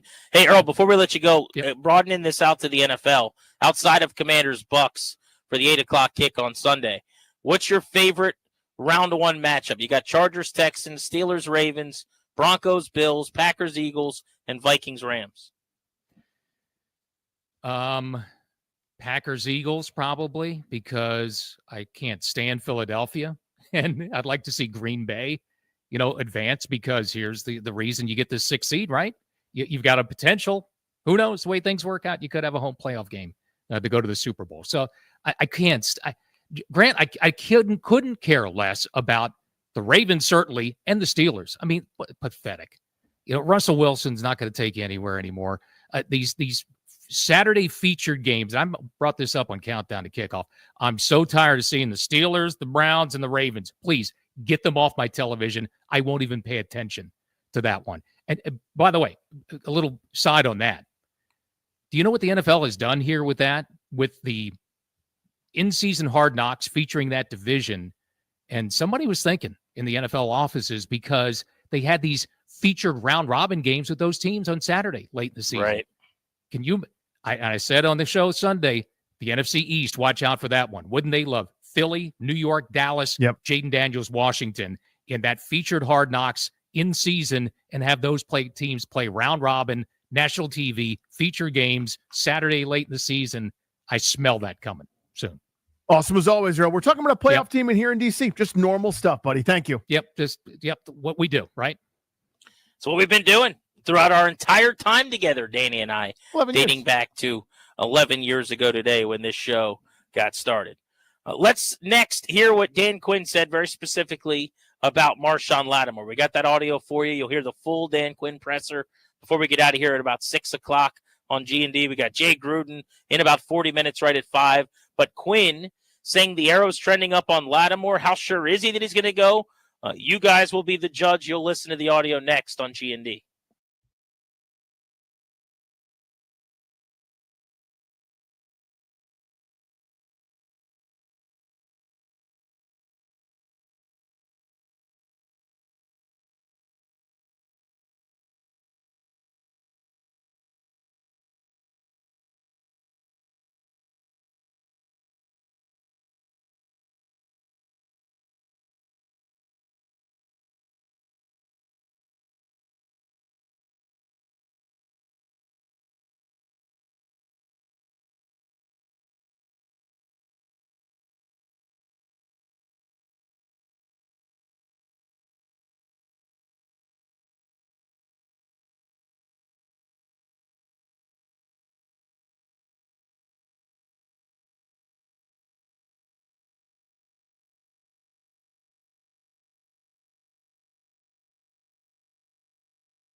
I'm Toby Altizer with your sports update on the Fan. The Commanders are on to the playoffs, taking on the Buccaneers in the wild card round on Sunday Night Football, kicking off at 8 o'clock. Injury updates today. Dan Quinn said that Marshawn Lattimore has the arrow going up, and center Tyler Biotish is doing well. Some other playoff matchups, Chargers and Texans Saturday at 4:30. Steelers-Ravens Saturday at 8 o'clock. Wide receiver Zay Flowers is considered day-to-day for the Ravens. Broncos and Bills will be Sunday at 1.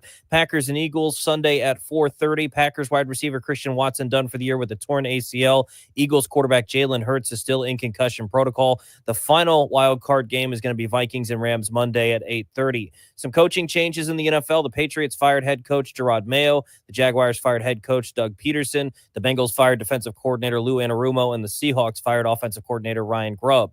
Update on the RFK site today. Mayor Bowser and Josh Harris were at the White House today as President Biden signed the RFK bill. And in hockey, the Capitals take on the Sabres in Buffalo tonight, 7 p.m. puck drop right here on the Fan. From the Crop Metcalf 5-Star Sports Desk, I'm Toby Altizer on the Fan.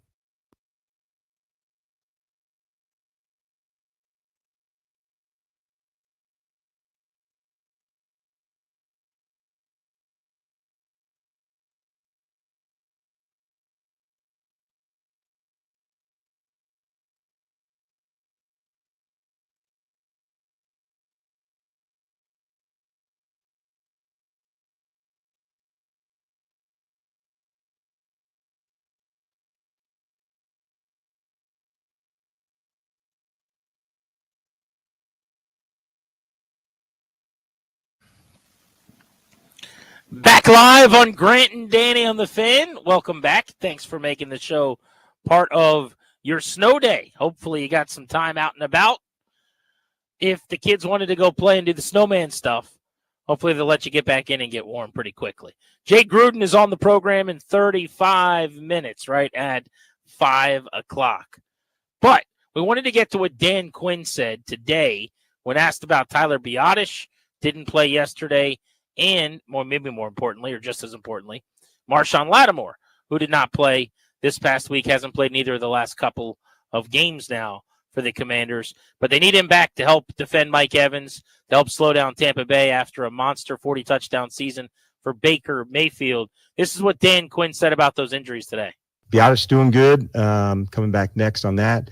Marshawn was also doing well, ran today, so arrows going up. McGee, just kind of reframing some of the guys that missed last week's game that we were hoping trending up. Same with Cornelius Lucas. So, from a medical side, those are the guys that are trending up, and we'll get rolling, into practice on Wednesday. So I don't know what to really take out of that because it's a non-answer for the most part. Right. But I don't think he would have said on Monday that the arrow's headed in the right direction on Marshawn Lattimore if they didn't think he was going to play as of right now, which isn't the same as saying that they think he's going to. But my guess is he acknowledged in that press conference, and you hear the full thing at about 6 o'clock today, that he ran today, Marshawn Lattimore did. Yep. That plus the arrows trending up, this idea of trending in the right direction or whatever the term is, it stands to reason. Biotish wasn't 100%. You needed the seeding, but you didn't necessarily need the game. You need him more against the Bucs than you needed him against Dallas. You would have needed him just as much against the Rams. So it sounds like he's going to go and Lattimore's going to go, which if that's the case, then they're a much different football team. Well, 100%. I mean, those are two non-Jaden Daniels division, two of the 5 most important players probably for them to do anything in the postseason. I mean, we can, that might be a fun thing to do. It's hard to put Lattimore that high only because he's only played 2 games all year. So it's like you're not losing something you haven't really had. But I get the logic. The logic is you're bad at that position, and he's got the chance to make you serviceable at that position. Yeah, I'm sitting there. I'm going during these games that, again, that they've had these miraculous comebacks, or Jaden Daniels has done something incredible, or it's back clock management by their opponent, whatever, going, this issue is so bad. Whenever the other team needs to, they can throw at Davis, St-Juste, or somebody else. It's free. Whenever they would like to have yards, they can do that. The postseason's coming. Oh, my God, it's terrifying. Someone's going to take advantage of it, right?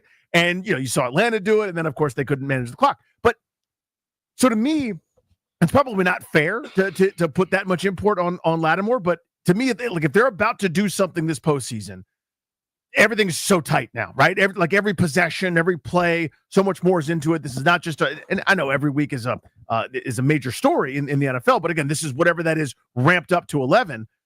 You need Lattimore, quite frankly. And, I don't know how good I feel about him, honestly. I mean, I was trying to go back and look at previous week comments early in the week talking for Dan Quinn or whomever talking about Lattimore.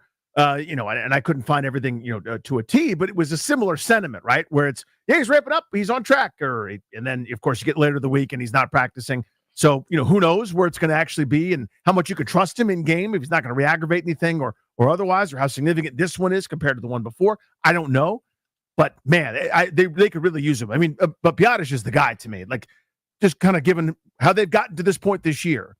And my axiom of offense is more important right now than defense. Correct. They need Biotish. Like, they need that guy. Yeah, I think it's hard to win without either. I think it's because it's hard to win, period. Like, you're the underdog and the other team's better and you're not supposed to be here. But without Biotish, the path to running the ball effectively is very, very hard. Without Biotish, the path to being good in pass protection, hard to kind of fathom. Without Lattimore, they've won 10 games, 11 games 11 and a half year? games, yeah. Whatever it was. So, I mean, yeah, are they worse in the secondary? Does it make it more difficult? Of course. But they got to score 30 points. That to me is the thing. Like, are they going to move the ball? Are they going to score points? Are they going to get into a shootout? That's how they can win these games. And by the way, we're talking about Lattimore like he just shows up and now Mike Evans goes 3 for 15 or something.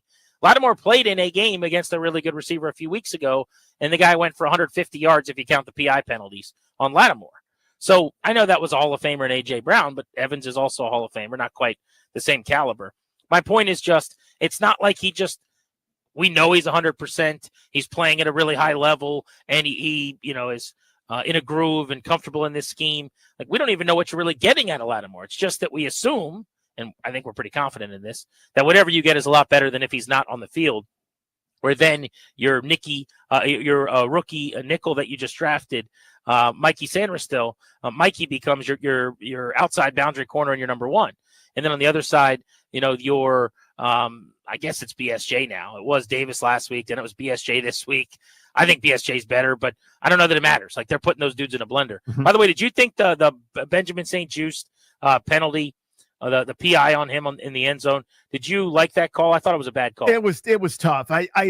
It's the kind of thing where I would want it if I was on offense, because where his right arm was. Like, I thought everything else was perfect, right? Where he turns around, got his head turned around, was able to make a play on the ball, really, really good. But his right arm was embracing a little bit. So that one I understood. I didn't love it, obviously. I'd rather you let guys play in that kind of moment. But I also know that, if that was my little Terry up there and the defender's doing the same thing, I'd go, his right arm's wrapped around. Give me my flag, So I didn't hate it, is the way I would say it.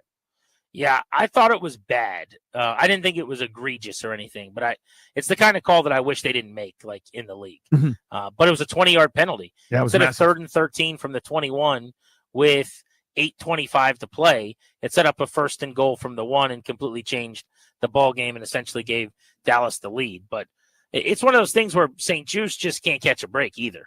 Like, he's like a baseball player who's in a bad rut, and he could hit a rocket. Every line drives right at somebody. It's going at somebody. Like, that was not a bad football play.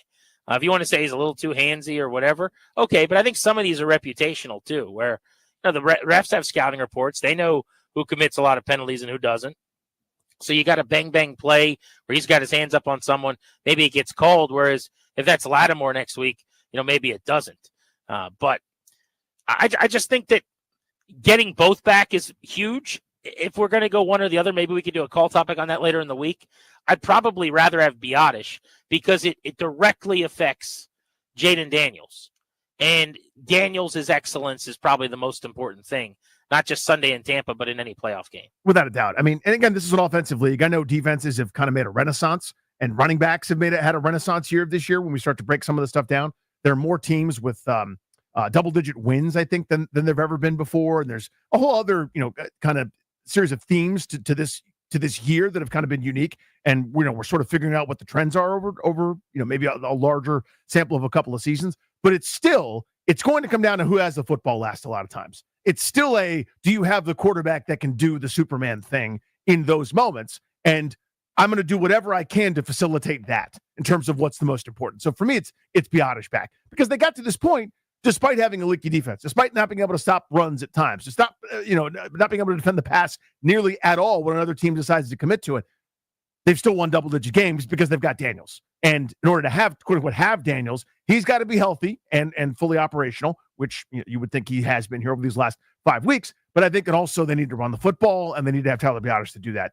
And I hadn't even mentioned pass pro. So to me, he's more important. He's Danny. I'm Grant. You're listening to The Fan.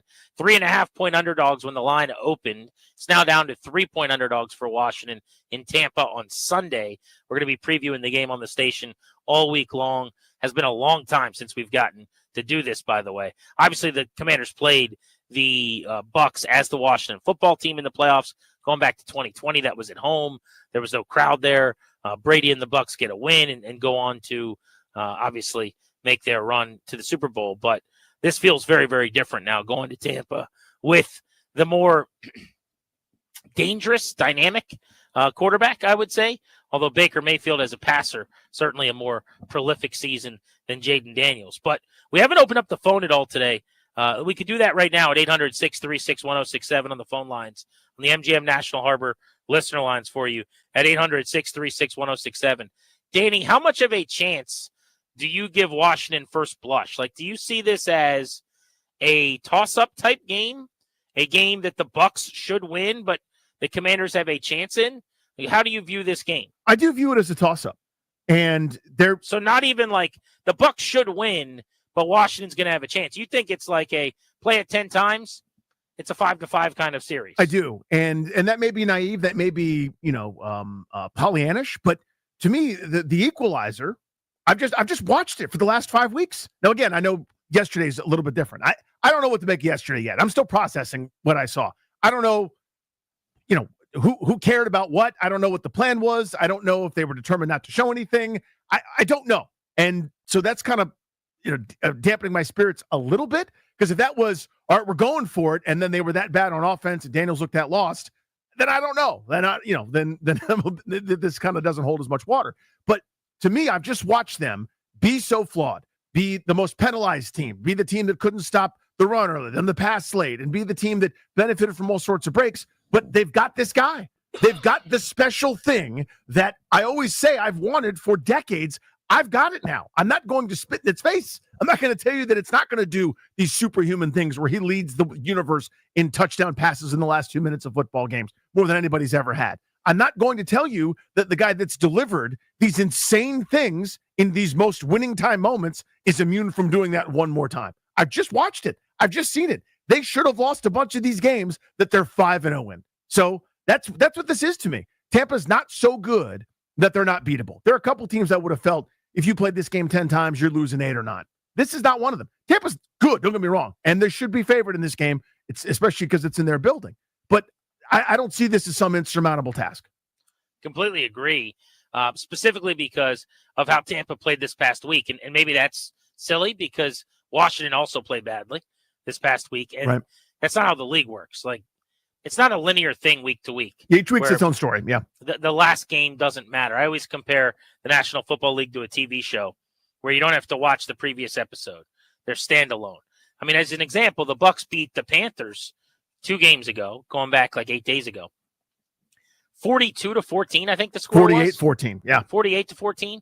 And in that game, Carolina couldn't do anything. Yesterday, the Panthers had a field day offensively. Bryce Young had the best game of his career, and they beat a hungry Falcons team at home that needed to win to get in. And they couldn't be stopped. So 2 weeks ago, the Bucs were great. This past weekend, yesterday, they were really bad. They almost got beat by the Saints. In fact, New Orleans in the first half did pretty much whatever they wanted. They had 4 scoring drives, 50, 79, 50, and 54 yards. They just kept moving the football and getting points. But the reason I actually like the matchup a little bit, number one, having been to Tampa and played in that stadium, I think is going to help them a lot with familiarity. Number two, I think that the Bucs, from a pass rushing standpoint, as much as their interior is going to give Washington fits. And that interior is good. It's maybe where they win the game, honestly, with Vita Vea and Kalijah Cansey against banged up Biotish and Allegretti and Cosme, who's scuffled a bit down the stretch. They don't have the edge rushers to really wreak havoc against a banged-up tackle situation, which I like. I also think if you can find a way with Lattimore to minimize the Mike Evans effect, then I'd rather take my chances with Jalen McMillan, the rookie wide receiver, who went 5 for 74 and a touchdown. Touchdown in yesterday. 5 straight games for McMillan. Yeah, he's had a good rookie season, but I will take my chances with Sanders still and some safety help on McMillan over some of the other options you might have to deal with on some pass-happy teams. And I also think just defensively, they're going to be without a safety, unfortunately. Jordan Whitehead got into a car crash and is week to week at this point on the NFI list. But they give up 80 yards to a tight end yesterday. Some of the stuff that Washington likes to do with Zach Ertz, I think, is going to play. They give up a lot underneath on the short passing game, playing 2 deep safeties, like Atlanta does, where it's a high completion percentage. We saw Spencer Rattler take advantage of that. It's kind of how Washington wants to operate. I'm not sure the Commanders are going to be able to run the ball at all against the Bucs, but I think they can use the short passing game as their running game, and I do think they'll be able to move the ball, which gives me some hope that they can hang with Tampa. I don't think the Bucs are that much better, frankly. They won a bad division. They barely got in. Like, this is the dream scenario if you've got to go on the road in the playoffs. Yeah, reasonable best case. I think it's a big Eckler game, to your point about the short passing game. I think it's a big Downey Brown game and some of the Bublés and tunnel screens and the like. I think that'll be the extension. I don't think you're going to beat your head against the wall trying to push Vita Vea around. I think that's a fool's errand. I think Cliff Kingsbury knows that. The only concern I've got when it comes to Washington having the football, because I've now resigned myself to the fact they won't be able to run it in a conventional way, but it's that Todd Bowles blitz. You saw it in week 1. Now, this is months ago. Every team is so dramatically different now, but you see the MO. And to me, it's one of those, you might have to live with a couple of losses where they get you, the communication may or may not be there. But my hope is the counter to those blitzes is Daniels does something reckless. Think of that Browns game where a guy's got a dead to rights and runs for 40. You get a couple of those backbreakers in there to slow that thing down. That, to me, maybe a couple big plays off of those blitzes might be Washington's prescription. Yeah, I was going to say, it's so hard to blitz a quarterback like Jaden Daniels because if someone gets out of a lane, it's like, honestly, covering a punt. If one guy is out of their respective rush lane, it's 88 and out the gate. That's it. It's over. And ideally, he resets at the line of scrimmage with time and, to your point, finds someone 30 yards downfield. But it also could just be what the Bucs game was the first time.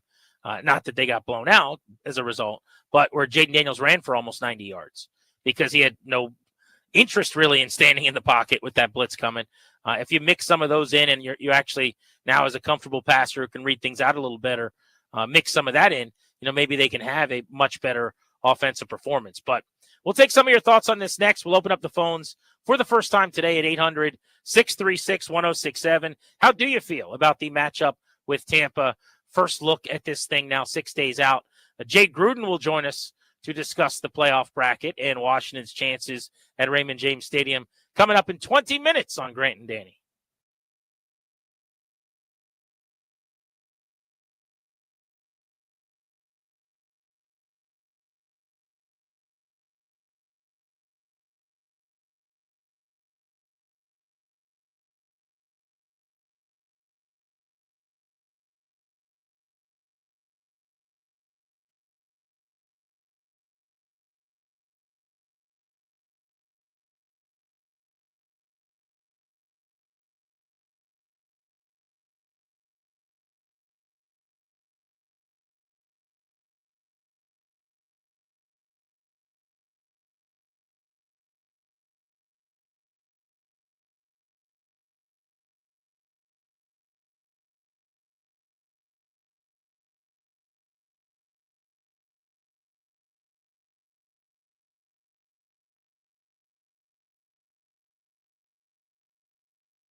Dropped it right on the top of his helmet. Now they're going tempo. For Ertz, and a touchdown. Another one for the veteran, and this one ties the game at 9 apiece.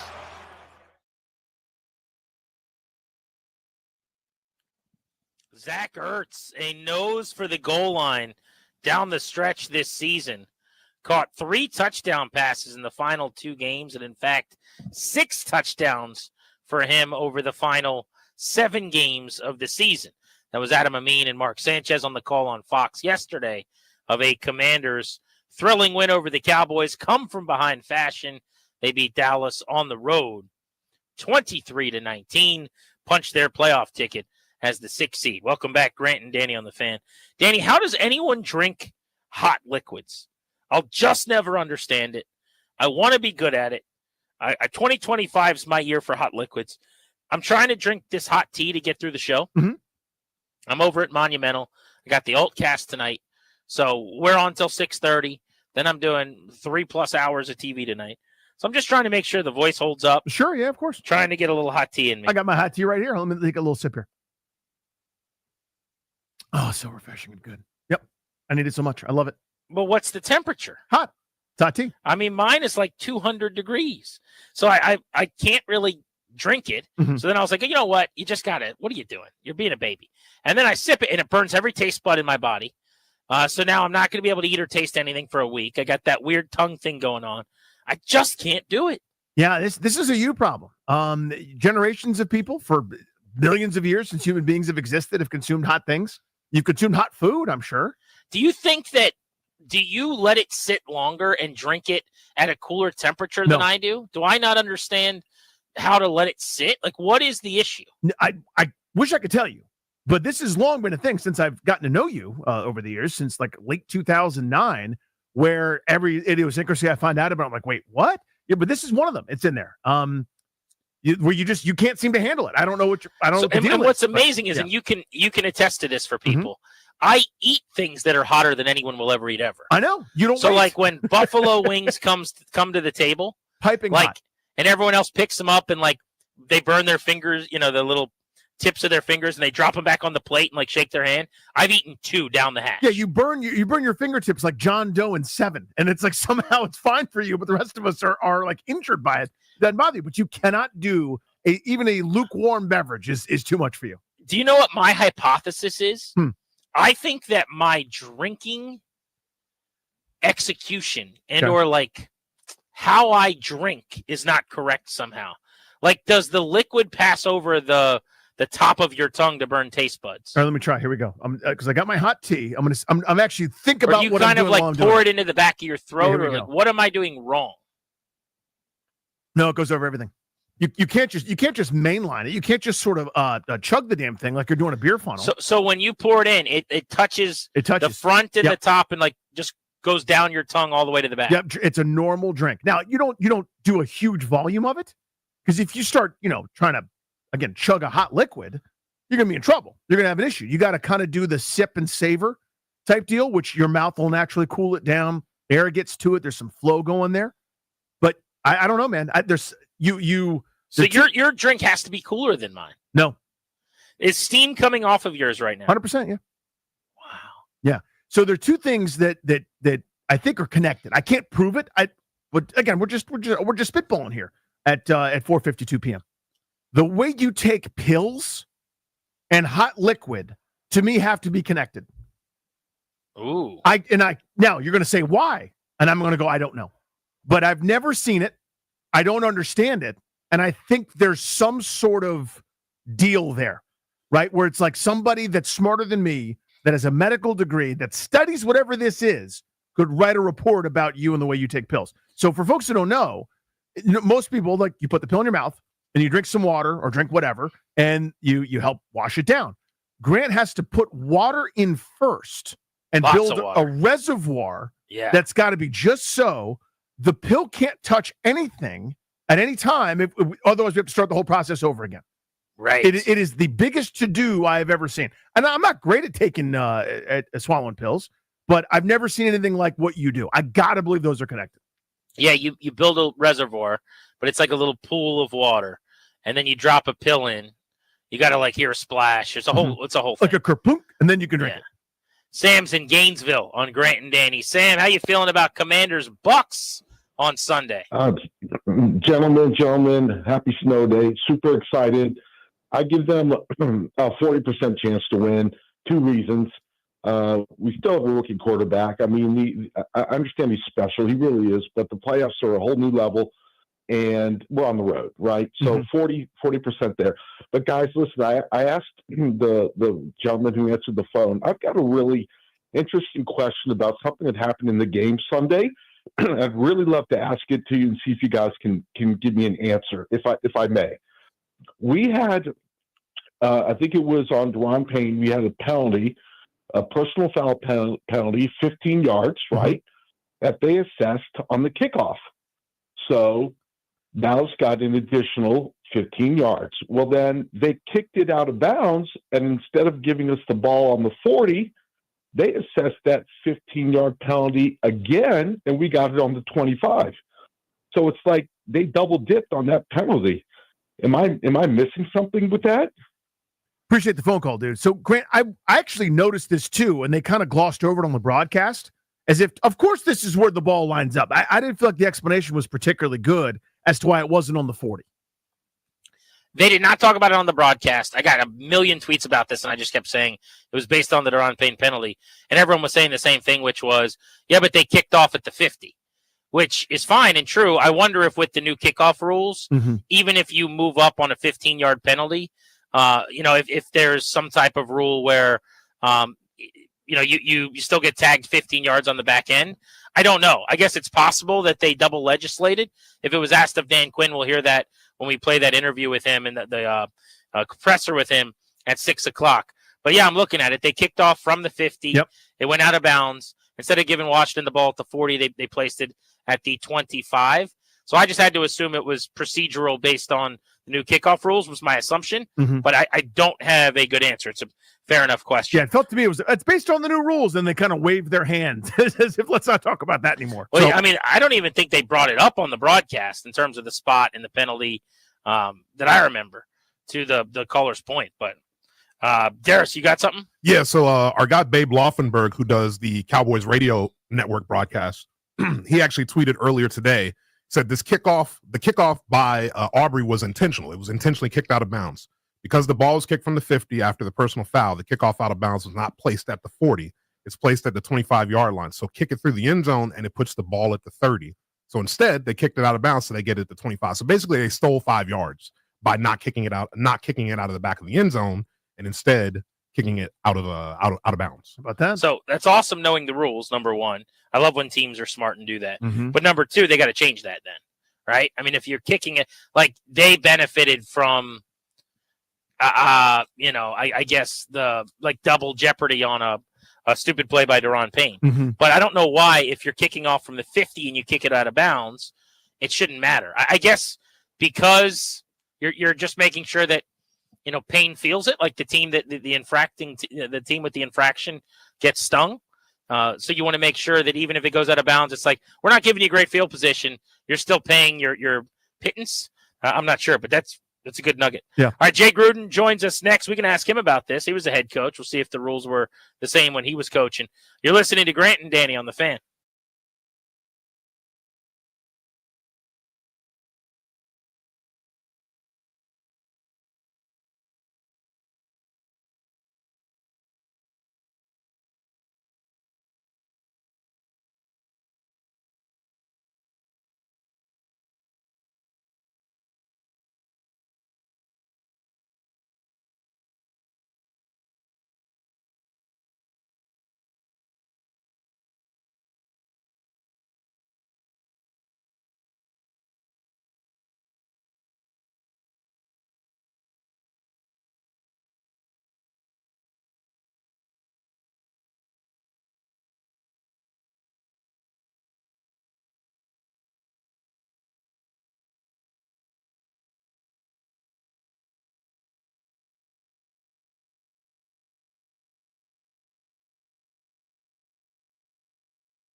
I'm Toby Altizer with your sports update on the Fan. This update is presented by Gridiron IT, tested, trusted talent, gridironit.com. The Commanders wrapped up the regular season with a win over the Cowboys yesterday, 23-19, finishing their season with a 12-5 record. Now on to the playoffs. They'll take on the Tampa Bay Buccaneers on Sunday Night Football. Injury updates. Dan Quinn today said cornerback Marshawn Lattimore has the arrow going up and center Tyler Biotish is doing well. Some other injuries around the NFL going into the wild card round. The Ravens wide receiver Zay Flowers is considered day-to-day, but it'll be a challenge to have him ready to go on Saturday. Packers wide receiver Christian Watson is done for the season with a torn ACL. Eagles quarterback Jalen Hurts still remains in concussion protocol. Coaching changes in the NFL.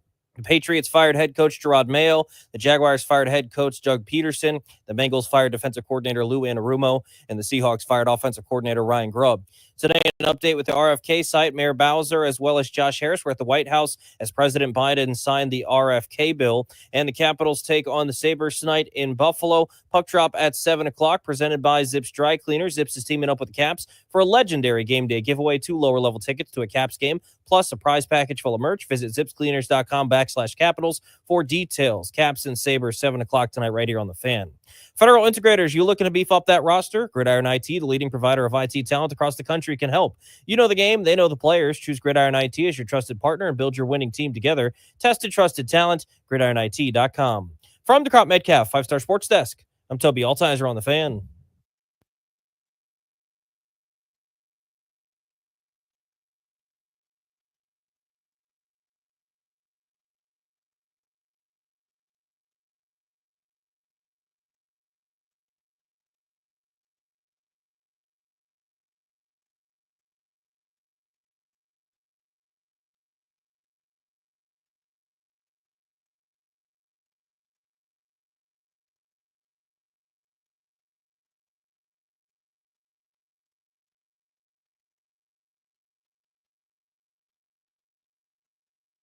G&D brought to you today and each day by the law firm Condori and Murad.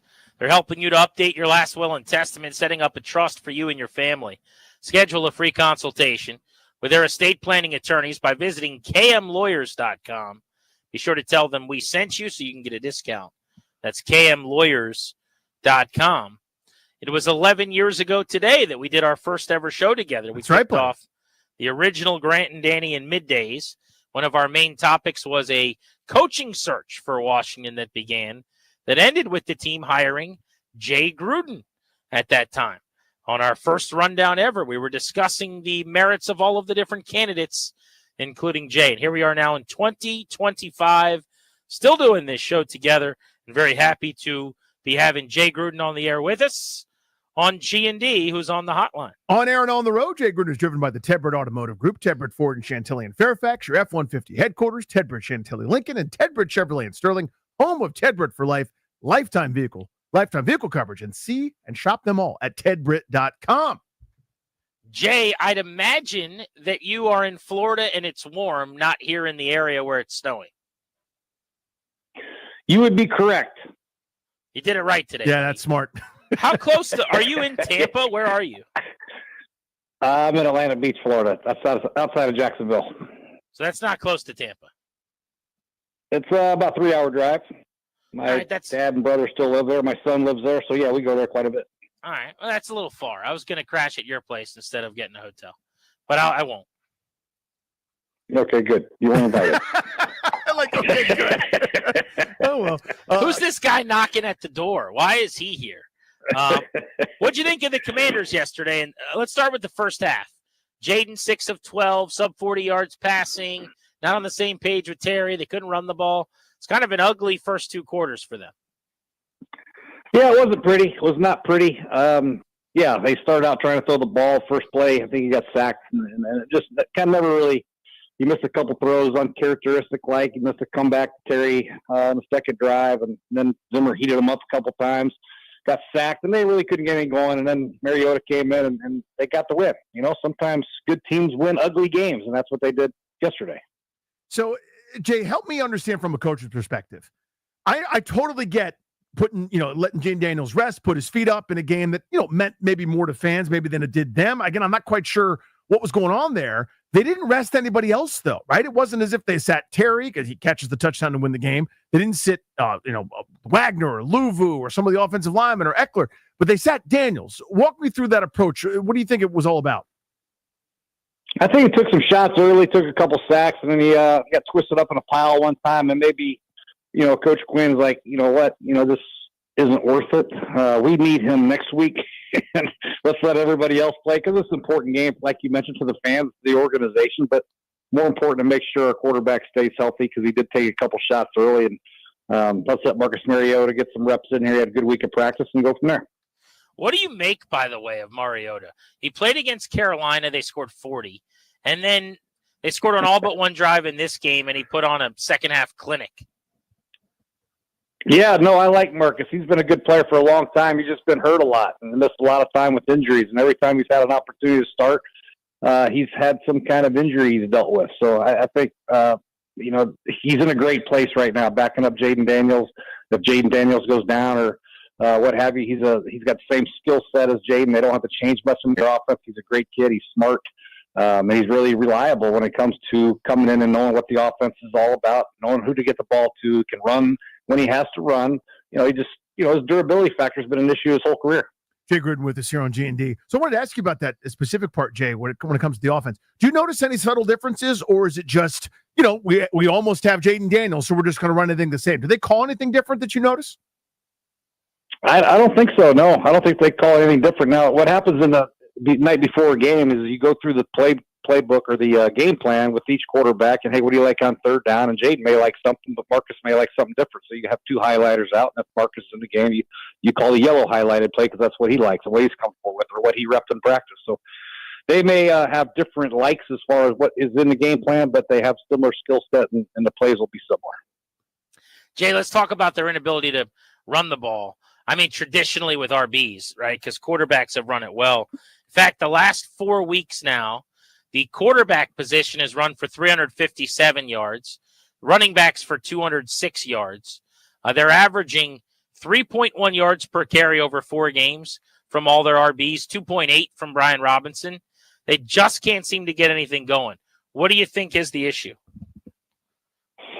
It's tough, man. It has been a struggle for them, and that's unfortunate. I was hoping that this game they came out of it with a strong running attack against the Cowboys team who struggled against the run, especially early in the season. That wasn't the case. I don't know what the issue is. I don't know if it's Chris Tyler's out the center. He runs the show, calling the fronts and going up to the right mic, and the right tackle's out, so maybe that had an issue. So, they had some new players on offensive line, and when you have new people coming in, communication's a little bit different. There's a lot of issues when it comes to running the football, who's at fault or why it's not working. I just think they're not in sync with the new offensive linemen that they have, and it's a struggle. So, it's hard to put your finger on, but they need to get the ball. They need to run the ball against Tampa somehow, even though that's the strength of their football team. They still need to stay balanced somehow, otherwise Todd Bowles will blitz them unmercifully. Does Robinson look the same to you? The running game doesn't look the same to me. It's just been a struggle. There hasn't been many holes. When Robinson was running good, he'd pop through some holes and run through the first contact. He's not running through first contact very much anymore, and there's really not a lot of the contact's like more of a whole body. It's not like an arm tackle anymore. Right. So there's just not a lot of room for him to run. And then a lot of times when the middle's clogged up, you can bounce it outside. And that hasn't been an issue either. They haven't had the ability to do that either. So just not a lot of areas for him to run. But I wouldn't give up on it. I still think they have the ability if they can get some of their linemen back to the game. But they still got to stick with it, even though Tampa's defense is pretty good at stopping the run. Jay, I'm not trying to make this the end-all, be-all or pretend like this means a lot, but all of their backs, Eckler, McNichols, Rodriguez, basically average something really similar. So it's 4.8, 4.7, 4.9 per carry. And then B-Rob is down much closer to 4 yards per carry, like a half yard lower. So I just wonder, seeing what Chris Rodriguez has done, who's really impressed me, would you be willing? He got no carries yesterday. They couldn't run the ball. I don't know why you wouldn't give him shots. I mean, he has looked really good. He averages 5 yards a carry again this year. Yeah, he's young, fresh legs. He's strong. He's got the power. He's the guy that really looked like he can run through the first tackle, run through contact, and get at least positive yards. And instead of a 2 yard run, you get 5 yards.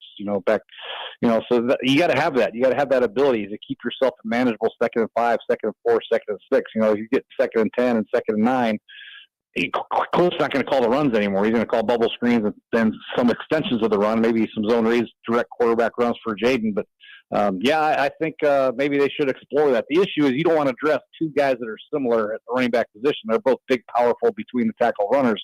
You need somebody like Eckler who can play on 3rd down and catch screens and do something on the perimeter. So you want to have those two guys, and your third back, like I mentioned before, should probably be good on special teams.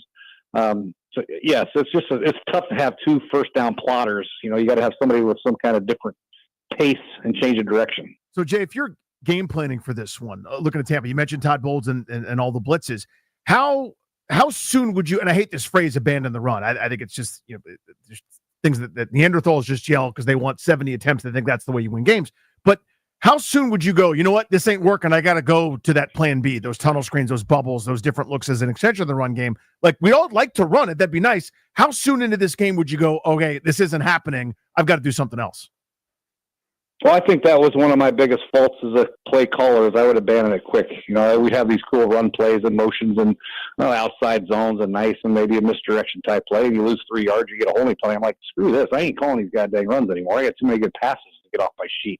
That was my issue. But I think it depends on the team you're playing against. Tampa Bay is really good up front, and they can clog it up. I think you need to get the ball on the perimeter against these guys, and I think you need to challenge them through the passing game. Hopefully the passing game will open up the running game. Sometimes you have to flip-flop. A lot of people say the running game opens up the play action in the passing game, but sometimes the passing game opens up the running game, and I think that might be the better way to go against a strong Tampa Bay front, but a weak Tampa Bay secondary. Yeah, let's talk Bucs offense first. Let's go through just your thoughts on this team. Big-time numbers this year for Baker Mayfield. 4,500 yards, 41 touchdowns, did lead the NFL in interceptions and in turnover-worthy plays this year, so he'll give you a chance to get your hand on the ball. The rookie running back didn't really take over as the guy about a month into the season finally, but Bucky Irving went for 1,100 yards. Mike Evans is a bit of a one-man band as a elite wide receiver, got over 1,000 yards yesterday for the 11th straight year, but they got the big tight end Cade Otton who had 600 yards. Without Godwin, Jalen McMillan came on, got a touchdown in all the games down the stretch here in the final month or so. What do you think about this offense, and give us an idea of how they like to operate with Liam Cohen calling plays? Yeah, I think the one thing that they have changed, they changed backs. And I like Rashad White. He's a good player, but Bucky Irving is a difference maker at the running back position, both on the perimeter inside and in the passing game. That helped him a lot. Losing Godwin hurt him, but Jalen McMillan has done a good job filling in for him. Cade Otton's been out. I don't think he's going to play. I don't know if he's going to play or not. He's a big miss as well. But Mike Evans and Jalen McMillan are both very good players, and obviously Bucky Irving. Those are the big three you got to stop somehow. But Bucky's the key. I mean, this guy's a dynamic runner, and got to try to stop him. And then hopefully Lattimore plays that can match up against Mike Evans. That's always a must-see TV type matchup when those two guys get together. But if he doesn't play, then we're going to have issues, I think, on the outside defending both Bucky and Mike Evans on the outside. Yeah, there's a couple weird games over the course of this year for Tampa Bay. That blowout loss to Denver where they didn't manage much, but for the most part, it's a lot of 20s, 30s, and 40s in terms of points scored. Pretty prolific offense with Liam Cohen and company. Is there a vulnerability there? Is there an offensive line issue that's kind of crept up for them, or is it just you got to hope that Mayfield throws one of those YOLO balls? Yeah, I mean, I watched your game yesterday against New Orleans. They look terrible on offense and defense. New Orleans, I mean, Spencer Rattler looked like Joe Montana, and their defense and their offense wasn't doing anything. Baker sometimes struggles. He holds on the ball a little bit. He tries to always make a big play. He's very athletic. He can move around in the pocket and buy time. That's what he's really good at. But sometimes it costs him negative plays, takes some sacks, throws some balls to the other team by trying to make too much happen. Baker can't let a play go sometimes. He holds on to it too long, and then I got to make something happen. It's a bad play. That's what we have to try to do to him and force him into some terrible decisions. But, if he's a rhythm timing type thrower, throw the fades, throw the short outs and the comebacks and the basic crosses on time, on rhythm, he's pretty damn good, obviously. So the key is to get after him, make him move his feet, and hopefully force him into some poor decisions. How about the Bucs defense? It starts with those two defensive tackles in the middle. Kalijah Cansey's a star that nobody talks about. 7.5 sacks this year. And then Vita Vea, a 7-sack season. On the edge, they don't really get much rush. They don't have sack totals from their outside rushers for whatever reason. But they like to send linebackers. Levante David had 5.5 sacks. Yaya Diaby's done okay coming back from injury, 4.5 sacks. What do you see from them defensively? And you coached against Todd Bowles many times. What do we know about him? Yeah, you're right. I think the key is attack them on first and second down and get after their secondary because they're not very good. Obviously, they don't have much edge pressure. You're right. So Todd Bowles has to manufacture with some different fronts and a lot of stunting, a lot of TE stunts, a lot of backer jams, and they run the backer through the A gap, then a stunt the nose guard through the backside B gap and all this stuff. And it's very tough to defend. And then they'll throw in some double A blitzes and some different looks in the perimeter that you have to account for. So your backs better be good in protection. You better have an all-out blitz plan, and you better be able to, protect internally. So if they can do that, and Jaden can break contain a couple of times, there's some big plays to be had outside. So that'll be the biggest issue. Hopefully they don't get a lot of third down and longs because they're tough to contend. Philadelphia saw what they did to Philly last year in the playoff game. It was unmerciful blitz fest, and Hurts had no idea what the hell was coming, and they couldn't move the ball. Their only answer was throwing a bubble screen out there for a gain of 2. So, yeah, I think being multiple in what you do, running the ball, play action, avoiding third down and long is key against Tampa Bay, which it is against every defense. It's no secret, but especially against Tampa Bay. Who's the guy? Real quick, Go ahead. I wanted to follow up on that. Sorry. When you talk about blitzing Daniels, it would seem to me like I'd be petrified because if I don't get home, Danny and I were talking about this earlier, he gets out of the pocket and now you're screwed. I mean, do you have to be less blitz happy when you play a guy like Jaden, or is that logic not right? No, you're exactly right. He's made people pay. I've seen a bunch of nickel rushers and free runners on the outside. He just lays them like a matador and runs outside for a gain of 20. It's the defensive coordinator's worst nightmare when the quarterback avoids the rush and he gets out on the perimeter. Now the defensive backs are all vulnerable to single coverage or some kind of cover 2 fire zone or 3 fire zone. Guys are running all over the place. Yeah, it's petrifying, but Todd Bowles likes the internal tight pressures and then the contained rushes. So that's what you got to protect inside out against Todd Bowles, and then they'll try to contain him by looping 3 techniques outside where he can't get outside. So that'll be the big issue. Jay, my quick one here is who? Obviously, the main suspects here for Washington: Jaden Daniels, Terry McLaurin, maybe even Austin Eckler. You want to put in that group, but who's someone you could see having a nice day offensively against this scheme of Tampa and company? Maybe the inside presence with Zach Ertz. Hopefully he can get open and make some big plays. When they play their fire zones and some of their zone coverages, the tight end in the middle of the field is open. So hopefully Zach Ertz can find his way inside there. And being a tight end is the quarterback's best friend when it comes to pressure. Working leverage off a linebacker or off a safety, possibly a man-to-man. Hopefully Zach Ertz can find his way and make some easy completions for Jaden in some of these pressure situations. Juwan Johnson, the Saints tight end yesterday, to Jay's point, Killed 6 catches for 80 yards Yep. on 7 targets, had a big 26-yard catch and run.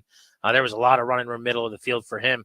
Let's go extrapolate this out to the rest of the NFL really quickly with you, Jay. The playoff matchups are all set. If I was to tell you that one of the underdogs is going to win, so I'll say either the Steelers over the Ravens, the Broncos over the Bills, or the other of the biggest underdogs would be the Packers over the Eagles, who would you take? Probably, the Chargers. Are they underdogs against Houston? Oh, no, they're favorites, Slightly actually. favored. Yeah. Oh, okay, that doesn't count then. Well, I would probably say, who's the other one? Denver. Who's the other one? Packers? Denver, No, Packers can't beat Philadelphia. Pittsburgh, I'd or say Green Denver. Bay? Well, Pittsburgh ain't going to win. I'd probably say that the best bet would be Denver, just because they have a really good defense, a lockdown corner. They can rush the passer. That's 65-plus sacks. Maybe they can get Josh on the ground somehow. And really, Buffalo doesn't really have any go-to type guys. They don't have a 1,000-yard receiver. They don't have a 1,000-yard rusher. So maybe they can slow them down enough, and Bo Nix can make enough plays with his legs to keep it close and win a close one, 20-17. I don't think it's going to happen, but you asked me my opinion. That's the closest one, I think. Jay, one more quick one for you. What did you make of Sean McVay saying, we don't care about seeding or whatever. We're not playing guys down the stretch as such a veteran group. What did you make of that call? Yeah, I don't really agree with it. Not to say that I'd rather play Washington or anybody else, but I just think it's better being a 3 seed than a 4 seed. I don't know why, but I do. But, it's Matthew Stafford's older. He had a couple nicks and knacks injuries. Puka Nacua and Cooper Kupp were known to have some injuries throughout the year. Maybe a week off before the playoffs is better. And they'd rather be healthy, 100% full tank of gas playing against Minnesota or Detroit than risking having those guys, one of those key players to their football team, get injured and playing in Washington. So I think he's very aware of his best players, and his best players have to play in a playoff game for him to have a chance. And if he loses one of those three guys, he knows he has very limited chance to win. Kyron Williams, Puka, Cooper, or Matthew, one of those four guys, he knows he has little chance to win. So he wants to keep them fresh, and that's that's his prerogative. Jay, who's your Super Bowl matchup going into the playoffs? Super Bowl matchup will be Baltimore versus Detroit. Ooh, you're going with the Ravens. How about that? Jay Gruden on Grant and Danny every Monday at 5 o'clock. Love it. Thanks for the time. We appreciate you. You got it. Thanks for having me. Thanks, we'll Jay. Talk to Jay again next week.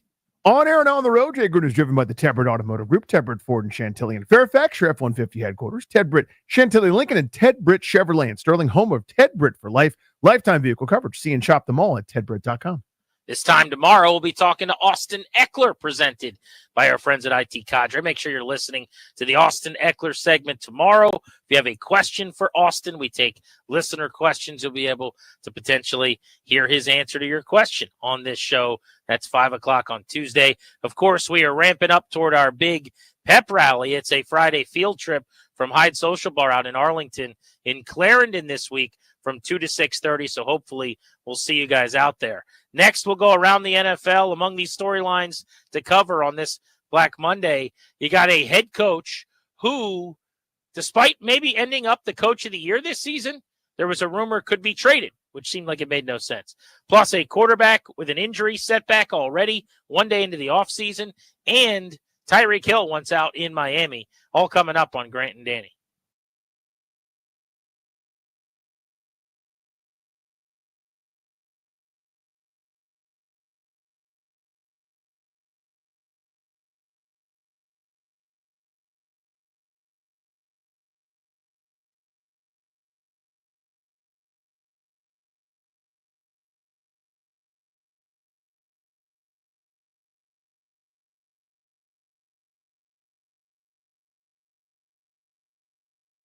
Guys, it's GP. Football fans, buckle up. For the first time ever, we've got 5 straight days of playoff football in college and the pros. Starts with a game on Thursday night in college, then a game Friday night in college, and then Saturday, Sunday, Monday in the NFL. Never happened before right now. FanDuel celebrating with the great playoff payoff. That's a no sweat, same game parlay every day for all 5 days. With a no sweat, same game parlay, you can combine your bets from the same game for a chance at even bigger winnings. And if it doesn't hit, you'll get bonus bets back. Visit FanDuel.com/GP to be part of the epic fun. That's FanDuel.com/GP. They're calling it the Great Playoff Payoff. Say it 3 times fast. Got to be 21, present in Virginia. Opt-in required. Minimum 3-leg parlay required. Refund issued non-withdrawable bonus bet expires in a week. Max refund $5 unless specified. Restrictions apply. Terms at sportsbook.fanduel.com. Gambling problem? 1-800-GAMBLER.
I'm Toby Altizer with your sports update on the Fan. It's on to the wild card round for the Commanders. They're going to take on the Buccaneers on Sunday Night Football. Dan Quinn gave a couple of updates on some injuries today. Cornerback Marshawn Lattimore, he said the arrow was going up for him, and center Tyler Biadasz is doing well. Some other injuries around the NFL. Ravens wide receiver Zay Flowers is day-to-day with a knee injury, although it'll be unlikely that he goes on Saturday against the Steelers. Packers wide receiver Christian Watson done for the year with a torn ACL. Eagles quarterback Jalen Hurts still in concussion protocol. An update on the RFK site today. Mayor Bowser and Josh Harris were at the White House today as President Biden signed the RFK bill. And in hockey, the Capitals taking on the Sabres tonight in Buffalo. Puck drop at 7 is presented by Zips Dry Cleaners. Zips is teaming up with the Caps for a legendary game day giveaway. 2 lower-level tickets to a Caps game plus a prize package full of merch.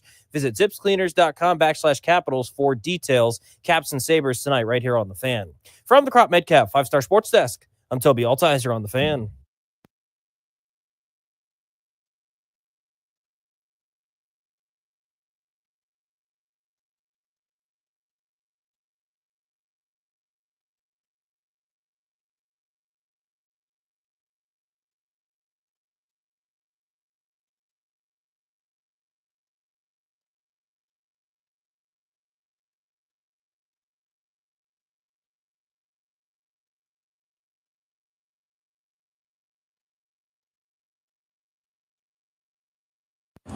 Marcus, you turned the wheels on that 4th and 1 call for 33 yards and then finding Terry on that shot in the end zone. How are you able to answer the bell when your number was called? Oh, these guys. I mean, this whole year has been unbelievable. These guys are fighting.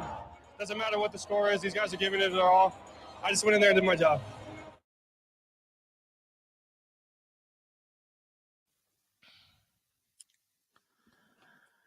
Marcus Mariota, the hero of Week 18. Welcome back, Grant and Danny.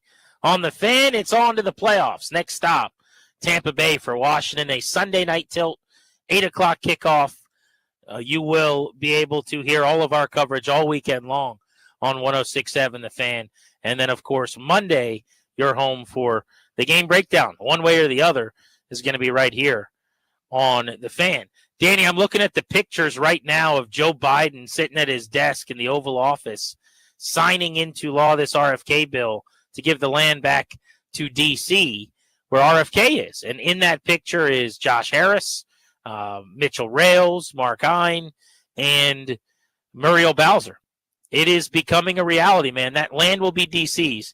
I posted, on Instagram, I said, I'm going to ignore the fact that there's going to be 23 snags and 100 different hurdles, and that somehow the stadium will open in Maryland in 2027 or whatever. However, that having been said, man, does it start to feel real that you can dream on this a little bit. Like, they're not just having Muriel Bowser, the mayor, with Biden. The 3 owners of the Commanders are in his office as he signs this thing into law. Yeah, you could see immediately afterwards. I can imagine Josh Harris going, you want to shake hands? You know what I mean? Like, this feels very real.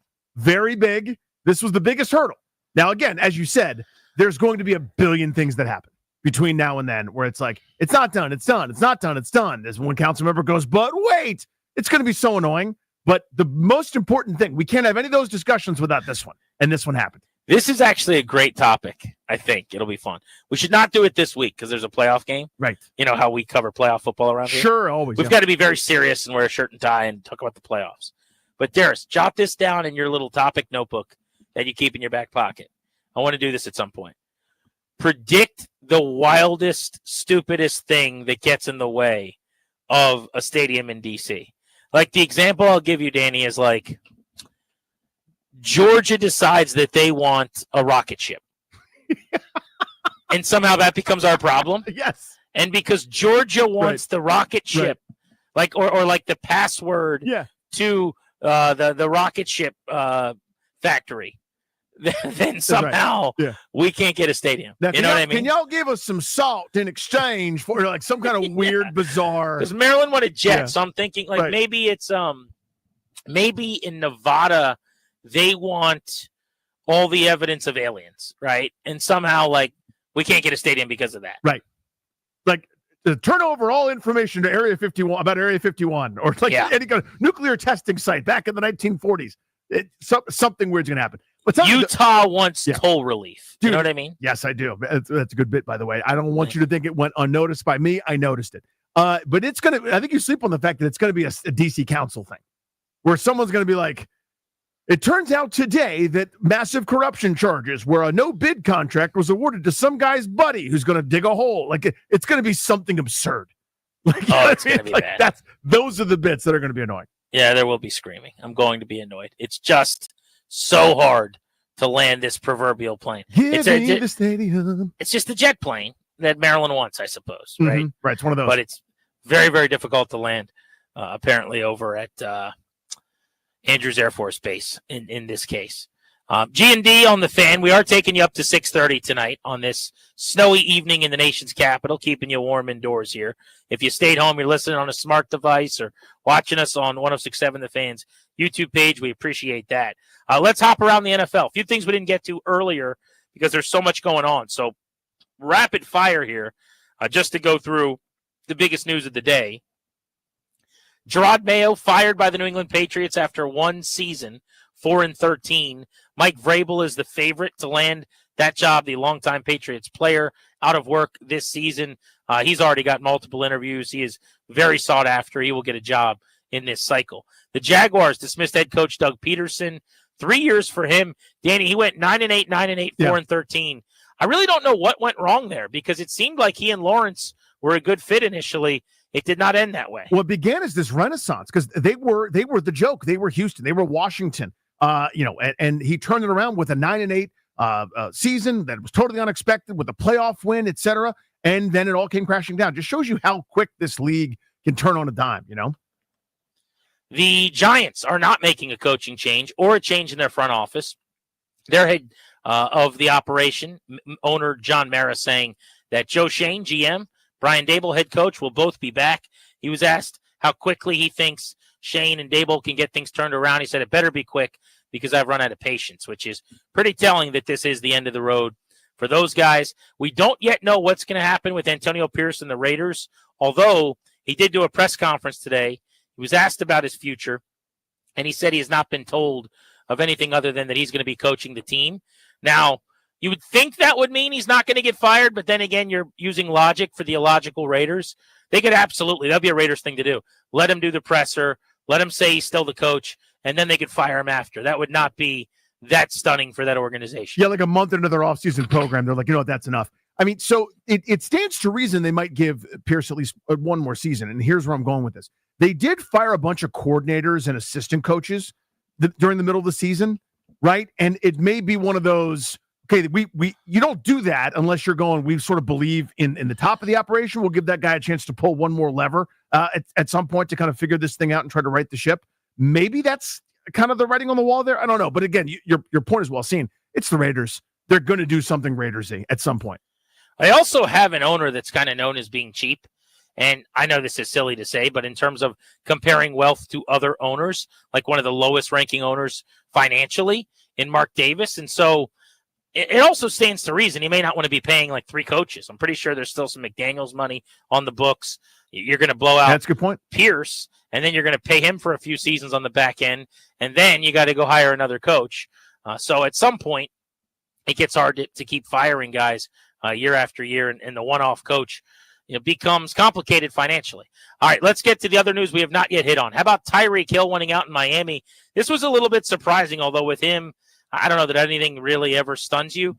This was the first time Tyreek Hill ever missed the playoffs in his entire career because, remember, he was in Kansas City. They were a perennial mainstay. Then he came to Miami, and for back-to-back seasons was in the postseason with the Dolphins, led the league with 1,800 yards last year. Despite playing in every game this season, he went from 120 catches to 80 catches, a drop-off of about 40 grabs. He went from 1,800 yards to sub-1,000. They didn't have Tua for much of the year, obviously, but after leading the league with 112 yards per game last year, he was down to just 56 yards per game this year, and apparently he doesn't want to be in Miami anymore. Yeah, other than that, how was the play? Just a tremendous fall-off. I mean, I couldn't quite figure it out. Even sometimes with Tua back in the lineup, it just they weren't clicking. And there were times where Jalen Waddle, his kind of the Robin to his Batman wasn't clicking either. Just never really seemed right this year, that operation down in Miami. I don't know if Tyreek Hill has lost a step. mean, there's still some moments like that season opener against Jacksonville. You're going, yep, it's the same old dance, right? That guy's going 7 for $130 and looks incredible, and nobody can stay with him. Maybe he's lost some of his fastball. I don't know. I couldn't say it and watch, everything that closely, but whatever was happening down there was not working. Wild times in Miami if they're going to trade Tyreek Hill and reboot around Tua. But let's hear from him. This was in the locker room yesterday with reporters. This is my first time. I haven't been in the playoffs, man. So, I mean, for me, like I said, man, I just got to do what's best for me and my family, dog. If that's here or if that's wherever the case may be, man, I'm finna open that door for myself, dog. As I'm opening the door, like I'm out, bro. So it was great playing here, but team guy, Tyreek Hill. Yeah, whoa. A lot of us, a lot of we, a lot of happy to be a captain, all that stuff. Posted a picture of himself as Antonio Brown on Antonio Brown's body with his face over top today, which is a great person to emulate, obviously. So, yeah, he's off to a great start to his offseason. Look, amazing player, though. I mean, the idea of him being in Washington or any team is electric. It's fun. But that's a headache in waiting, it sounds like. I mean, just as long as he's having an all-pro season and is one of the best in the league, everyone can be happy. But when that doesn't happen, no one around him can be. Yeah, that's kind of where we are. There's a game of musical chairs, and someone's going to be holding it when the music stops, and it's going to be ugly. So you don't know if he's still got plenty left. Someone will enjoy the ride for at least a little while. But this is a Hall of Fame caliber player. I mean, that's the track that he's on at this stage. And who knows what happens. He'll be in demand, though. Award for dumbest rumor I heard yesterday.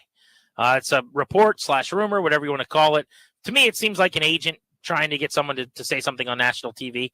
Jay Glazer on Fox came out and said that multiple teams want to trade for Kevin O'Connell, the head coach of the Vikings. Kevin O'Connell's going into a contract year this coming year, and I guess has not started to negotiate his next deal. So to me, this is just outside looking in, speculative. Feels like an agent who's a little salty that there hasn't been an offer yet or Very talks so. about an extension, saying, hey, dummies, this is one of the best coaches in football, and a lot of teams would want him, dummies. And Glazer put that out there to say, if they don't start talking to Kevin O'Connell, they could risk losing him. Yeah, who benefits from this, right? It's certainly not the team, not anybody else that there's this mega market. But, yeah, that's the point. I mean, to me, Kevin O'Connell's worth his weight in gold right now. I mean, after what you just saw, post-Cousins, their plan was McCarthy. That was ripped away from him. So it's like, okay, fine. It's Sam Darnold. We loved you all along, buddy. Renaissance year. Salvaged the guy's career. They're 14-3. Probably would be the number 1 seed in any other year. Amazing, amazing, amazing stuff. He's my coach of the year this year. Me That too. said, he got outcoached pretty handily last night as the Vikings lost. Although, really, that was a red zone and goal-to-go issue. Darnold missed a couple throws, but still a lopsided outcome. Next, we'll get back into the Commanders, who are 6 days away from trying to end a 2-decade playoff drought. You're listening to The Fan.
Welcome back, Grant and Danny on the Fan. We'll get you Caps power play at the top of the hour, and you'll hear from Dan Quinn, who addressed all of the pressing questions about his ball club as they now prep for a playoff game in 2025, just the way we all drew it up in year one of the Harris Ownership Group and Adam Peters operation running this show. It's time for Don't Forget About after a 23-19 win over the Dallas Cowboys.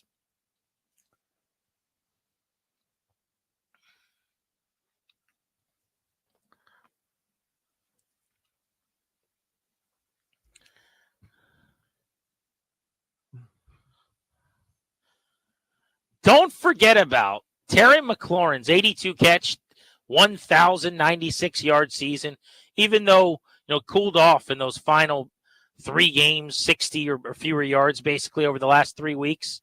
Terry McLaurin's 13 touchdowns, a franchise record. And don't forget how excited Cliff Kingsbury was on the sideline. He was basically grabbing anybody he could, screaming in their face, jumping up and down, yelling. He was jacked up. I think probably to get Terry his record, to get one of these wins when Mariota's on the field, and it's not Daniels kind of dragging the outfit along. It just had to feel good for him to scheme it up and to have McLaurin walk off with a win and a clutch, low-percentage throw corner of the end zone again. There's just nobody I'd rather have in that moment. Yep. I don't mean on this team. I just mean period. Than Terry McLaurin, contested catch, up the ladder, just a maven. That was so cool, and that was awesome for him. You could see how much it meant to everybody, and you're 100% right. That Kingsbury reaction, I think, told you the whole story. Another guy that kind of fits that bill, much, I'd say, more forgotten about this year. That's a weird turn of phrase, but bear with me here. We're doing Don't Forget About. John Allen had a sack in this game, and it was on 3rd down. That was a huge one, as I think they had a chance to score. That was a goal-to-go situation for Dallas, and it ended up being a big loss, turns into a field goal there in the 3rd quarter. That could have gone a lot worse for Washington. So, listen, I think it had more to do with what else was going on in the play. It wasn't an Allen, oh my God, this guy's back and he's a beast and he can't be blocked. But they need him to do something like that. Deron Payne, I'm just not counting on anymore to be able to be a disruptor. So I'm hoping that Allen, combined with a couple other guys that have rushed the passer effectively at times, can make a play or two to help them get through a postseason game. But it was good to see him back on the field, registered a big sack. Don't forget about Jeremy Chinn's excellent and active performance and how good he's been on a 1-year deal and the fact that he needs to be paid and retained. 12 tackles, 1 sack in this game on a blitz. Traditionally a safety blitz, I suppose, as he plays safety. But they kind of lined him up, mugging at the line of scrimmage, just outside the tackle, and he came downhill like an edge rusher. Really well done. Don't forget about the 2 pass breakups and the physical play of Mikey Sanders-Still. Little up, little down. Couple of moments he probably wants back, but some really positive, good things from Sanders-Still again, who's an outstanding young rookie. This is a massive win of a draft pick. Looks like he's going to be a mainstay here for a long time. I hope he's sharing that secondary with Jeremy Chinn. Don't forget about the fact that De'Ami Brown should have had a touchdown pass in that game. That was a perfect timed, perfectly drawn up, everything you'd ever want in a play. I don't know what happened with Alameda Zaccheaus in that ball. It looked like he was like, I probably can't reach in there. Something's going to happen to my hand. It was well within his grasp. It was the weirdest attempt to catch. It looked like he was going to try to cradle it. Then he went to go with his hands, and then he did none of the two, and it just sort of fell to the turf. I don't know if he tripped. I don't know if he lost sight of it. I don't know what was going on, but that was a beautiful play that should have resulted in their first touchdown of the game. Yeah, he stumbled before dropping it, and it kind of threw off the whole rhythm and timing because it was like 2 steps before his drop. But even still, he had recovered enough to just fall down and catch that one for me. Catch that ball from him real quick. Perfectly timed trick play. You get one of those kind of plays a year, you know what I mean? And it was executed by everybody beautifully, including De'Ami, who's a southpaw, throwing the ball way down the field on a dime. I mean, it was a dot. It was great. De'Ami. That was the De'Ami drive, by the way. Yep. He caught a couple screens. Handed it to him. Yeah, then threw a screen. Pass. It was sick. Zane Gonzalez, by the way, don't forget he made a 47-yard field goal, long 47, if that's such a thing, but kicked it true, and I feel a little bit better about the kicking situation than I did 3-4 weeks ago, which isn't saying a lot. I still don't know if I would trust him lining up for 50 for the win.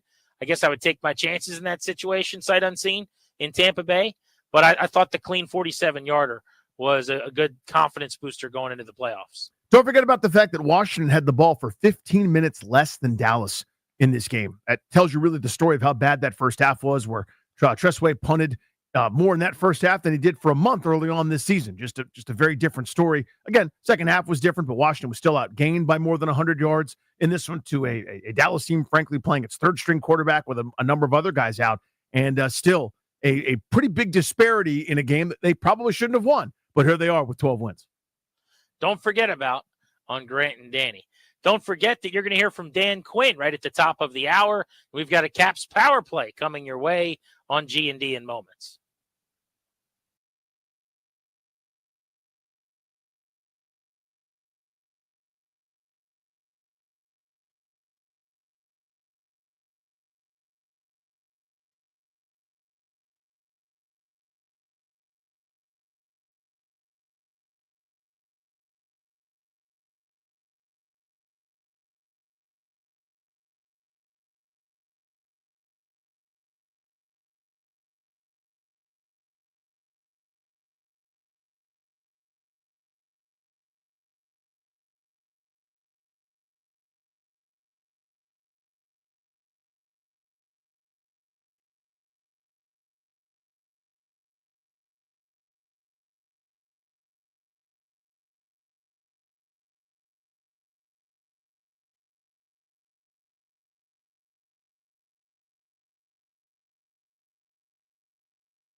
I'm Toby Altizer with your sports update on the Fan. This update is presented by IT Cadre, trusted insight from trusted insiders, itcadre.com. The Commanders are on to the playoffs. They'll take on the Buccaneers in the wild card round on Sunday Night Football. Today, Dan Quinn gave some updates on some injuries. Cornerback Marshawn Lattimore, he said the arrow is going up. He said center Tyler Biotish is doing well. Other injuries going into the wild card round. Ravens wide receiver Zay Flowers is considered day-to-day, but it's going to be a challenge for him to go on Saturday against the Steelers.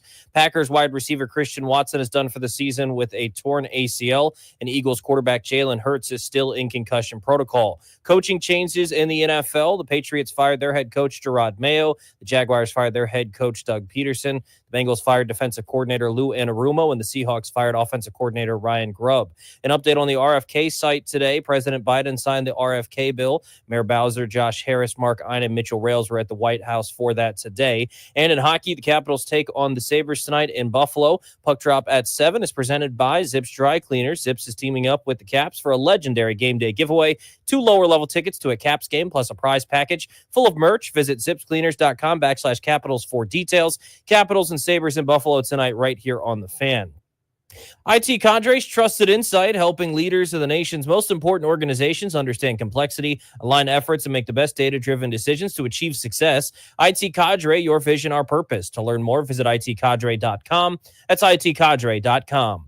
From the Crop Metcalf 5-Star Sports Desk, I'm Toby Altizer on The Fan.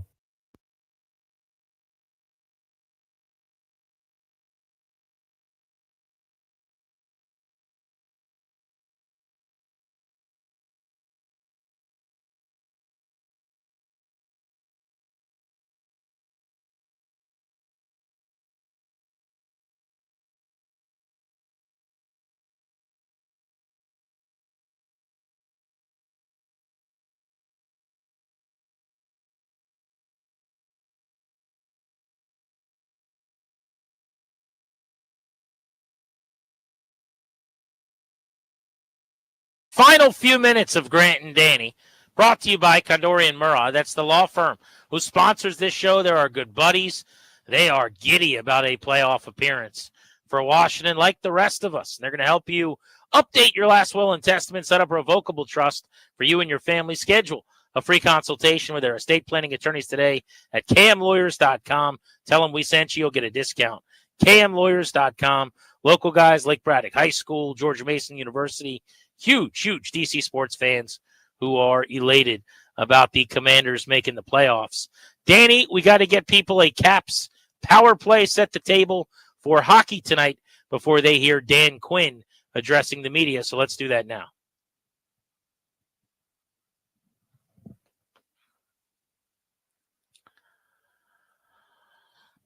I'll quickly let people know I got an alt cast tonight. So if you're watching the game, click up one channel. You will see myself, Brent Johnson, Carl Olsner, and our guests tonight. PFT commenter, Fred Smoot, Steve Sands from the Golf Channel, a Manning cast style watch Love it. Of the Capitals and the Sabres. Going to be a lot of fun.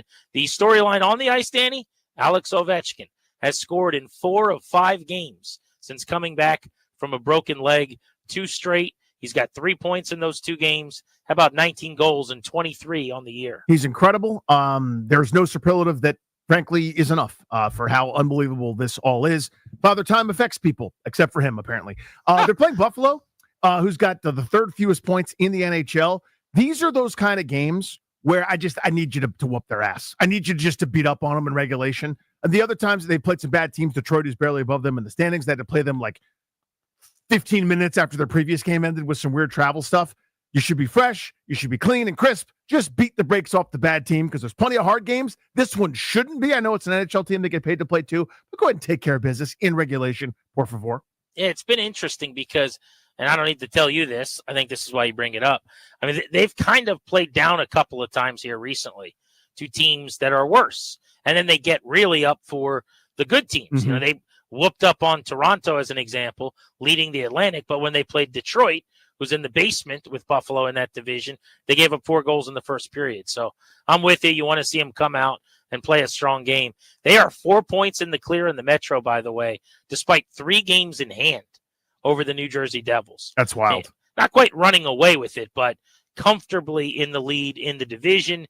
And in the conference, they're a point up on Toronto, who they are 2 games in hand over in the standings. In fact, the Caps, with a win tonight, will tie the Vegas Golden Knights for the most points in hockey. So we're now on, President's Trophy watch with this team playing at a level that is the best in the NHL. Game is at 7. Again, Altcast tonight if you want to watch it. That's your Caps power play.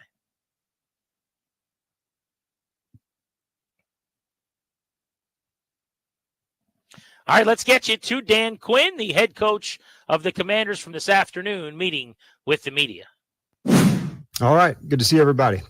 As we got going with the guys today, our Tell the Truth Monday was a two-parter today. So we had a recap of Dallas, some of the things we liked, some of the things we still obviously need to work on. Told the team we were pleased in terms of the work that we did in the red zone, both sides of the ball.